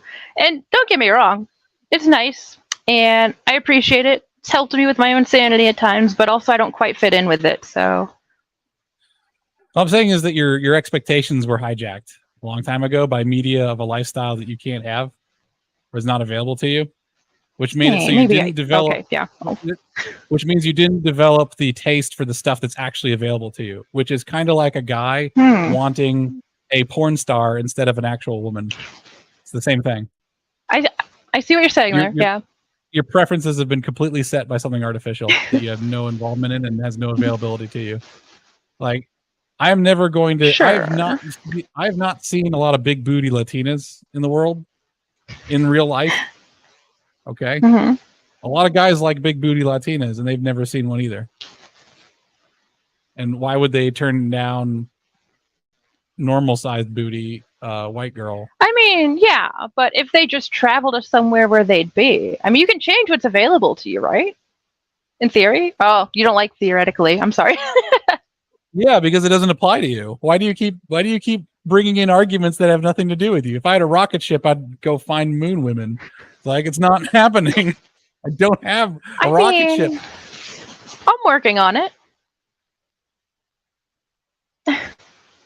Okay. Well, then once you get it, then it can exist to you. You got to stop having preferences of things. Stop having preferences of things that are unavailable to you because it's not serving you well. Yeah. But even what's available, it's not like it actually interacts or takes the bait. So, you know. Right, what? Yeah, I mean, the local guys aren't even going to interact or want anything to do with you. I mean, I can't actually move at this point, sadly. I wish, but... Is there a rock climbing gym near you? There's a shooting range, right? Is there a shooting range near you? There's some of them, yeah. What I'm saying... I guarantee you there's lots of places you haven't been to that are available to you that maybe weren't as good as the thing that you'd prefer, but your preferences are dumb because they're not available to you at all. So don't. I guess get out there. Get out for the love of God. You mean I just can't meet someone online and agree to get married and then we go and that's it and live life happily ever after? No, yeah. Man, that happens almost never. But it could. I told you that men are yeah, exactly. Theoretically, possibly, but not probably. Doesn't hurt to dabble with it then. Okay, so another thing that pornography does of all types is it hijacks the parts of your brain that you're vulnerable to and then uses them against you. And it's really working the possibility aspect of femininity and without any regard to probability. Because in an ideal world, all these things that aren't available to you, you should have no awareness of them. That's true. Yes. They don't exist to you. That's what I'm saying. I'm trying to say to guys, this stuff that's not any available to you or any good for you doesn't exist. That's not a woman. She's mid. Move on with your life. Don't worry about it. That's a thought. That's not a woman. That's a thought. Get her out of the way. Because if you just take that out of the statistics, then women are actually quite lovely. If you just got rid of all of the thoughts, the remaining women are actually very marriable. But it's like everyone's I suppose it has to do with modern technology, though. Modernity has warped us, and our nature hasn't caught up. We obviously can't evolve that fast as we've evolved technology. I suppose that's a topic related to that then for another time, probably. But all right, another aspect of women is they like to blame other things for stuff that is entirely up to them to participate in. Just turn the screen off, and modernity goes. Like there's a you ever see that famous tweet? I forget who it was. He was like, it was some rapper. Man, it was amazing. He was just like all caps laughing, like, how is cyberbullying a thing? Ha ha ha. Just turn the screen off, you know? He was like, but he's kind of right. Like, yeah, turn the screen off. To it. Yeah. You're letting, all right. I'm here to inject some masculinity into you enough to get you functional. Please. Instead of saying that someone has done something to you, that frames you as a victim, right? The world has done something to you. Mm-hmm. And I want you to be a hero. Do you want to be a hero? You want to be the hero of your story? It would be nice, I guess. But I mean, as long as I get by. Are you going to get by as a victim? I mean, I don't see myself too much as a victim. I just see it. That's what happened. That's how things are. We got to deal with it. That's being a victim. That's just the world doing stuff. But you can't change how things have changed, though. Because things are different than they used to be. You can't deny that. Okay. But you can act differently based on that and acknowledging it's a problem. And that would be what a hero would do. But I'll meet you right there because I think I got it here.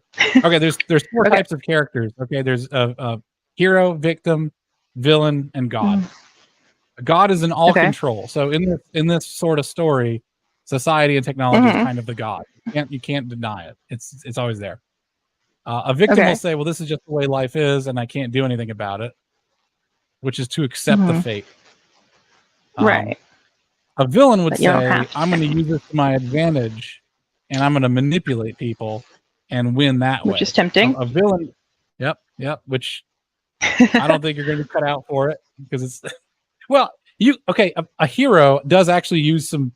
It does use some villainous tactics once in a while when they have to. Right. But a hero doesn't do it for themselves, and they don't do it wantonly. They weigh the options. Like Gilgamesh will kill the monster because he feels like he has to. I tend to see the difference between heroes and villains as just a matter of decision of how to react to things rather than being totally opposites. No, more or less just they chose to either do it for their own gain or for others' sanctity. Yeah, we can get into that discussion sometime. That'll probably be pretty interesting. But what I'm going to say is to turn you into a hero, all you have to do is say that instead of saying, "This is the way life has been for me," say that take extreme ownership and say, "I have let life do this to me and no more." That's all you have to do to be a hero. Again, the banality of good. The banality of good is just not accepting an unjust situation. That's it. Right. And somewhere out there There's a bit could more be a flair to husband that you can villainy. make very happy. I like to think so. I'd like to find him already. I said something about villainy being more flashy and exciting. Correct. It's seductive. Yep. It is. And it's not going to work in your best interests because right now the villains are feminists and they're just keeping you running on the treadmill. Yes. The rest of your life.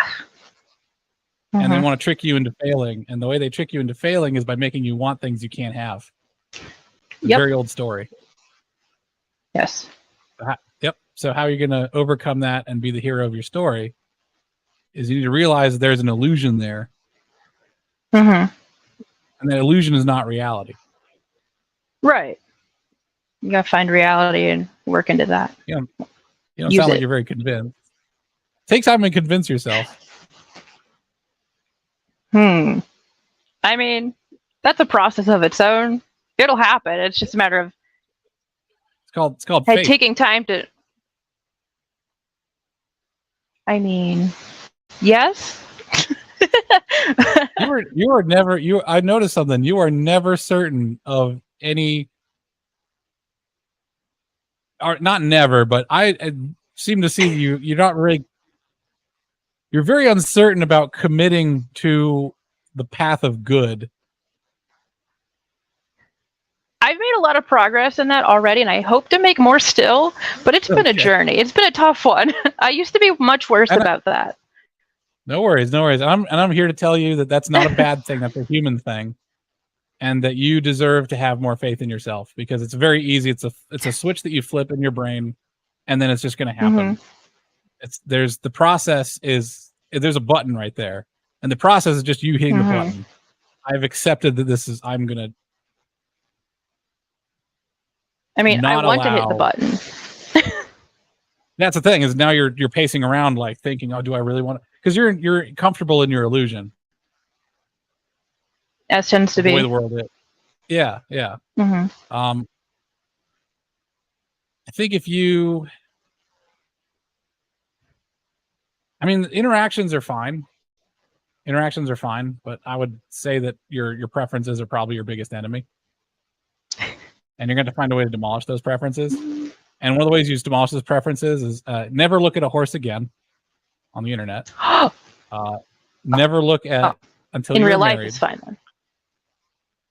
Yeah, and only if there's a man on it. Only if there's a man on it, and you should be looking entirely at that denim-clad butt, and that's it. I'm just kidding.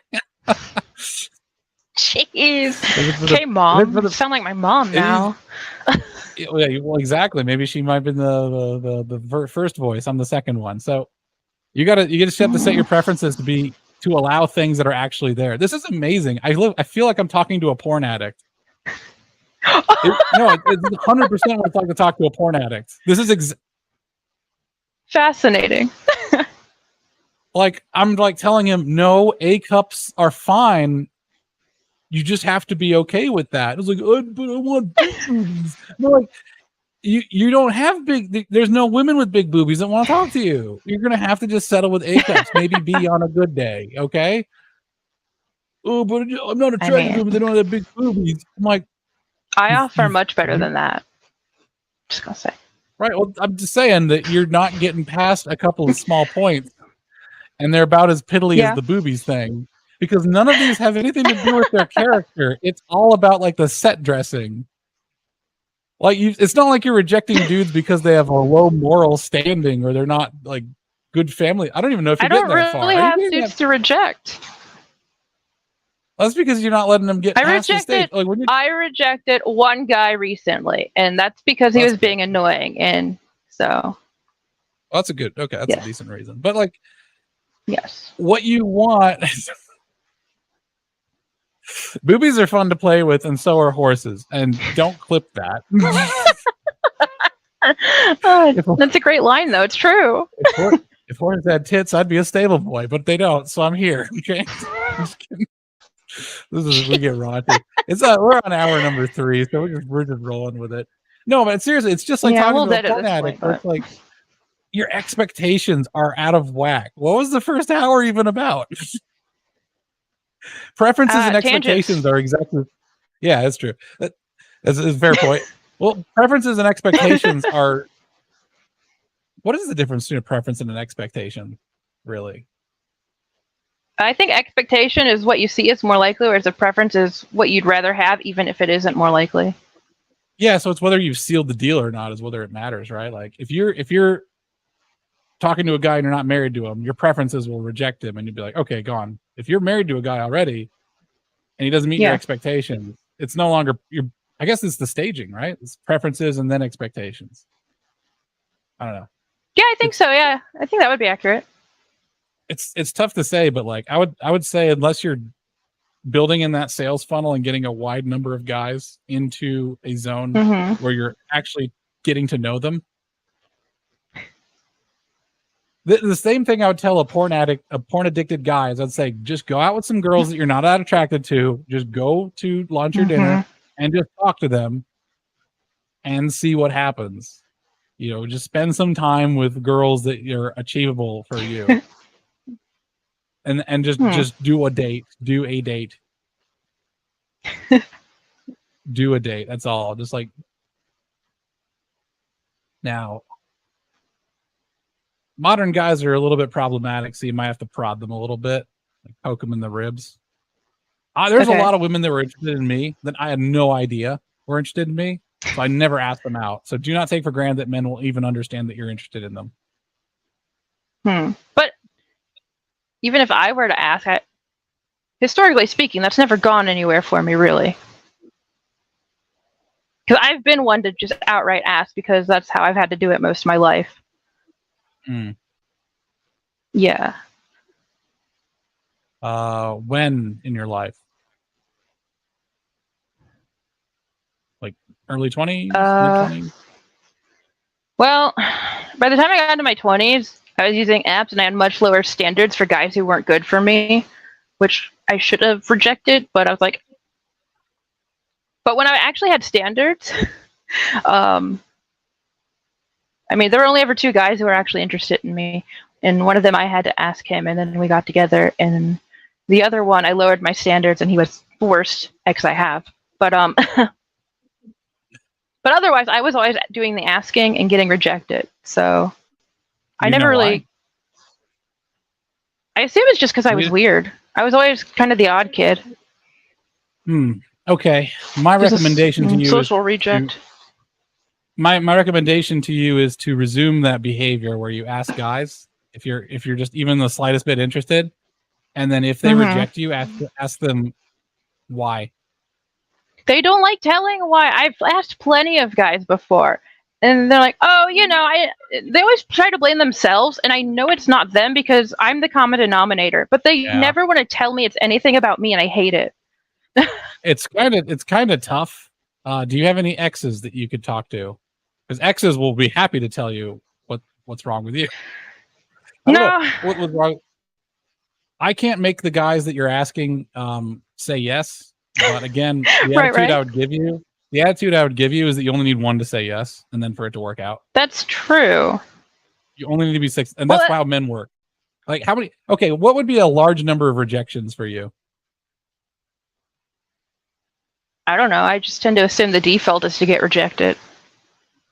How many would it take for you to give up? Let's say you're going to a singles club, singles org. How many times do you need to get rejected for you to just give up and say, like, this isn't working, I'm not going anymore? Depends how my mental health is doing that night. Let's say this is an ongoing thing, right? Like you're going there for months and months. Yeah, and that's how it has been in some ways. Sometimes I feel like giving up, and then I end up like, I should actually keep trying. And so it's just kind of one of those things. In some ways, I keep wanting to just get myself to like find someone who's makes sense and decent and willing to commit, and preferably a bit decent looking, at least a little bit. And if I could just get him to agree to it, it's like, we're good. But sometimes I get out of that mode and it's like, but he's lacking this, that, the other thing. It doesn't seem like you're really getting to know these guys well enough to know any of that stuff, though, right? Some of them I have. Oh, okay. Yeah, well, what's some? I've been friend zoned plenty.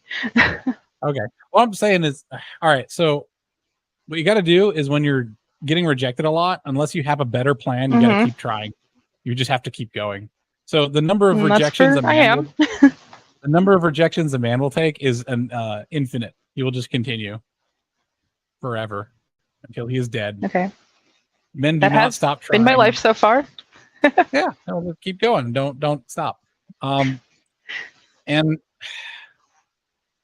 what you do is you keep trying to amend the process to make it a little bit better. So my suggestion to amend the process, I'm not there with you, because I think if I was there actually watching you do this, I would have a lot of insight into what's going on, but I can only use you as a lens. Right. You might want to ask a friend of yours, especially if it's a male friend, to just watch you. None of my male friends are local. They're overseas. Okay, that's a problem. It is a problem. Well, you have one brother, but you're not in the best relationship with him. I have two brothers, one who hates my guts and another who's just too busy. Oh, it's always good when we do hang out, and he's helped me a lot in life, including changing my attitude for the better. But we just don't get to see each other that much or talk that much even. Is there a place where you can go and show off your talents as well? So there's two things you can do two things women can do to get a man's attention. If a woman needs help, we have a weird innate desire to help them. We don't know why. It's actually weird. One of the reasons why it's one of the reasons why a lot of men are frustrated with women these days. That's why they're okay. Yeah. So that's like going to the shooting range and saying, "Hey, I want to learn how to shoot a gun." Right. Okay. There's also one where you can show off your talent and your ability to do something. It's like if you're really good at baking cookies, which is a pretty important skill in life. Cooking is more important than baking. What? I'm just being facetious. Like baking cookies is obviously not a very important skill in life. But if there was a place where you could take a skill like that and show it off to get some kind of attention, it can actually overcome. Like women. All right. So when I was with the Mormons, for a year, and they have a singles ward, and the women would use their baked goods as a icebreaker, right, to get men to interact with them, and those women would get married extremely quickly.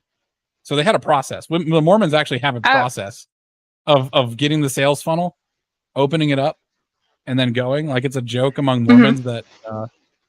I just dated this. I was on a date with this girl like a month ago, and the other guy says like, "Oh, I heard she just got married," because it goes that fast. Like the girls will date a ton of dudes, find one and marry him. It's like sealing a business deal.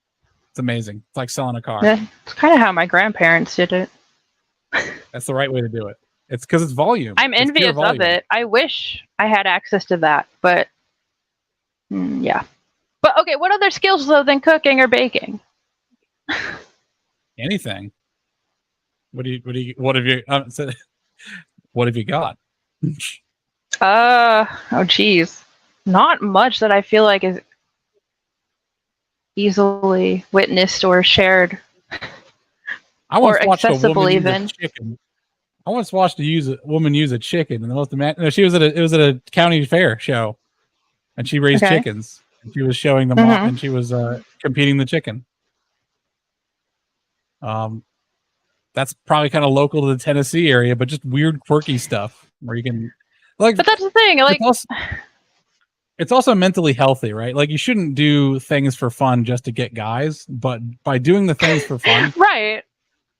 It also opens some doors that you might be able to use. So if you don't have hobbies that you do for fun that are like fun to show off or fun to share with people in real life, not on Tumblr, I don't know why every woman wants to write. It's just so like, oh, for God's sakes. It's just, there's so much. Hey, it happens to be my best skill. I have way over 10,000 hours into it. I got 10,000 hours in Shogun. I don't want to be a writer. I can't really show it off. Yeah. I don't want to be a writer. It's just my best option for like, if I'm ever going to make money. Oh, sure. Oh, I'm saying, well, that's a I only ever wanted it to be a hobby, but. What I would say is that you got to find a hobby that makes other people feel good. I mean, I can take care of kids really well. I do really well with babies and children, but like, I don't have any around that I can just take out. Or like, I'm good with cleaning. I'm good with cooking. Other stuff, animal care, I'm great. I can be personable. It's just I don't have like a hobby that you just go out and present. I used to play instruments, and even compose for them.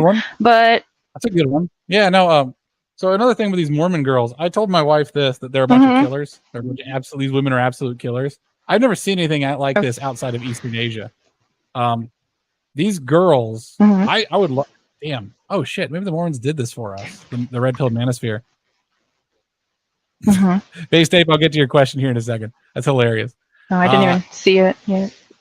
Actually, you know what? That's a good. Hey, base tape. Your question there at 312 there. How do you get women without having to talk to them? By being talented at something that you can exhibit in public. If you go up to like a mall piano and start playing an amazing piano piece, oh my god, every like you're gonna have. There's a lot of rude things I could say as a way of expressing what I mean. There's going to be a certain level of relative humidity localized to certain parts of people that will trigger if you play this piano and they can hear you and you're talented. Have you seen what like musicians look like? Do you think like was it Steven Tyler from Aerosmith? He looks like a weird goblin creature, but he was like plowing through it, man. Like a lot music, of orchestra and band kids are cute. They were the cute nerdy ones. They're cute because they played an instrument. It was just they worked their illusion on you. No, I was among them. All right, I don't know what that has to do. What does that have to do with anything, though? I'm saying that if you don't want to talk to girls, you can play an instrument. So you noticed these guys were cute. How many of those guys did you talk to before you decided they were cute? I mean, all of them. I was among them. Okay, so you're talking with. What I'm saying is, though, that your instrument can set you apart. Your talent can set you apart. And another issue with the red-pilled manosphere is they focus on income and money, and that's kind of like a woman saying, "I'm going to find a husband because I can cook and clean." It's like it's not really it doesn't work unless you're. Yeah, doesn't exhibit itself well, and if you do exhibit it, it just makes you look weird. If that was all it took, I'd be set. Yeah. So you have to find something that you can do that exhibits yourself and gets you out there. So these Mormon girls, every single one of them were like first or second chair in whichever band they were in. Jazz band, orchestra, marching band, the performing band, because there was a marching band that was separate from the other band. All like concert band, but yeah. Oh, concert band, yeah, exactly. I was in the jazz band, so I was too distracted by all the talent. That's the one. All the talent was there, and I was a guitarist, and I was pretty crappy. But I still got girls, and I also didn't barely talk to them. So you don't have to talk to women that much. In fact, I would encourage you just never talk to her. Just go through the whole like relationship and just never say a thing. You'd be like the man with no name from the cowboy movies. The exhibiting yourself and showing a talent and level of care actually does signal to the opposite gender that you will pay attention to something, that you can nurture something, and that you can develop yourself. That is. Yep. It makes sense. That's why most women in history had some talent or something they would do, like whether it's needlepoint or making clothes. I guess guys like it. But take something and find a way to get out there and show it off, even if that might be that you've sewed. Even if you've like just sewn like an outfit that you're wearing or some accents to it, or even like a hair thing that kind of shows off a bit. Okay. I don't know. Okay. That's actually realistic. That one's doable. Yeah, exactly. And I would seek opportunities to pursue interests. It'll help your mental health. It'll make you a more balanced person, a happy person, and it'll get you to meet people. Yeah. I don't know. I'd always meet people at the weirdest places. I almost went to there was a place in Utah that was a hot spring, and the hot spring had all these clawfoot tubs all around the place. Oh. And the hot water would run down the rocks into a pipe and then into the tub. And the tub would just sort of drip drain out. So you'd go in there and you'd be in this hot spring. And it was great. It was really cool. It was run by hippies. And I met people there. I was chatting people up. If I was into older women, I would have totally scored with 2 of those women at the same time, man. But I was married and I didn't much care for older women at that point. But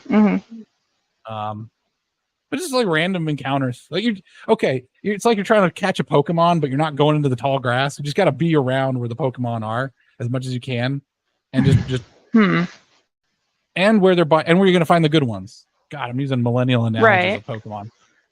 We are millennials, if you want to catch a certain type, you got to go where they're popping out, and you got to be prepared.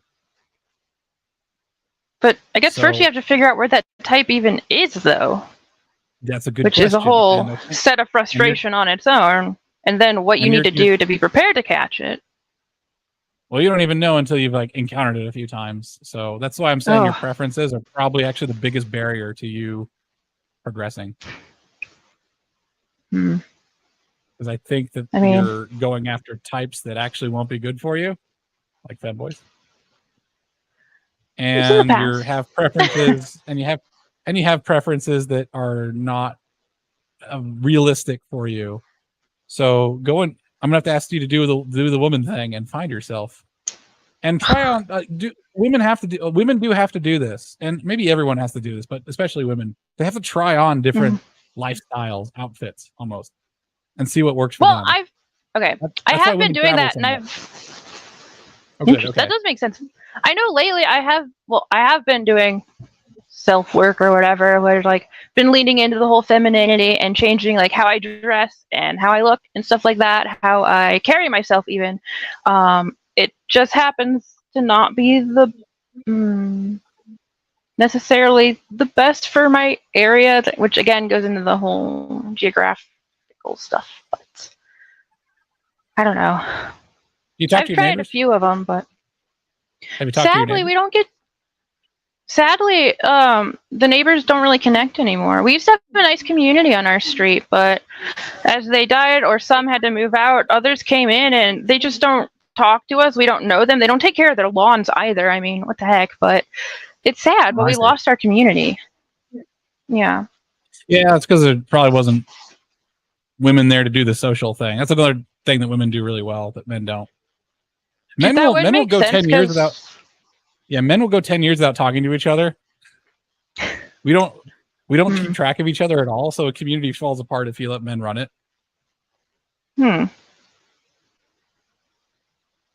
Well, but there are still plenty of women and mothers here. I know when I was growing up, it was mainly elderly people on the court, and so we'd have the old ladies, and then there was my mom and our neighbor. They also had a young family, and so they would talk a lot. And then over time, I mean, we have a lot of couples right now, I think, and kids and stuff, but none of us interact with each other. There seems to be just no interest in engaging and getting to know each other anymore. And I tend to feel like that's probably more of a cultural thing than it is, but I don't know. It's not good though. Who's going to make it good? Who's going to be the hero in this story? I mean, I don't know if at this point it can be made good, or if I just have to get out to somewhere. Again, I'm saving up money to try to go somewhere to hopefully meet someone or something. But yeah. I'm trying to strongly hint to you that sense of community could be restored by one such as you. Now, I know that men have not made media that have heroic females. One of the actual classical female hero tropes is the enforcer of social bonds. Right. Bringing the community together. I understand what you're trying to get at. Yeah. Go talk to your neighbors. I don't know. If their lawn is nice, if their lawn is crap, then they're garbage. And forget them. Well, that's the thing, though. Most of them don't have nice lawns. Most of them I've talked to before because I miss having the community we used to have, but they just don't reciprocate. They don't actually have an interest in being neighborly. It's sad. Have you talked to them? Yes. Knock, knock, knock. I've tried. Hello. Oh, you have? Okay. Should I just go harass them? Yes. All right. Listen, us guys, that's what we do. We harass people. What do you call dating? Like, what? Men harass women. That's how we get women. That's how it always has been. Hey, girl, you looking good. Is it? Yeah, because one woman's pleasant experience is another woman's harassment. I mean, fair enough. It does depend how attractive a guy is usually. We take that risk all the time, man. But I mean, ladies. I mean, part of keeping a social fabric together is harassment, and that's another word that I don't really use very much because I don't know what it means. Other than because it has to be repeated. It has to be repeated. Going over and asking somebody is not harassment. You're just bothering them once in a while, which bothering people is the way you keep society together. I mean, honestly, that's true. That's how family works. Imagine if a family just would never want to bother each other. I don't have to imagine it. Sadly, it's somewhat reality. And it's awful. We hate it. Everyone hates it involved. But no one actually does anything to change it. And when someone tries, they don't reciprocate. You gotta keep trying, man. I don't know. What I'm saying is that you can't, yeah, exactly. You can't blame society for things not working. True. That is I agree. That's why society is the way it is. Because every one of those people was a 7-year-old kid who said hi to somebody at the grocery store, and the person gave him a mean look, and then they never said hi to anybody ever again. Jeez, that's dramatic, but no, that's true. It's one of those things, I guess, where people have one bad social experience and they stop and they give up. It happens a lot. Oh. So I'm the different one in that I kept having more bad social experiences. I mean, it doesn't happen necessarily just once, but it only takes once. Oh. But you gotta. Interesting. I don't know. If you want to fix society, it kind of starts with one person at a time. Not sure, but I guess I feel like I tend to be very frustrated because you always hear the same advice, more or less. You hear different things, and for someone who tries and tries and it never works, but you still keep trying anyway because it's better than not doing anything usually, it just gets to a point of, will this ever actually pay off? Or are there any other options at all? But even then, those that may exist usually aren't that easily accessible, and it just gets frustrating. You're like, what am I supposed to do? You guys can clip that whole thing she just said, and that's called the male experience. All of that, all the time. It is a thing we deal with. You have to, like, something has to change, right? Yes. And I can't figure out what I really need to change because I've tried changing a few things and nothing's really worked yet. Never reject any more options then. Just say yes all the time. So that's one thing I started doing. When someone says, hey, you want to go fishing? I'm like, yes. Okay, let's go fishing. I don't know how to fish. Barely know the guy, but I'm going to go fishing with them tomorrow at 7 a.m. at a lake. Even if have some fun. Even if what? Even if you know that he won't be able to offer what you're seeking, what you need. I'm looking to have a family. What is a family? It's a bunch of people who interact with each other without any agenda of satisfying each other's needs. You just sort of with each other. Sure, but a guy who's not going to be a proper father, I mean, why would I choose that? Or want that, or welcome that, or even entertain it? If he's just not even being masculine or manly at all, and he's just complaining about things, and he's not even effective as his own person, why should I even entertain the idea when I know that I could be a proper spouse and wife and mother, etc.? I don't know this guy, so I'm not sure, but it depends on how well you know him. What do you mean? Like, if you just met this guy and you made all those judgments, I would say, like, you might be wrong, because actually, let me pull this up. Let me see if I can pull this up. Okay. People always get surprised when I show this. But it's based on things he told me. Well, then go find someone else. That's the thing, is you don't want to waste your time on a guy who's not going to work out, but you should say yes a lot to unless you get something else better. I mean, you can always just friend zone him and just use him as practice. Oh, jeez, that's cruel, though, isn't it? Not if you tell him you're doing it.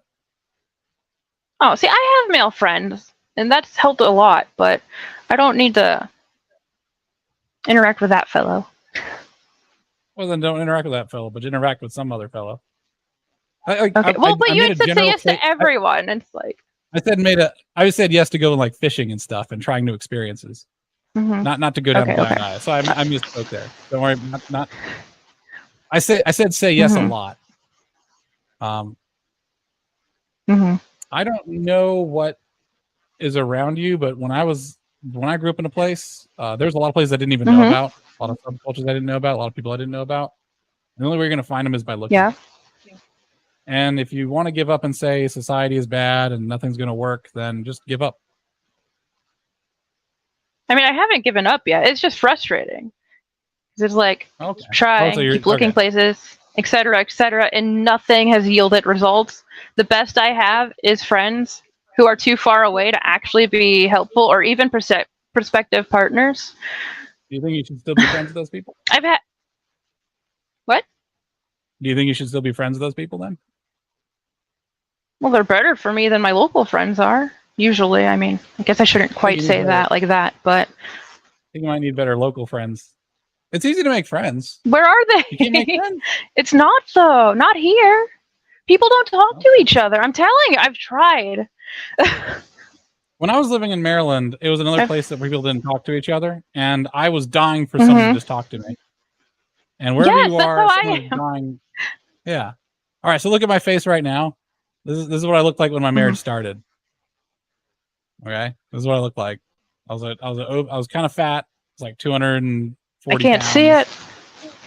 Oh, that's right. You can't. Okay, you can't see the screen. Really, you can't. Yeah. All right, for everybody in there, that's what I used to look like. Let me see if I have another. Oh, there. Yeah. Oh, did it pop up now? So it just has a lag. You can still see it. Oh, okay. Yeah, that's what I used to look like. My personality has changed radically, and I would say for a lot of ladies, the only thing you really need the man to have is the willingness to change and wanting to please you. If he loves you and he's willing to change, if he loves you and he's willing to change, he can pretty much do anything. That's what men are called to do. That's just what men do. So I hit the gym. I bought a homestead. I changed my life. Does it apply to women as well, though? I don't know. Well, that would be helpful to know. I mean, I haven't had luck with it so far, but that's where I am. What? I've been improving myself, changing myself, working on myself, losing weight, etc. So, I mean, I'd assume it works for women. I just can't speak on that. I mean, I don't know why you're asking me. I'm not a woman who has done that. I'm a man who has done that. Yeah, but you've had good advice otherwise. I can't tell you that one.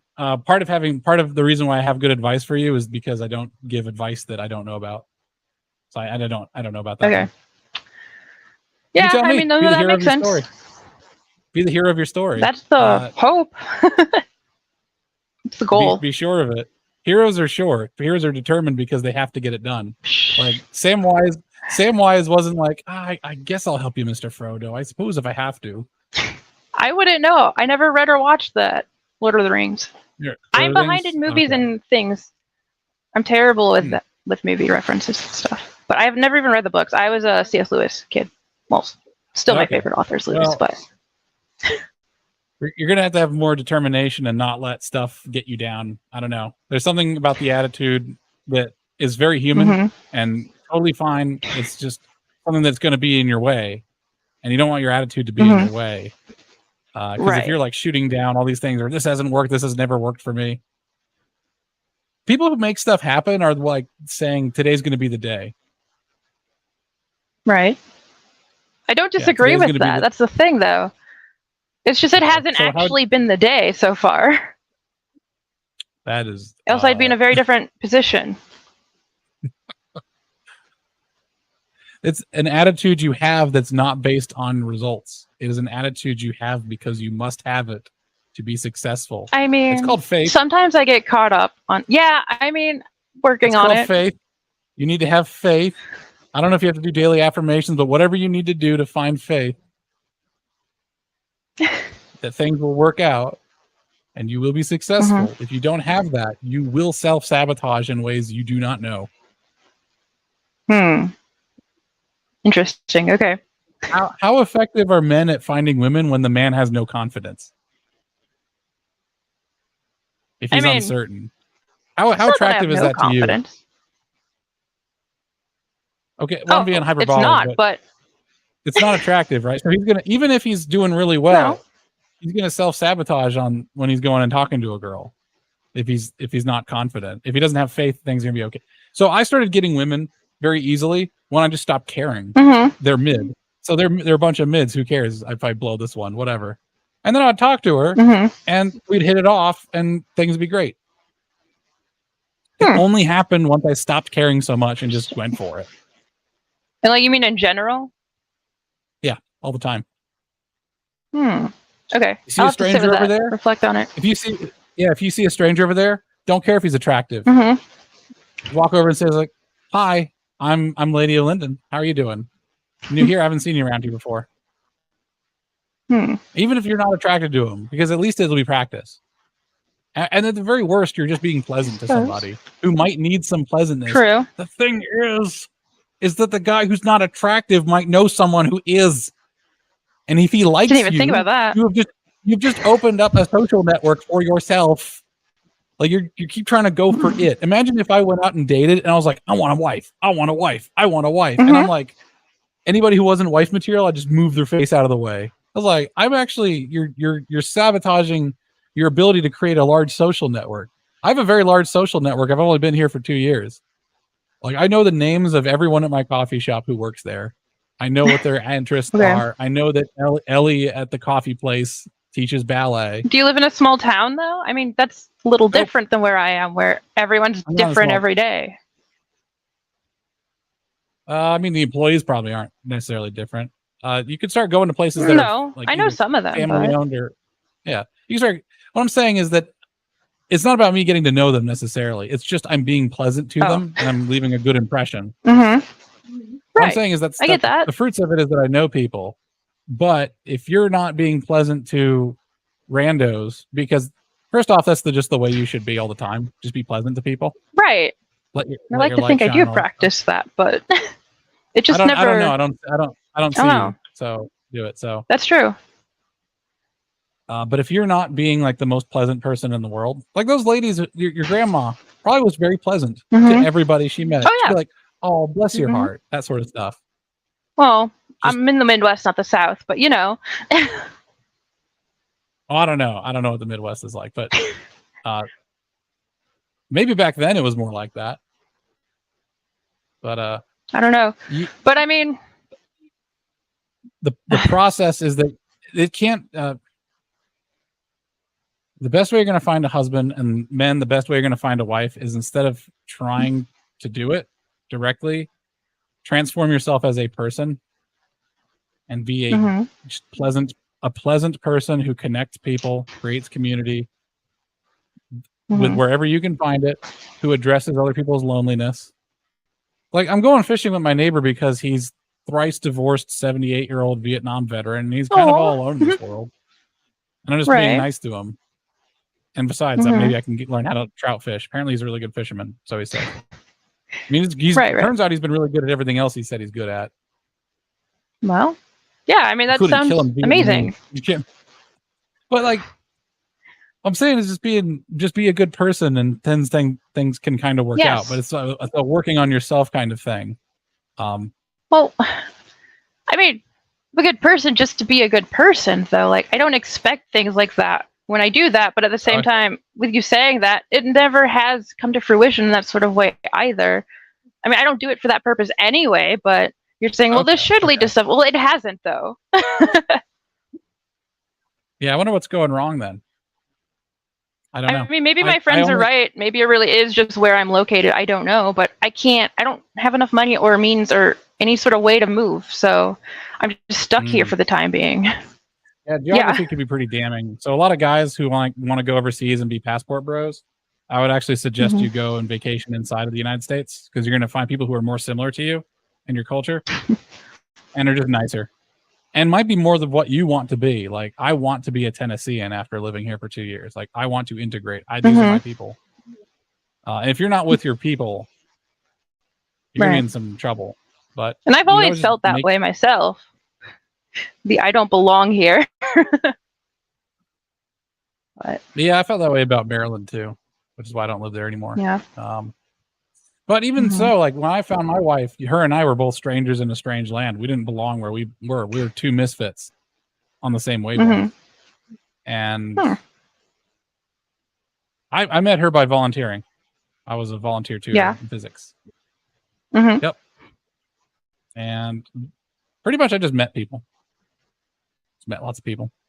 I was social. Are you social?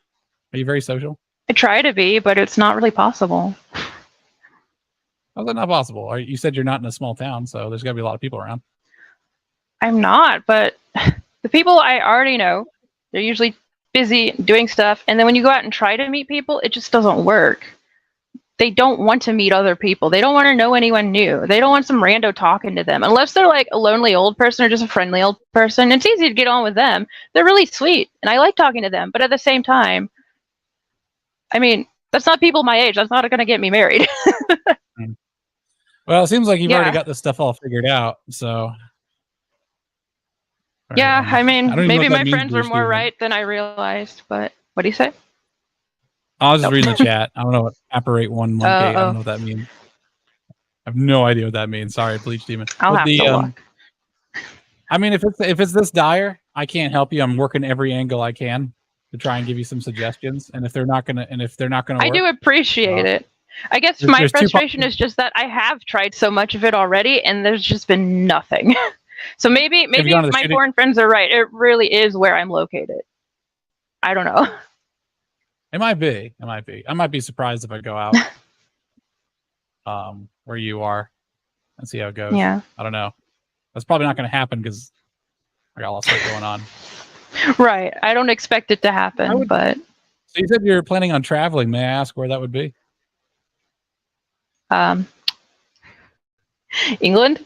I've got friends over there. I was thinking about going to England too, just for a lark. As soon as I get someone to chicken sit for me on the homestead, I just want to see the museums. Right. They got some serious museums there. I want to hang out with my friends and potentially meet someone, or maybe even if my friends were to change their minds and be like, actually, now that you're here, maybe this would work. I'd be down for it. But I mainly just want to meet the friends who are actually helping me be a better person, the sort of person I want to be instead of. Don't get me wrong, I love my local friends, but I feel like I'm not my best self with them, and I don't really like necessarily who I am when I'm with them. Like, dump them all. Well, they're the only local friends I have, and I haven't been able to find new ones. So, well, then have zero friends. I don't know.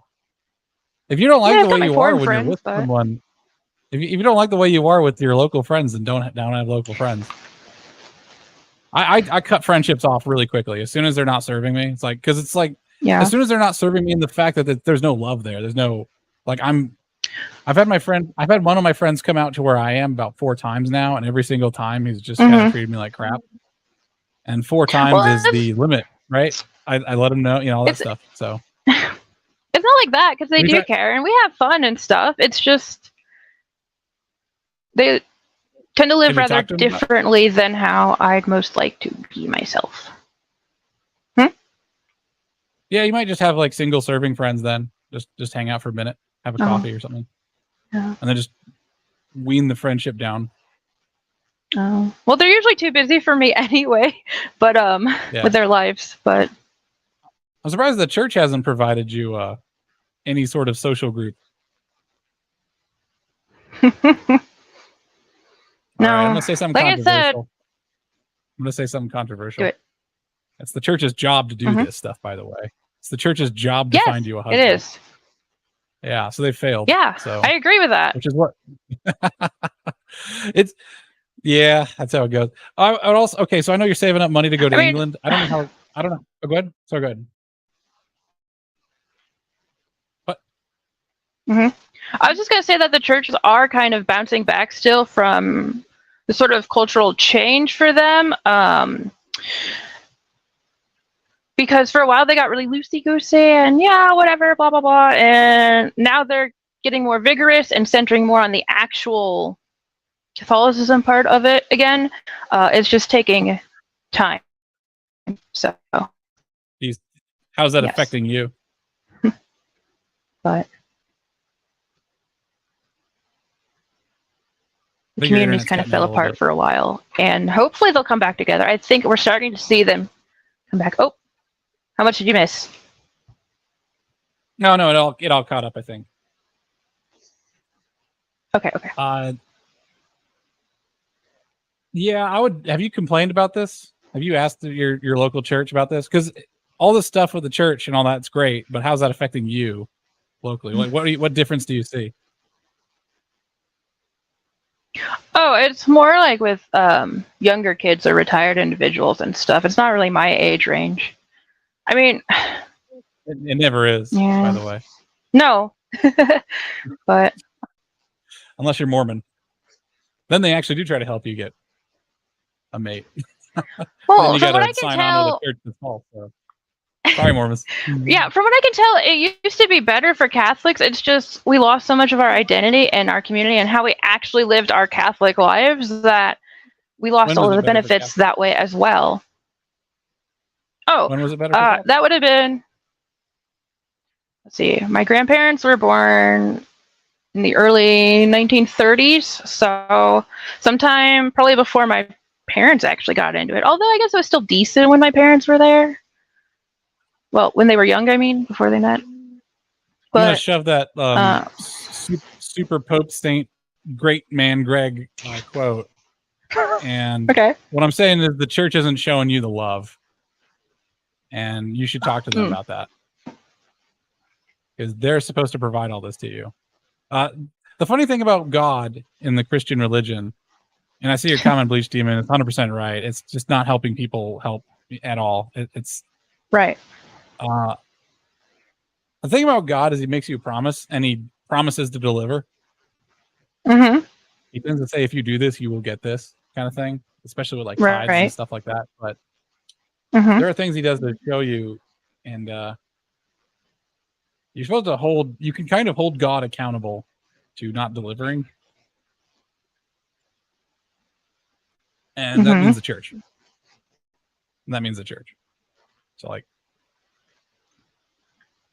I guess the only sort of thing I could really say in response to that is I know my local diocese is still a bit, like my local area in general, more left-leaning, more blue, you could say, than red. I know recently they put something out for the entire diocese locally that has to do with like gun safety or gun control or something, and it's like, this is dumb. Why are you guys even talking like that? That's not the issue at hand. Yeah, because that's what they care about more than helping you. Yeah, but I feel like that again just bounces back to being, I'm just in a bad place for my own prospects or my own sake. So you can come and become one of the Protestant Tennessee Highlanders who just breed prodigiously and all have their own stills. I'll probably have my own still here in a couple months. I couldn't go Protestant though, at all. I never could. Even when I was pagan, whatever. It's like, if I ever go back, I wouldn't go Protestant. I don't even know what a Protestant even is because I'm not protesting anything. I'm just worshiping Jesus. I am protesting Satan. I'll protest him all day, but reads the Bible, loves me family, loves me community. Simple as, yeah. If totally it were that simple, though. It is for me. Well, on a personal level, it works then, but when you get more people involved, that's when it sort of doesn't work as well. But that's its own topic as well. That's why I don't have any. That's why all churches, I think, should be like 10 families or fewer, because everyone just becomes a number after that. It's not good. It's not healthy, in my opinion. It's an interesting idea. Yeah, it's just I think we need to go back to more villages. Yeah, you might actually get to know people, like small town. Yeah. I know. Yeah, villages were all extended family. I looked up how expensive plane tickets were to get to England. I would suggest maybe you might want to go follow my advice from earlier and go somewhere else in the United States. They'll drop in a few months, and I don't have the money just yet anyway. I don't know. But it's not about the number, though. I'm just saying it's cheaper to go domestic as well. Okay. All right. Yeah, you seem to have everything all figured out. I don't know why you're asking me advice. Maybe it's just because I'm frustrated that things aren't going fast enough. I think you just want the attention of me trying to help you. Me, a woman? Wanting attention? Well, so far we got rifle range. At least there's that. We got that. Well, you let me know whenever there's something I can do to help you. But well, also I like to think we're here to help others. Advice and resources. Well, no, I just think, I like to think it's more than just you helping me live, like a live therapy session or something. Whereas even with my own frustrations and struggles, that like there's something that people can glean, even if I am being still too in the wrong mind, you could say. Just things that other people could still glean from it, regardless. All right. So all you men in the audience, you're not allowed to have the attitude where things don't work. You just keep a positive attitude and you keep going. Like, because you're not going to clear that sale if you're feeling despair. You go into the bathroom, you have a good cry, and then you come out a winner. I don't know what to tell you. Well, also you got to remember these men. You're all right, guys. Your job is to get chewed through on in the world, right? Up until the last couple generations, you were cannon fodder, and maybe we'll be again. I don't know. We'll see how this Ukraine thing goes. We'll see. Like your heroes, your great grandpas were marched out of Higgins boats and mowed down by another country's great grandpas in droves, and that was heroic and totally part of the plan, and definitely not a tragedy. It was heroic that you all just died, even though there was like a beach like 2 miles away where there was zero resistance. There's just nobody. They just showed up and it was like, there's nobody here. There's no defenses there. Probably should have looked at. Hey, that's a coulda, shoulda, woulda. Though that's not the attitude of winners. When you went, remember those women when they gave you that white feather and told you you're a coward, so you went and signed up for the army and fought, and you fought and you went over the top and you got mowed down by machine guns when your forefathers, your great grandpas did that. Yeah, that's right. That's what you got then. Men don't have the. We don't get to have a negativity, I guess is what I'm saying. So it can be frustrating from us men to hear the amount of negativity that women just deal with on a daily basis, because for us that's a death sentence. It's not a way we don't get to live that way. Yeah. I guess. So what is terrifying to us, which Bleach Demon has pointed out, is that women are actually more terrifying than the machine guns. Men will fantasize. By the way, little boys will fantasize about having gunfights. They don't fantasize about going to divorce court. There's no Meanwhile, little girls, the drama that goes down when they play with their little Barbie dolls and stuff, it's terrible. Ew, it's not sweet at all. But yeah, that's why for everyone who's viewed this thing, I have a very Machiavellian way of dealing with women, and it seems to work for me because I'm after women have committed a Holocaust against their own unborn children and sent those men to die in World War I, called them cowards for not marching into machine gun fire, and then just sort of doing the we can do it in the factories while men are dying. It's like, oh yeah, don't forget about me though, we're great. It's like, yes, all the men, all the villages men have died, women most affected of it. Right. I'm no longer concerned with what women want. Don't even care. If I could, I would brainwash you into finding a so-so looking dude who has a decent job attractive. I'd take it if it were possible. That would be I'd better. Be happier. I mean, did you just not argue that Belle should have went with Gaston? Yeah. Those guys that aren't attractive to you are your Gaston. I mean, maybe. Yes, they are. It's not the maybe stuff. Oh my God, women in decisions like oil and water. Oh my God. It is though. I want my decisions made for me. Part of the problem is I have too much power in decision making. When you turn 29, whoever your closest prospect who will say yes, that's the guy you're going with, because that's the way your grandma would have done it, for sure. That's the way all the generations. I don't know if I have any who would say yes, though. Because love is not necessary to begin the marriage. Yeah, I get that, but my guy friends and them, they don't believe that, though. They think I'm crazy for taking this stance. Well, you're taking the stance, but you got to do the actions too of actually like embodying that and just marrying the guy that you can marry once a certain cutoff time hits. I had to go and select a career when I was 18 years old. Some men have to select their MOA. I forget what that stands for. It's operate. I don't know. It's your job when you're in the military. But you got an 18-year-old boy who's going to decide if he's going to be a combat engineer, which is what I signed up to be when I was signing up to join the Marine Corps. Before you guys get impressed, I was discharged before I ever went to Paris Island because I had asthma. I tried to hide it from the MEPS people, and they found out. It turns out to keep records of all your medical stuff. I don't know.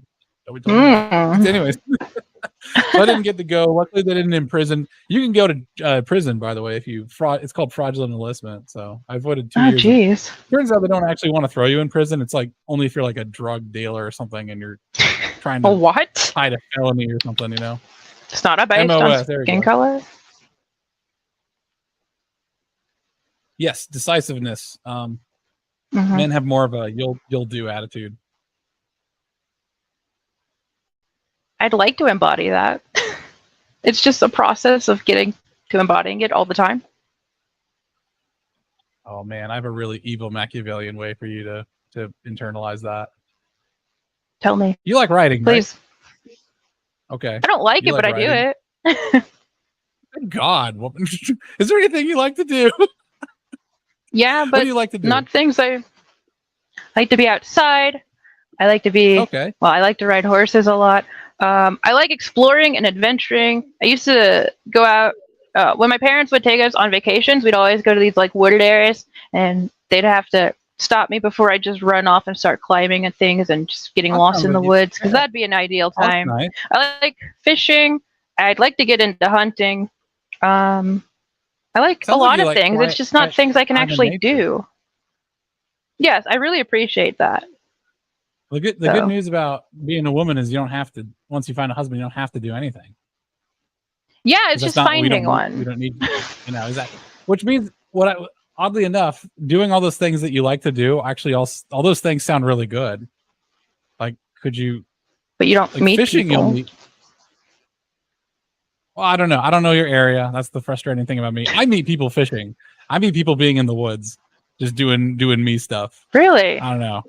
There's something about me. That's wild. Yeah, I met Actually, I did meet a big booty Latina out in the forest once. Now I think of it, she had a nice dog, and I was like, "Oh, it's a handsome dog. It's lovely. It's cute." And she's like, "Oh yeah, you can pet it." And I'm like scratching the dog, and she's telling me the breed of it, and she's giving me eyes, and I'm like, "I'm married." It's like that would have been a lock had I not been. That'd have been fun. But what are you gonna do, right? Zero regrets. But it's like I'm impressed by like just being. It might be a Tennessee thing. I would actually suggest you come out here. If you ever came out here, I'd just go year round. That'd be fine. So I will say, once you get, because like I said, I have plenty of family who live like central and even like southern Missouri into northern Arkansas. When I spent time there, it's a very different world than where I live. It's just also a world I don't exactly fit in with the people around. It's a lot better than what's here. It's just, I'm still an outcast, sort of. It's better for me to be an outcast there than here. It's just, it still doesn't work. Okay. You just told me that an area was better than where you are, and then you're not going there. Well, I can't get there. I don't have the money to move. Oh, okay. I understand. But if you could, would you? Yeah. Yeah. Oh, absolutely. Are you kidding? I want acreage. I want to get gardening. I want to get rabbits and goats and stuff. Yeah. Yeah. No, I meet people just by like, yeah, exactly. Okay. Yeah, all right. Well, maybe that's what you'd be working for. I know going to England would be a lot of fun and everything, but you might want to consider like saving to move over there or something and fantasizing about that. That takes a lot more money though, and I barely have the patience to save up to travel to see my friends in England, let alone to save up to try to buy land and then everything that would come after that.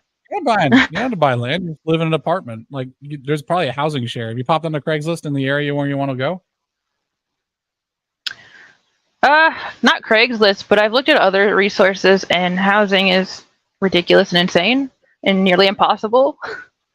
Even with the extra benefits that are supposedly allotted to me by being disabled technically legally, there's like a wait list to get on the wait list for housing, and even then it's awful housing, like in the worst parts of town. I don't want to get shot just living my life. I mean, those are all good points of a thing I didn't say. Did you check Craigslist though? You didn't, right? You might want to check. I mean, I don't know what resources you were looking like. I forgot Craigslist exists. Okay, you want to check Craigslist. I don't know if LSN is also in your area. So if you want to move out of the country, what's that? I don't know if LSN. It's like a Craigslist for farmers. There's like room shares and stuff. Interesting. I never heard of that. I think it operates in Missouri. Oh, I think it is. We might have something like that. I imagine it would. We are a mostly rural farm sort of state. Yeah, I would. I mean, dude. If you went to, I want to be realistic with you. If you go to England, how long would you be there? How long would you be there? I'd want to stay. Well, if it were up to me, I imagine I wouldn't actually want to leave.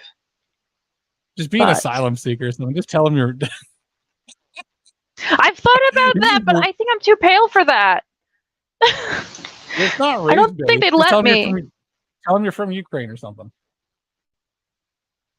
that believable? Dude, they let like 30-year-old dudes masquerade as 13-year-olds. No one's checking. Yeah, exactly. But I don't know. I feel like it'd be a little too obvious that I'm not one of them. I mean, you never know if you tell you try. I feel like that. Yeah, but I don't want to get blocked out of their country forever. I'm also just joking around, but I mean, I've considered it, but I just don't think it would pay out. What I'm saying is that you'll be there for like a week or two. Are you really going to find a husband in a week or two? Ideally longer. Depends how I play my cards. I mean, traveling is really good to try on a different lifestyle and see how you do well with it. Yes. But I do say that when you do go, forget all of your prior experience and try everything as if it was new. Yeah. Okay, right. Cool. Yeah. I'm open to that. It's just a matter of getting it to happen. I'm also saying that you could do the exact same thing for all right. I'm also saying you could probably do the exact same thing for 1/3 of the money and go to a different place in the United States and just try that on too for like a week or two. Sure. But I have my nitpicks with that as well. Not nitpicks, but my reasons for not doing that as well. Okay. For one, there's so many places. If I end up trying them all and, especially the first however many don't work, I mean, I'm going to be spending the same, if not more amount of money. So, and based on certain cultural things, what have you, I have an idea roughly of what I'm seeking, but should seemingly end up working out. And so right now the bet is on that. Unless something else shows up that works better or just works really. Looks like your mind's made up. It's fine. I mean, the only way to find out if the only way to find out if the media that you've consumed is reflective of reality is to go and check the reality of it, right? It's like to see if the England that's in your mind that you've had with your friends, that you've heard from your friends, I guess everything. Really what see if it's actually what it's cracked up to be. The only way to know is to go there. That makes sense? Are you still there? Okay, good. You're back. Uh-oh. I can still hear you. That's true. Yes. Now, you can? Are you? You're kind of in and out. Oh, there you go. I think you're catching up now. Good. All right. I wish you the best of luck in England. And I hope it works out for you. Thank you. One day. Well, thank you. Yeah. I hope something works out.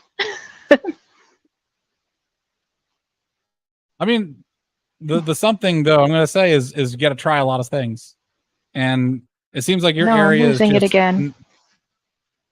Yeah, I can kind of hear you. It seems like your area is. I think I'm willing to like do that. I don't think I'm opposed to it. Uh-oh. You seem pretty opposed to going other places in the United States, though, right? Somewhat. If I knew a place that would make sense for me to try, I wouldn't be opposed to going there and having at it. It's just a matter of not having the knowledge or people who could vouch to such an extent that I don't think it's worth the risk. The gamble. Right. Well, and it's like, I don't know how many, couple $100 it would probably be. If you wanted, I mean, this is another reason why like domestic travel is always kind of a good thing to do, like road trips, go to different places. When I was, speaking of disposable men, when I was 19, I rode my 18 or 19. I rode my motorcycle from Daytona Beach, Florida to Washington, D.C. to Las Vegas and then back around to Daytona Beach in the South Bend. And I got to see a lot of the country. Yeah. And I would highly encourage road trips. I wish. I always wanted to go on them, but I never got to. And I've debated trying to go on my own before, but you have a very victim-oriented mindset where it's like you never got to. If you want to take a hero standpoint, being a victim, it just factually didn't happen. No, it factually didn't happen, but the way you look at facts determines whether you're going to be a hero or a victim. You never got around to it. I never had the opportunity for it. If I could have made it happen, I would have, but it was out of my hands to make it happen. So do you have access to a car? It just is what it is. You have access nowadays to a car? I do. And that's why I said I've considered doing it on my own at this point. Yeah, do it on your own. Absolutely. Oh, I must not have heard that part. Must have got blinked out. But gotcha. Drive around. A couple $50 worth of gas. Go to a different town. Yeah, no, I've been looking to a few different places to go for that even. So okay, you should do that. I would suggest you do that. Yes. You have a car. It's a big country. Sorry, my cat was wondering. No, it is a big country. Did you go check around the place? You got to look. You're telling me there's like, there's no good guys around here. It's like, you got to move around a bit. Check it out. I'm sure there are. It's just a matter of knowing where to go to find them. And that's been the issue. I just don't have any leads around me, or in the country, rather. However, I have guy friends, who are over across the ocean. Are one of those guy friends going to marry you? I don't think so, but maybe it would change in person, or there might be enough other guys around him that it would be enough to work. It seems to me that your C in England is going to be a place that's going to work better for you because you have people vouching for it, and it sounds like it would work better for you, right? Like all resource usage aside, there it is, right? England would be a better fit. The only issue is just the money. Right. And I'm working on getting the money. And I'm saying is you got some unknown fog of war territory that doesn't require very many resources to go check out that you don't know. And you're kind of scared that there's no one there vouching for it and you're not sure what's there. And I'm saying that you might want to explore maybe just for funsies and go check out some outdoor stuff to do around, make it a fun trip. Right. It doesn't have to be like like just curiosity and wanderlust is a thing that ladies should indulge in. Yeah. But I'm just saying maybe that has to do with how I've wanted to do that. But I'm just saying maybe putting all your eggs into the basket of a very big trip might not be. I don't think they're all in that basket. Okay, well then go and check. I'd be open to better options if I just encounter them. Well, and again, that's something over the past year now, I've been actually looking into. It's just, yeah. North.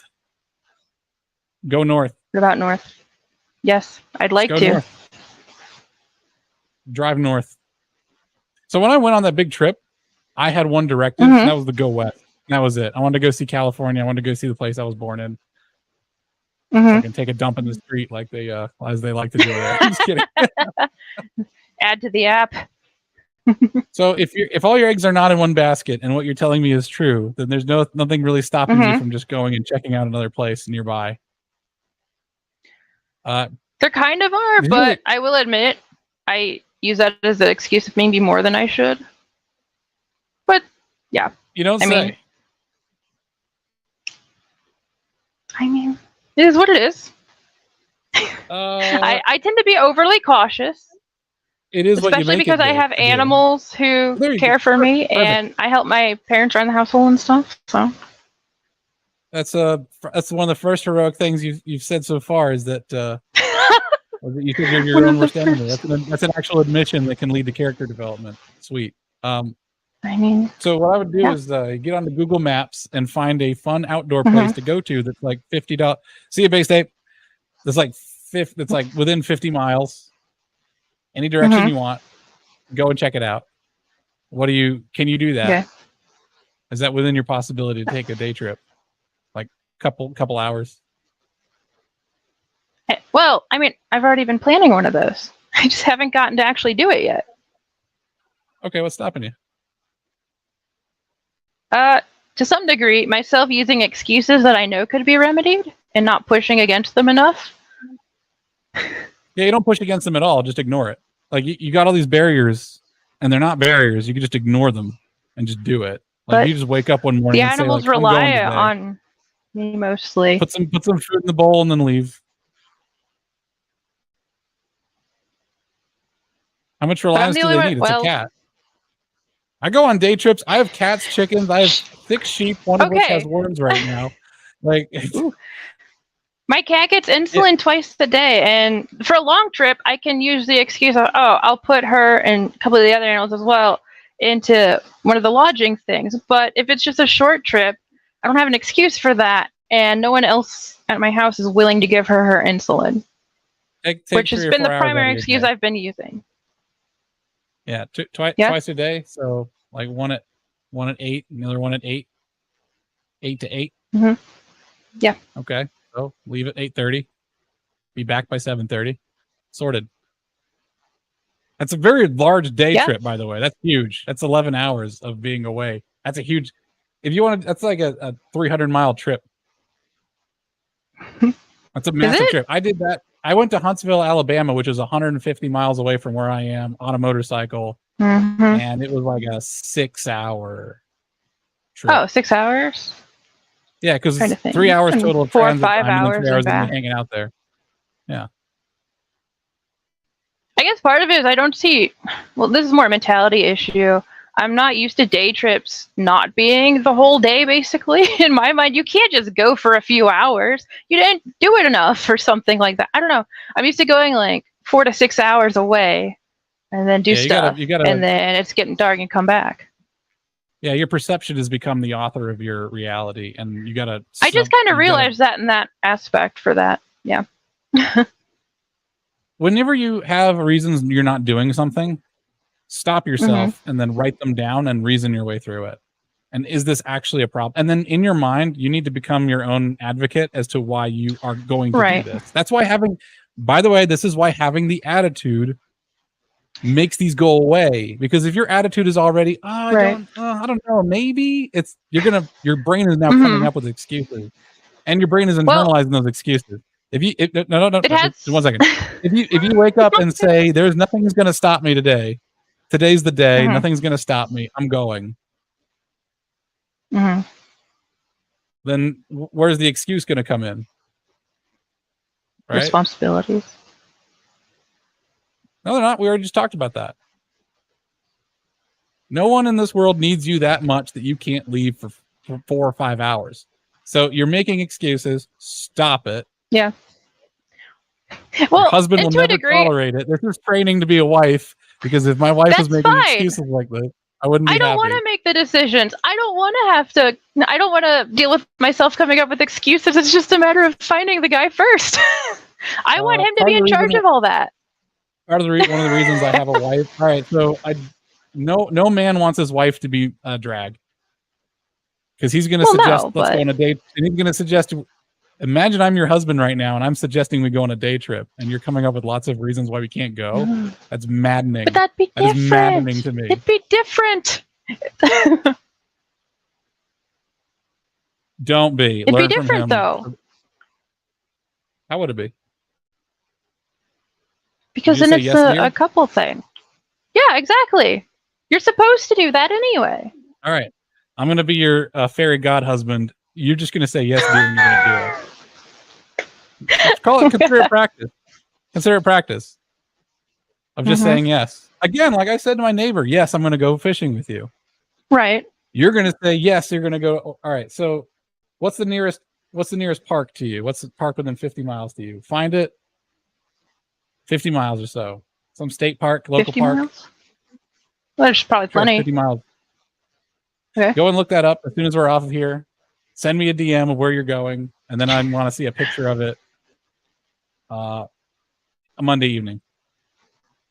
Monday evening? Wait, today's Saturday. Sunday, Monday. You want to go Sunday? That's fine too. I mean, if you want to get it done and then get the pictures and then send it. I don't care. We'll see, I guess. I'll have to see how. No, I guess. It's yes, dear. Yes, dear. You don't get to guess. Guessing is for people who make decisions. I mean, not my real husband. Practice. Okay. I mean, I know you're right. Do it. I know you're right. Do it. It's so much. I've known I've had this issue for a long time. No, you don't anymore because you're going to do it. Issue done. Sorted. We'll see if it's that easy, I guess. It's called getting in your car. You got to turn the key, put it on the Google Maps, and you find a park that's got like a 4.5 star to 5-star rating, and you hit the go button, and you just go there. And if you forgot a water bottle, you don't turn around. You just pick it up at a gas station, you know? There you go. That's all I got to do. Okay. This is why I have a suspicion that you're not actually exhausting the things around you, and that you're having a lot of like, no, this won't work. This is just because where I am. And then it's this hard to get you to go to a park that's within 50 miles of where you live. I can see why you'd have that suspicion, and it's fair. I'd say but I wouldn't even know how to explain it. I don't know that it is correct, but think about whether that. I'm not here to get on your case. I'm here to try and open up different ways of thinking. So no, I get. Yeah, I don't mean to be so oppositional about it. It's just maybe no. The thing is, you're tendency. Okay. So by the way, I know every guy who talks to a lady like this, to all the guys out there, and she's talking like this, you don't get to be frustrated. Again, it's your fault, guys. You got to take responsibility for this. Also consider and be empathetic. This is your internal monologue, right? I used to have an internal monologue that was like, I always have to do better. I need to do better. I could have done better. Let's find out how to do better. Let's come up with a plan. And it was very decisive and it was very brutal. And I hated that inner monologue. And I finally got to hear someone else. Now that I've gotten that out of my system and I'm no longer like that, I heard someone else talk like that. And I was like, damn, that sucks that you're like that. Like that you're constantly writing yourself to get stuff done. Even on a vacation, right. It's like, you got to get stuff done and hit the itinerary. Yeah. Right. So everyone's got their inner demon, their inner monologue that is self-defeating. And it is not something to be ashamed of. And it's something that what I do is I kind of jovially pick at it to try and expose the contradiction so that you'll start thinking about it again. Because once you start to see there's a possibility of a contradiction, you'll start self-analyzing that monologue. Because right now you're accepting the monologue as truth. The words like I can't and other things like that. If I was to work with you more, I'd probably make a list of words that you're no longer allowed to say. Like you're just not allowed to say maybe anymore. One of my exes actually gave me that as a rule. It did work though. But yeah. Well, instead of saying maybe, says I'm not sure yet. Yeah. Because first off, that assumes that it's your ignorance that is causing your uncertainty. So language, our brains follow what our language says. Indeed. If you say something, it becomes true in your brain. So if you don't watch out what you say, you will be you will reprogram yourself in ways that are not helpful to you. Yes, I've actually written some things on that recently, a bit. So there you go. There you go. Hey. Yeah, you're already clued in. I mean, you're in your own brain all the time. Exactly. It's been a process. Like, even with the whole knowing that I've been self-sabotaging, even when I think about things, like, I've been on and off working on combating it more, but it's one of those things that still ultimately keeps getting to me enough that I don't actually follow through, even though I know I should. I've been wanting to combat it more. As soon as you think something's a good idea, as soon as you think something might be a good idea, just might be a good idea, what you should do is advocate for it as highly as possible and come up with every scheme and way to make it work. So if it's like, I just want to go to a park. Okay. If it's like, I want to go to a park, instead of shooting it down and saying like, well, I can't because I've got responsibilities. Like, what are those responsibilities and how do you get around it? Right. Because you're speaking with great certainty over a thing that I already showed you is not true. So you're saying and believing things that aren't true, and it's stopping you from making progress. And I hope that your inner monologue. Oh, go ahead. I was gonna say, I do think part of that is just a matter of trying to break the habit, which has been a process, but a very long one. You're gonna have to break yourself before you break the habit. You're gonna have to get yourself a little whip or something. You're gonna need to start punishing that sort of behavior. You need to start punishing that behavior. When you catch yourself doing that. So when I caught myself like really rushing and feeling anxiety, I would immediately stop what I'm doing. I would pray first off. And then second thing I would do is I would not do that activity. If it was like, I don't feel good enough or my day doesn't feel complete until I've, I don't know, degreased the grill.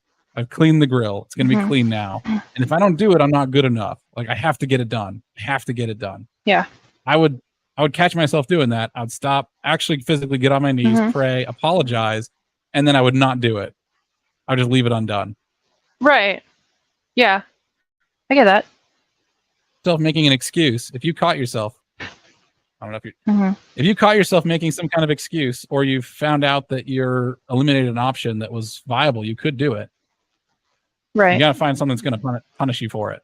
Now, obviously, I don't mean actually whipping yourself, but prayer is actually really helpful because apologizing. Yeah. Like, you should.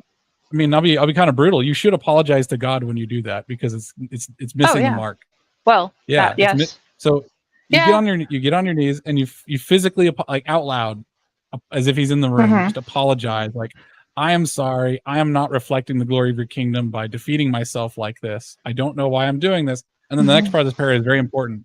I need your help, and take these burdens from me. And then anything else you want to say, and then amen, right? Because what you're saying is, take these things from me. Purge me of this evil, because it is evil. It is the evil of feminism. One of the things feminism does is it gives you a million options, so you can't choose anyone. Yeah, I know. Yep. And I will say too, in regards of the prayers and stuff, that's also been something where I've kind of been expanding really recently, like within the last week or two, maybe in particular, where I've kind of changed my habits, even of how I go about it and the frequency and other such things, which has already kind of proven a bit better, ultimately. But that's been sort of another, as you could say, breakthrough that more or less just happened. So, yeah. Well, the only thing worse than making a mistake is making it again. So you got to stay vigilant. Yeah. So. Right. And strict. Yeah. Yeah. Find some way to punish yourself for talking yourself out of going to a park within 50 miles of your house. Hopefully, but your inner monologue will incorporate me into it eventually, where it's just like, I'll be in there just shouting and giggling at you. Like, that's very silly. Like a Cheshire cat in your brain just mocking you for not going to the park. Just do it. Not sure how I feel about that, but okay. I will haunt you until the day you die, and I will shame you into social interaction and progress in your life. I mean, I hope I achieve it before you die. Oh yeah, that's a good point. Yeah, hopefully too. Yeah. Better not go that long. But go and find a park. Go to it. Just go. Do things you enjoy. Why? I mean, that's like that's what depression is, isn't it? It's when you're. Is it? Or no, I think it's crippling anxiety is when you start making reasons for why you can't do things that you enjoy. Yeah, it's part of my diagnosis, but I've been working on combating that too. It's been years, but I've made progress. Hoping to make more. All right. Well, diagnosis ends when you undiagnose and you stop that behavior. You can actually just stop that behavior. I had clinical depression. I had like really bad clinical depression when I was a kid. I pretty much just willed myself out of it. Now, will isn't always the best thing. I changed my scenery. I changed my habits. I changed my way of thinking. I changed the way I talk to myself. And I changed my friends. If you have any friends who are anxious... go ahead. Oh, I was just going to say that... What was I going to say? I don't even know now. Oh, no, it's all good. If you have a friend that triggers this sorts of thing in you, you need to get that friend out of your life. Yeah. For whoever causes a brother to sin or a sister to sin, right? Right. Yeah. That's been something I learned over the past year, so been kind of working on. Yeah, anything that triggers this response in you where you're getting anxious or you're making excuses, if there's a thing that triggers that in you, even if it's like the news or whatever, like I'm not on political Twitter anymore, really. Makes sense. I stopped watching Tim Pool for that reason because it was like emotionally manipulative. He'd speak in a way that would like, get my blood pressure up. Oh, geez. Everything was like really serious. Everything was like really serious and hyperbolic. And he would talk like for 15 minutes in a way that would try to wind you up. And I was like, I don't want to be wound up. It's not good for me. So cutting stuff out of your life that's bad for you. Anything that triggers this response where you're like, maybe, I don't know. And that includes you thinking for too long. I've always thought too much, which I know is a bad thing. Can you do meditation or something? Just turn your brain off for a little bit, space out? I haven't successfully done it in a long time.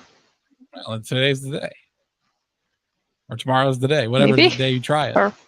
It is. Yeah. Well, it is what you want it to be, right? Exactly. It is if you want it to be. It's literally just turning your brain off and just keeping it off for a while. Yeah, that's not... It's difficult. It's a whole fight on its own. I used to be better at being able to do it, and then I lost that for a bit, and I'm trying...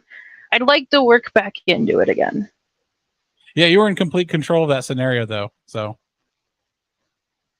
It's the ability to control your own mind is the fight against yourself. Yes, and it's terrible. I mean, you have perhaps one of the worst. You have all of the tools available to you. Yeah. Yep. And if there's anything you can do, it's that for sure. So that's not a maybe. It's just a when. Yeah. Instead of saying if there's a thing that you need to do that has to happen, instead of saying maybe, just say not sure when. You know. What I'm trying to do is linguistically reprogram you to be more decisive and certain of success. Right. I see what you're doing there. Yeah. I'm in favor of that. So. Yeah. Perfect. Okay. Yeah. Start trick. If you catch yourself ever doing that sort of stuff, you got to rephrase it and say it like there's a reason why you'd have children write on the board like 50 times in detention style, like Bart Simpson or this intro to The Simpsons. That's reprogramming the child's brain. It's not just a punishment. Okay, that makes sense. Yeah. Yeah. So I'm better at telling that stuff to other people than I am actually doing it myself, which I've known for a while is I need to be better at doing it myself. So something you have not yet conquered, which you're going to have to, which is to master yourself. You have to master yourself before you ever work with anyone else. Think of another way this way. As a husband, what on earth are you uncertain about that? You have to master yourself before you can. It's like when people say you have to love yourself before you love others. It's not true. You can love other people more than yourself. You don't have to love yourself to love other people. We have to have a conception of love. Sure, but you don't have to love yourself. Actually, you kind of do. We were talking about this earlier, that people don't know what love is. Like, unless you're okay with yourself as you are, you're not going to be okay with other people as they are. No, I don't think that's true. Unless you can find some inner peace, you're going to be a source of discord in everyone's life around you. Theoretically, I think sure, self-love and loving other people is different, though. Well, you're speaking from theoretics. I'm speaking from experience. If you have demons you have not yet conquered, they will show up and torment the ones you love. Yeah, you will find yourself getting stuck. If you weren't pretty enough and you always had a thing where you're like, oh, I wish I was prettier. You'll find that starts to seep into the compliments you give people. You might find yourself telling your daughter, oh, you're so pretty. It's so wonderful how pretty you are. Oh, I see what you mean. It will seep into what you do. And I'm telling you right now from experience, you will not be able to control it. So unless you're okay with yourself as you are. With that example and that framing, it definitely makes sense. I wasn't thinking of it in that way. What framing would you think it does work, where you can love someone without loving yourself? And what does that love look like? This is going to sound bad because it goes back to when I was primarily wanting to off myself all the time. But it was because I always figured that I'd be doing better for the people that I cared about and love, that they'd actually, like, sure, it would hurt for a little bit, but once they got over it, they'd be better off without me and everything. And so doing that would be better for them. And by not doing that, I was chickening out and being selfish. And while that itself is obviously not accurate, but I'm saying it could apply to other things as well, where, that sort of thing. If that makes sense. Like, not something so extreme like that. But yeah, your death would probably haunt your family for the rest of their lives. And you'll brought a tremendous amount of despair and fear of death and loss to the rest of their lives. At this point, I get that. But your childhood delusions of suicide being an act of love are not good evidence for your point. No. Well, I don't mean for that specifically. I just mean that sort of situation in general, but not with that action. Okay. I don't think they have to be tied, the two of them. All right. Unless I just haven't thought about it enough since. Which maybe. Okay. So self-sacrifice. Well, self-sacrifice can help people, yes. But that doesn't... You do need to kind of love yourself to make that work. And I'm trying to think of how I can express that. Do you? Well, yeah, if you don't love yourself, okay, first off, how can you create all right, here's a good one. How can you create a bond with anybody else if you're not okay with yourself? Because you're thinking in abstracts of a different situation, right? Okay, if you're a fireman or whatever, and you got to go into the building, I mean, you don't have to love yourself to go into a building and sacrifice yourself. Right. Right? Okay. Right.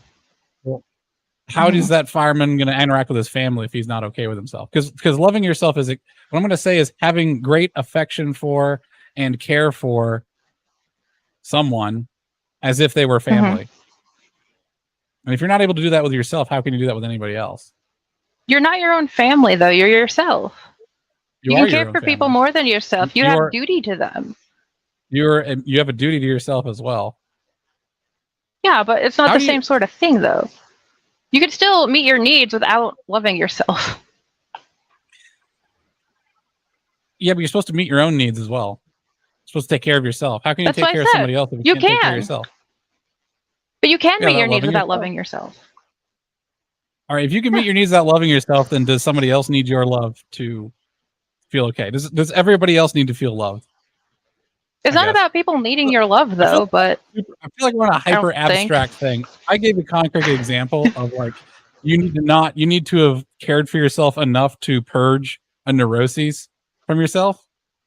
Because all right, let me give it to you. Let me get to you real concrete. If you were possible wife material and you're presenting yourself as possibly a wife, I would not want you near my children. Because you were so neurotic that you would pass that on to them.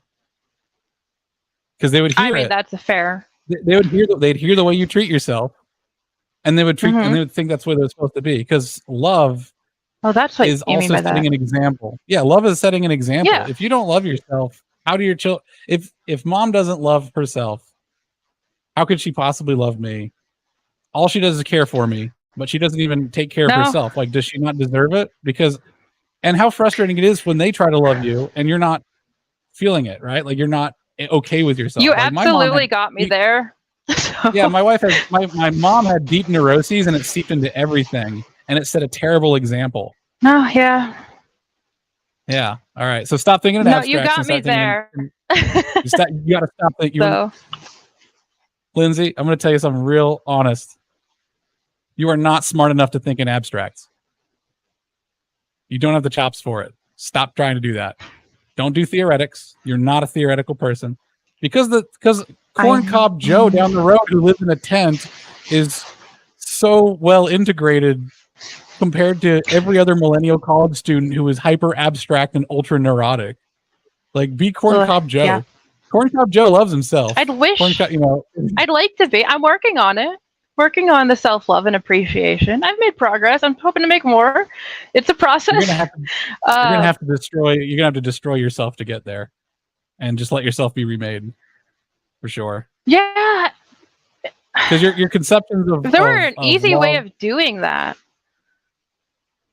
No, it's not easy. It starts by submitting to people who you know are right, and you push against anyway because you're afraid. And you should stop being afraid. No, exactly. That is it. And you need to be the hero in your story and think like a hero, like I told you. Right. So I want to hear heroic speech from you all the time. I've always caused myself more trouble when I really think on things. I know that. I want to break things down, to just trust and go. Yeah, that's the issue that I've really been fighting is I think too much. They know the right thing to do already, and they do it. Yeah. You can't make excuses to... like not love yourself because you think it'll be heroic and helpful for others. Well, I don't make that anymore. That was just now. The difference. As an example, right? Like you can't. Yeah. And you got me there. I did concede. You won that one. I'm gonna win all of them. I'm gonna win every single one of them because you're coming from a place of fear, and a place of fear is a place of victimhood, and victims don't win. They don't win the day. So you gotta ask yourself, do you want to be someone else's lesson or do you want to be your own hero? I mean, I don't want to be someone else's lesson, for sure. You don't have a choice. It's either victim or hero. If it's either or, then I'll take hero, of course. There you go. Perfect. That's ideal. Perfect. Now, hero is your new husband. Just like that, you have a duty to make. Now that you've made the choice and it was good enough, you didn't have any other choices. It wasn't ideal. Maybe it didn't fit your full conception. You're going to have to surrender to it and be dedicated to it. Because if your mind is not in full accord with your direction, you're going to falter and you're going to introduce a lot of discord. So I'm telling you now. And that's what I've been slipping into time and time again. It's one of the things I was given advice. You look like you're thinking, I need you to stop doing that. Every time you don't think about your choices, don't think about the explanations, and don't think about diagnoses, because all those scientists also diagnose a bunch of people the wrong thing. Don't worry about those. Yeah, I don't hit too heavy on diagnoses. You have everything you need. Trust me. Have faith in that. You have everything you need. You just need to do your job. So instead of thinking about what is going to get you what you want, or what plan is going to work, or what's the real meaning, or what's the truth, think about what your duty is. What are you supposed to do? Because God wants us to be very simple. We had 2 jobs in the Garden of Eden, and that was to grow food. We grew the garden and we sang praises. That's all we did. And that's basically the Shire. Right. So I'm not trying to deny that. Yeah. You're trying to outthink your brain, and it's not gonna. Just as soon as you find out what's the right thing to do, just do it. And find a way to make it work. As soon as you find out what the right thing to do is, like, oh, that does sound like it could be good, then do it. Find a way to make it work. That's where I always fall apart. Sadly, that's because you're always thinking. The struggle is overcoming that. I mean, it probably is. How do I stop thinking? I can't lobotomize myself. Just do it. I don't know. I stopped. Well, learn how to meditate. That's a really good way to start, because that's literally what it is. You're learning how to stop thinking. Interesting. I mean, thinking too much is the root cause of almost all my issues in all my life, basically. So if I could find a way to just turn that off, that'd be great. Yeah. Yeah. You can do it. You can totally do it. I know it. It's just been a struggle of actually achieving it, even when I am actively practicing and trying new methods, etc. I tend to always hit an area where I fall off, and then sometimes it can be hard to get back into trying that. But it's one of those things I do know. It's just been difficult to actually counteract. Set a time in the evening, and that's what you do. Okay, so the great way to not think. Engineers create ways of not thinking, and one of those things that we use to not think is a schedule, because you're not wondering when it's going to happen. It's going to happen that time every day, and that's it. So pick a time. That's when it happens. Okay. How about 8? How about 8? 8 at night? Yeah. Or in the morning? Sure. Morning works better. There we go. Perfect. 8 in the morning. You're gonna sit down and you're gonna try to meditate. And there are meditation apps that you can use. And you're just going to increase the amount of time. A lot of them are free. Try it. I didn't know that. Okay. Yeah. Try it. I'll do it. The idea of the app is that you're not thinking. You're not thinking about how long you're meditating for. You're going to let it set the pace, and it'll just chime when time is up. You guys just set a timer too. I mean, but you're going to try to do it for do it for 5 minutes. If you do it for 1 minute, that's a good start. All right. So at my peak, I was able to do about 60 push-ups. I was able to do 60 push-ups, and I started at 10. And the way I did it was I just did it every night. I did as many as I could. I did the best I could. Yeah. And I took a lot of pride every time I added 5 onto that number until I was up to like 60, which is an insane number of push-ups. So start. Don't fall off it. Like that schedule is now your new God. That is now your husband. If you can't obey that schedule, then you'll never be able to obey a husband. So get into it. Do it. Yeah. Fair enough. There we go. Your road to salvation is obedience. You're going to learn how to be obedient. And part of being obedient is you don't think, because to think is to second guess your master. So choose your master. There we go. Perfect. I'm glad that you're on accord. And now the hard part is, well, it's not even the hard part. Just do it. I just got to do it. No excuses. That's always the hang up, is just doing it. And I want to get past it. I keep trying to get past it. I still intend on keep trying. That's just, so far, that's always where I've hit the roadblock, is the just doing it part. Do it as if your husband commanded you to do it. Yeah. I mean, I'll give that a go. Of course. That's the goal ultimately anyway. Okay, cool. All right. So everybody, viewers out there, I was able to reframe the task into a way that sort of personified the task and held her accountable to something external to herself, because the things internal to herself are what are failing her. So if I gave her some sort of external avatar to obey instead, which is, by the way, something I do. So I'm a former patient speaking to a current patient. Don't feel bad. And the reason why I know the right thing to say most of the time, because I've been there 100%. At some point, you just got to actually do the stuff you're supposed to do. Like for me, it was brushing my teeth. It was disgusting, right? My teeth were pretty good, but it's no, you got to brush your teeth in the morning and the evening, and there's no getting around it. Just do it. It's like, maybe I'll brush after I have coffee, or maybe if I have a little drinky poo right now, and I'll brush after that. It's like, no, as soon as you remember you need to brush, I just brush. I'm like, son of a gun. So externalize that. You now have your fake. And a lot of my stuff, a lot of my stuff too, though, is like, for all the progress I did make, I'm definitely grateful when I was seeing my psychologist and that team, etc. It left me with more progress to be had. And for me, the learning curve has been getting myself to accomplish that progress on my own without needing their specific direct aid and guidance in doing it, or suggestions even. It's been a learning curve. Because I often find myself with people who are still where I used to be, I can give them advice too, because I've been through that. I did that, but this is one of those things I didn't actually make it through with them, and I just kind of have what I learned overall is like a structure, and I've been trying to work with that, and it hasn't quite been enough, but I have hope that I can still continue on. And then meeting you of all people, you've been through it already, so hopefully that will help for me with the advice. Yeah, and I could be lying too, and just I'm doing this to make you feel better. You could. It's all about narrative. It's all about narratives. So you have to find the right narrative that turns you into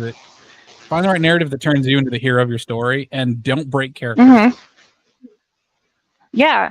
That's really important. Exactly. Don't break character. What would a hero say?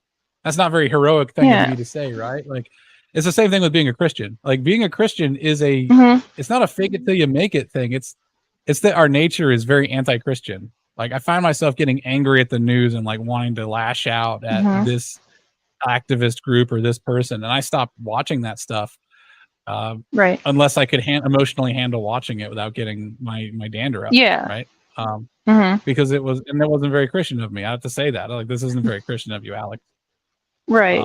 There's a right way to drink tons of bourbon, and there's a bad way to drink tons of bourbon. And the right way is when you have lots of friends and everyone's having a good time and everything's good. And the wrong way is when you're like getting angry or something, or you're just drinking by yourself and being weird. And you got to catch yourself when you're doing that stuff, and you got to catch yourself and make your imaginary husband in your head, and imagine what your imaginary husband would say to you if he saw you doing this, talking like this. Would he tolerate it? What would he want? Because he loves you. The thing is, you have to create a person inside of your own head who loves you and who wants the best for you, and that's how you're going to get care. That's how you're going to be taken care of. It's funny you said that, but yeah, you're right. It's tough to love ourselves because we live in the West and we weren't really taught properly. Like, when I said the family unit is actually what forms the individual, then the individual goes off and propagates the family unit, and then that creates society. Westerners have no idea what love is, and we don't really know how to actually love ourselves. And I thought loving myself was like making myself feel good, because that's what usually people think. Oh, this is self-love. No, it's not. It's actually just being okay with you being. It's when you actually love yourself, nothing anyone else can say can bother you, because you're already okay with yourself. Right.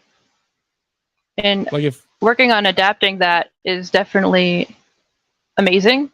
Especially the more you do incorporate it, it becomes more natural. Because I found that once you start doing it, it amps up relatively, maybe not quickly, but it's easier to keep it going once you've already gotten started with it, for the most part. Yeah, and if you fall off it, what you do is you say like, well, that didn't pan out. Let's get back on the horse. Like, I actually say that to myself. Yeah. Rephrase what feels like a really crushing, because I feel like I let myself down. And I'm like, it's a real crushing blow. I was like, dang it, forgot to meditate this morning, right? And what you do is you cheer yourself up, like, don't worry. A good husband would say, don't worry, honey, you'll get to it tomorrow, or let's do a session right now or tonight, and then we'll get back on it the regular time tomorrow. It would be very encouraging. That internal monologue will become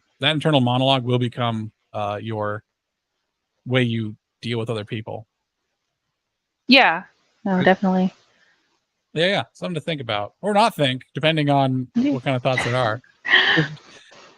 Create rules for yourself that you are not allowed to break, and then imagine rules for yourself of how you should behave that your husband would want you to do. Right. Write them down. I like that framing. I feel like that really does help from my perspective. Okay. Because that is the goal. That's what I want. That's what God is for a lot of people. It's just someone who holds them accountable. Right. And the husband is supposed to be a sort of figure like that.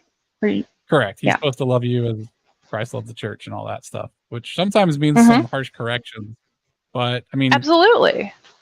What was going to be an hour-long thing turned into a 4 3/4 hour because almost I care 5. about you and I want you to feel better. I want you to do well, and I want you to get over these things. Because I don't think anyone, even my worst enemy, I wouldn't want to be on there. And also, you have a lot of potential. And you're not a bad. You wouldn't be a bad catch, honestly. Like, you're not. This is the first time I've ever seen you. Thank you. I was like, I wouldn't.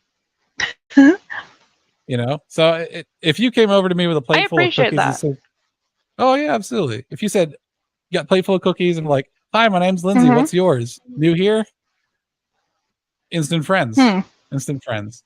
Interesting. Okay. No, and I do want to say too, for all of the fight that I kind of knee-jerk put up and stuff, I do want to change. I want to be better. I really do. It's a very bad habit to break that I myself and plenty of other women, if not all, and probably more so than I am, just because I have been working on it for a bit, are kind of used to and stuck in, because I think we were sort of raised to kind of fight things like that. When we have a thought in our head, especially if a man says something, we're supposed to, no, we can't listen to him, blah, blah, blah, blah. And like I said, it's something I've been working on for a bit. And even still, I still get my knee-jerk reactions of like, no, I'm going to be feisty or whatever. That can't be right. I have to, whatever. And I am working on it. I do want to do better, but I do appreciate it as well. I do want to stress that. Oh, no worries. Well, one of the roots of all love is honesty, I think. Absolutely, yes. Yeah. We need more of it these days. Honesty is the acceptance of something as it is. And how can you possibly love your child, your husband, or whatever if you're not okay with things as they are? Now, you could want things to be different. That's okay. Right. And hopefully you'll be honest about expressing that, And women have a wonderful way of making men achieve more by being a little bit honest, whether we like it or not. So you don't have to like it; it works. And for anybody in the audience who might still be there watching this post hoc, this is the part where I'm riding on the horse and it's beginning to whinny and follow what I'm asking it to do, and it's beginning to trust me. After fighting and trying to buck me off and not really sure about the path and getting scared at a hose that looks like a snake or something like that. So once you begin to trust me, we're all like that. We're all scared. Or I used to be scared. I have moments where I am, but not that often. Well, and these days for a lot of people, I think it's kind of a default based on how we grew up without the proper settings and boundaries that we actually all needed, and we just didn't have because, well, society and cultural reasons, I suppose. But the point is, we need to make it better for ourselves and for those to come, especially. Yeah, I'm especially compassionate to people because after 12 years of public education, that's 12 years of a high stress, almost adrenaline environment where fear rules the day. You're afraid of losing your homework. You're afraid of getting the answer wrong. You're afraid of, like, when the teacher's handing back test scores to everybody and you see your friend got 100 on it and you really weren't sure about the test, you're scared. You're viscerally scared. Like, oh my gosh. Even with that, when I was 19, I first went into the workforce, just basic retail job. It really was difficult for me because my bosses, my managers weren't as strict as my teachers were, and I didn't have to ask permission for all the things I used to have to. They weren't nearly on my case, and I actually kind of came into my own a little bit even that way, but it took some adjustment because I just was so not used to that at all. I was used to having everything dictated. I had to ask something. If I misstepped, I'd be terribly punished and called out immediately. But nothing was a big deal in that sort of way, quite the same. And I got to rely on myself. It actually was nice for my, maybe not ego, but for my self-development, I think, for a bit before my health knocked me down a bit more before I started recovering. But school wasn't beneficial, I don't think. And I don't think it is for most people. At least how long it goes isn't. I think Bleach Demon said earlier in the chat that alcoholics do refer to themselves as alcoholics, like they don't separate themselves from their sin. And that from the first person is totally fine. If you don't want to separate yourself from it because you're that afraid of relapsing, totally fine.